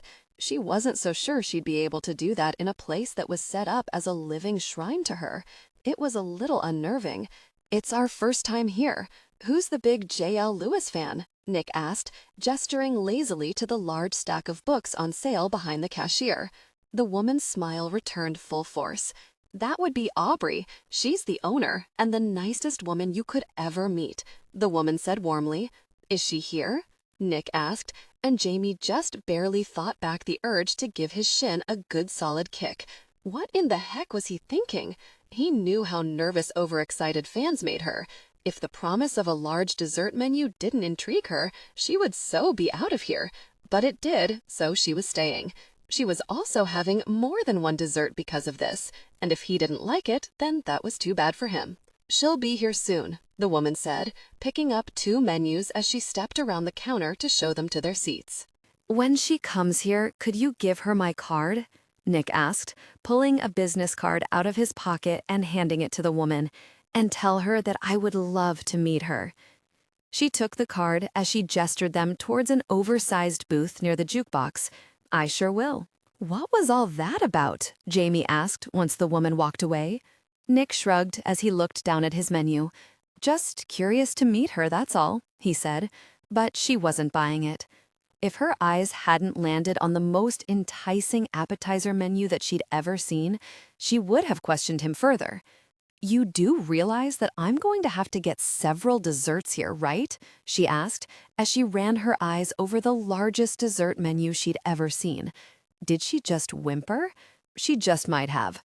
I packed the aspirin, heating pad, and ice packs so you can have whatever you want, Nick said, surprising her.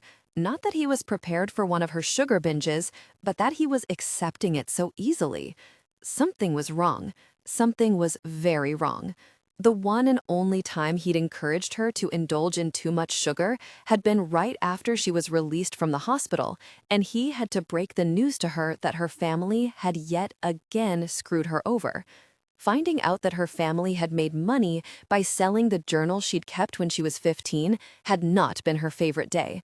It was difficult knowing that people all over the world could read about her private thoughts from one of the most difficult times in her life. Of course, that little action helped her get over missing them real quick. They didn't love her, she knew that. It was fine. She didn't need them. She had Nick and some really good friends now. Although it would have been nice to have someone to call her own, she didn't need them. "Do you want to start off with a shake?" Nick asked. Oh gosh, he was now pushing sugar on her. This was going to be very bad. She just knew it. "What's wrong, Nick?" she asked, dreading his next words. "Nothing's wrong," he said, smiling as he reached over and took her hand into his. "Then why are you pushing sugar on me?" she demanded. "I just thought you'd like a milkshake," he said, linking their fingers together. "But if you don't want one, then you don't have to get one." "Oh, I'm getting one, buddy, and you should know that you're up to something." When he sent her a wink, she decided that she was going to make that milkshake a double and watch how he reacted. Nick Quinn was a sneaky man, and as long as she remembered that, "Hello," a warm feminine voice said. "Catherine told me that you would like to speak with me. My name is Aubrey, and oh my God." The woman ended in a harsh whisper that somehow managed to draw Jamie's attention from the impressive list of milkshakes. She really hoped the woman didn't start crying and screaming for joy. That happened to her a few times, and she'd die happy if it never happened to her again. She looked up to find a middle-aged woman with kind eyes and beautiful blonde hair staring at her. Her skin was pale, and she looked seconds away from passing out. "Are you okay?" Jamie asked, actually preferring the woman screaming and crying to this. This frightened her. She quickly scrambled out of the booth and took the woman's shaky hand into hers and helped her sit down in her freshly vacated seat. Once the woman sat down, she refused to release Jamie's hand as she stared up at her. It was really starting to freak her out. She threw Nick a pleading look, only to find him watching them intently. Really helpful, she thought dryly as she turned her attention back to the trembling woman. "Are you okay?" she asked, forcing a smile as she looked into the woman's pretty face. "No. Yes," Aubrey said weakly, still holding Jamie's hand tightly. "Aubrey, are you okay?" a man at the next booth asked, looking as concerned as she felt. I'm fine, John," Aubrey said, giving him a watery smile, even though her eyes never left Jamie's. "I'm perfect, in fact. Are you the man I spoke to last week?" Aubrey asked, and it took a few seconds for her to realize that she was speaking to Nick. "Yes," Nick said, surprising her. This was planned? Why? She didn't know what was going on or why Nick would plan something like this. It certainly wasn't easing her anxiety. "Jamie, I would like you to meet Aubrey O'Shea," he said, before adding, "your mother." "What?" Jamie asked, well, nearly shouted, startling the people dining around them. "What are you talking about? Her mother was dead. Her father said so. Plus, this woman doesn't look old enough to have a child nearing 30. She didn't. There was no way," she thought, even as she noted the woman had her eyes, nose, and smile. "You have no idea how long I've waited to hold you again," Aubrey said, choking back a sob as she dropped Jamie's hands and pulled her into a hug that Jamie was too stunned to refuse. But once she found herself in the woman's arms, she was helpless to fight it. It felt right, perfect. God help her, but it felt like she belonged. For the second time in her life, she felt like she belonged to someone. "I am so proud of you," her mother whispered fiercely against the top of her head as she pressed a kiss against her hair. "So proud, Jamie." She didn't realize that she was crying somewhat hysterically until she felt Nick kneel behind her and run a soothing hand down her back. "Shh, Jamie, it's okay." It really wasn't okay, she thought, as a loud sob rocked her body. She was so happy, but at the same time, she was scared out of her mind. She was afraid that this was a dream or a sick joke, and any second now she was going to wake up, or the woman in her arms that was holding her tightly was going to pull back and tell her that it was a mistake. Please don't let this be a mistake, she prayed, as she tightened her hold around the woman she prayed was her mother. Until that moment, she didn't realize just how badly she needed this woman, a mother. For years, she'd accepted the fact that her mother, father, and sister didn't want her and pretended that it didn't hurt. But it did. She never realized how badly she needed a reassuring smile, a pat on the head, or a kind word from her family. Until that moment. "I never wanted to let you go, Jamie," her mother said, sniffling. "I was so young, Jamie. I quit school to have you and worked 2 jobs, but it wasn't enough, sweetheart. It wasn't enough. When I had to choose between putting food in your stomach or a roof over your head, I made the biggest mistake of my life and gave you to your father. I shouldn't have done that, Jamie. I should have worked harder and found a way to make it work, but you were so small and I just couldn't watch you suffer another minute. I'm so sorry, Jamie, so sorry," she said, squeezing Jamie tightly against her. "She tried to come back for you, sweetheart," Nick said softly near her ear as he continued to rub her back. "She saved every penny she could, and when the time came, she went back for you, but your father wouldn't give you up. I don't think he wanted to deal with people asking too many questions. Your father convinced her that you were being taken care of, and that she would only confuse you and hurt you by getting involved in your life, sweetheart. But she's been keeping an eye on you. She loves you just as much as I love you, Jamie," Nick said, pressing a kiss against the back of her head. Sniffling, she pulled back and looked into the caramel eyes that matched her own. "Is that true?" she asked, hoping like crazy that it was. It would mean that her mother hadn't given her up because she was unlovable or a nuisance, but because she really did love her and wanted her happy. Her mother smiled warmly as she cupped her face. "I've always been your biggest fan, Jamie." 1 year later. Is this the line for the bathroom? The cute guy who'd been eyeing her since she stepped onto airplane an hour ago asked as he stepped up behind her. She smiled up at him as she nodded. "My name's Vince. What's yours?" he asked in a charming tone as he continued to smile down at her. "Jamie," she said, shaking his hand. "Are you going to Pennsylvania for business or pleasure?" he asked, releasing her hand as he leaned a shoulder against the gray wall. "A little of both," she said, before reconsidering it. "Well, I guess I'm not really going there to work since I'm just tagging along. Mostly, I'm going so that I can spend a few days with my mother," she said, smiling hugely at the thought. She didn't mention that she made this trip once a month, or that her mother stayed with her for a week every month as well. Even after a year, she still found herself excited and giddy at the prospect of spending time with her mother. Most people would probably think she was being silly, but she had a lot of lost time to make up for. "I guess that means I can't offer to show you around," he said, giving her a boyish smile that was rather cute. "Her husband might have a problem with that," Nick said as he stepped up behind the poor guy. Vince noticeably started as he looked over his shoulder and up at Nick, who was glaring down at him. She watched as Vince swallowed hard. I thought you were with the other woman," he said, referring to Patty, the blonde knockout who was one of Nick's clients and the reason that they were traveling to Pennsylvania. She was attending a sci-fi writers convention while Jamie visited with her mother and hit Hershey Park, again. It didn't bother her that he thought that Nick was with the gorgeous woman. A lot of people actually made the same mistake. She didn't care because she knew that the man looking close to killing the poor guy absolutely adored her, so it didn't matter what anyone thought. "Jerk," Nick grumbled as Vince made a hasty mistake. "He was just being nice," Jamie said, secretly pleased by the attention. Not that she enjoyed making her husband jealous. Well, she kind of did, but she would never do it on purpose. It was just nice to get noticed instead of being treated like wallpaper, and she really didn't think she'd ever get used to it. Nick snorted his disbelief as he stepped up behind her and put his arm around her.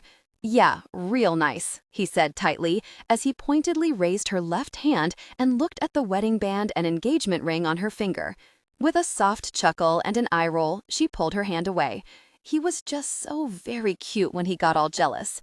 She stood up on her toes and pressed a quick kiss to his cheek that only made him grumble more. She ignored him as she turned around. Not even a minute later, the bathroom was freed up and she was closing the door on Nick, but not before she caught the murderous glare he was sending Vince's way. The whole thing was rather ridiculous, she thought as she washed her hands. Like she'd ever want another man.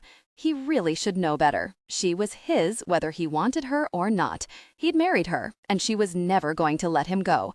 She loved and adored the grumpy man, she thought with a smile as she opened the door, only to find herself suddenly backed up into the room and the small space suddenly smaller as Nick closed and locked the door behind him. "What are you doing?" she asked, even though she had a pretty good idea what the sexy grin he was giving her meant. "What do you think I want?" he asked, backing her up impossibly farther into the small space until her back hit the plastic wall. Tension broke. They gave in to desire, connecting deeply. He expressed his desire for intimacy in the bathroom. Their touch became intimate, tension overwhelming. "What's in it for me?" she asked, panting as she fought against the urge to respond to his touch. "A life-altering peak of pleasure?" he suggested. Their touch became intimate, tension overwhelming. "My husband gives me at least 5 of those every day," she explained as she gave in to the sensation. His lips twitched up into a confident grin. "He sounds like a very generous guy." "He is," she agreed on a moan. "How about a body massage later tonight?" he asked, stepping forward. She adjusted her position, recalling a similar moment from a past trip. Nick growled approvingly as the new position allowed for greater intimacy. He pressed himself against her. She loved it when he teased her, and he very well knew it. "My husband gives me those every night as well. What else do you have?" she asked, running her hands over her stomach and dress-covered breasts as he continued to tease her. "How about a bar of Belgium chocolate, he asked, cupping the back of her neck as he moved in to kiss her. "I happen to have a bar of my wife's chocolate in my carry-on bag. It's all yours if we connect intimately right now," he said, brushing his lips against her as he continued to tease her. "Won't your wife be mad that you're giving away her chocolate?" she asked against his lips as she pressed closer to him, desperately trying to deepen their connection, but the stubborn man pulled back just enough to deny her what they both wanted, needed. "I have another one in my suitcase that she doesn't know about.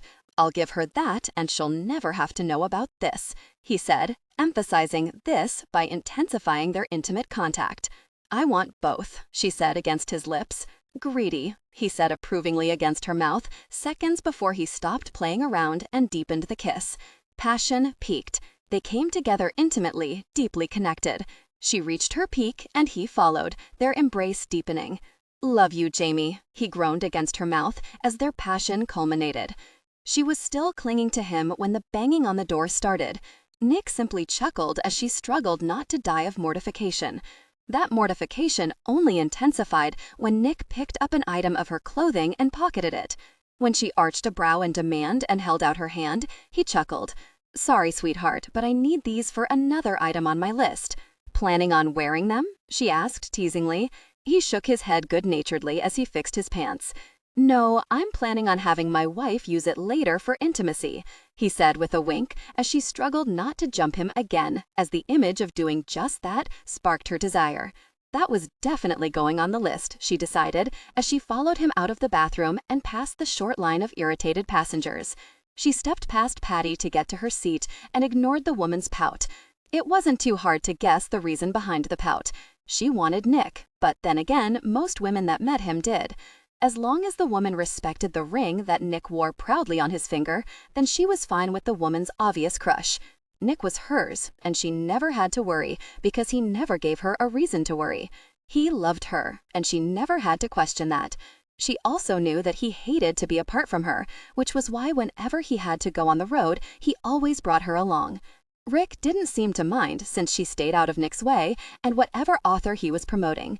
It also didn't hurt that her book sales were still off the charts, and of course, she was working on a second book with Dana Pierce since the first one had broken sales records. Life really couldn't any better, she thought, as Nick put her tray down and placed his laptop in front of her, already on the online Scrabble game. He placed his hand on her knee, gently caressing her skin as he spoke with Patty. As they went over the next week's schedule, she kicked some serious butt at Scrabble. A little while later, when he slipped her the chocolate bar he'd promised her, she couldn't help but smile.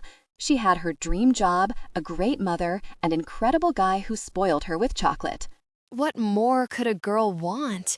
She thought as she leaned over and kissed Nick's cheek. He immediately stopped talking to Patty to turn his head and brush a quick kiss against her lips before returning his attention back to Patty, picking up right where he left off. It really didn't get any better than this, she decided as she slipped another bite of chocolate in her mouth and took Nick's hand into hers. She changed her opinion a moment later when Nick turned to whisper something in her ear. "I love you, Jamie."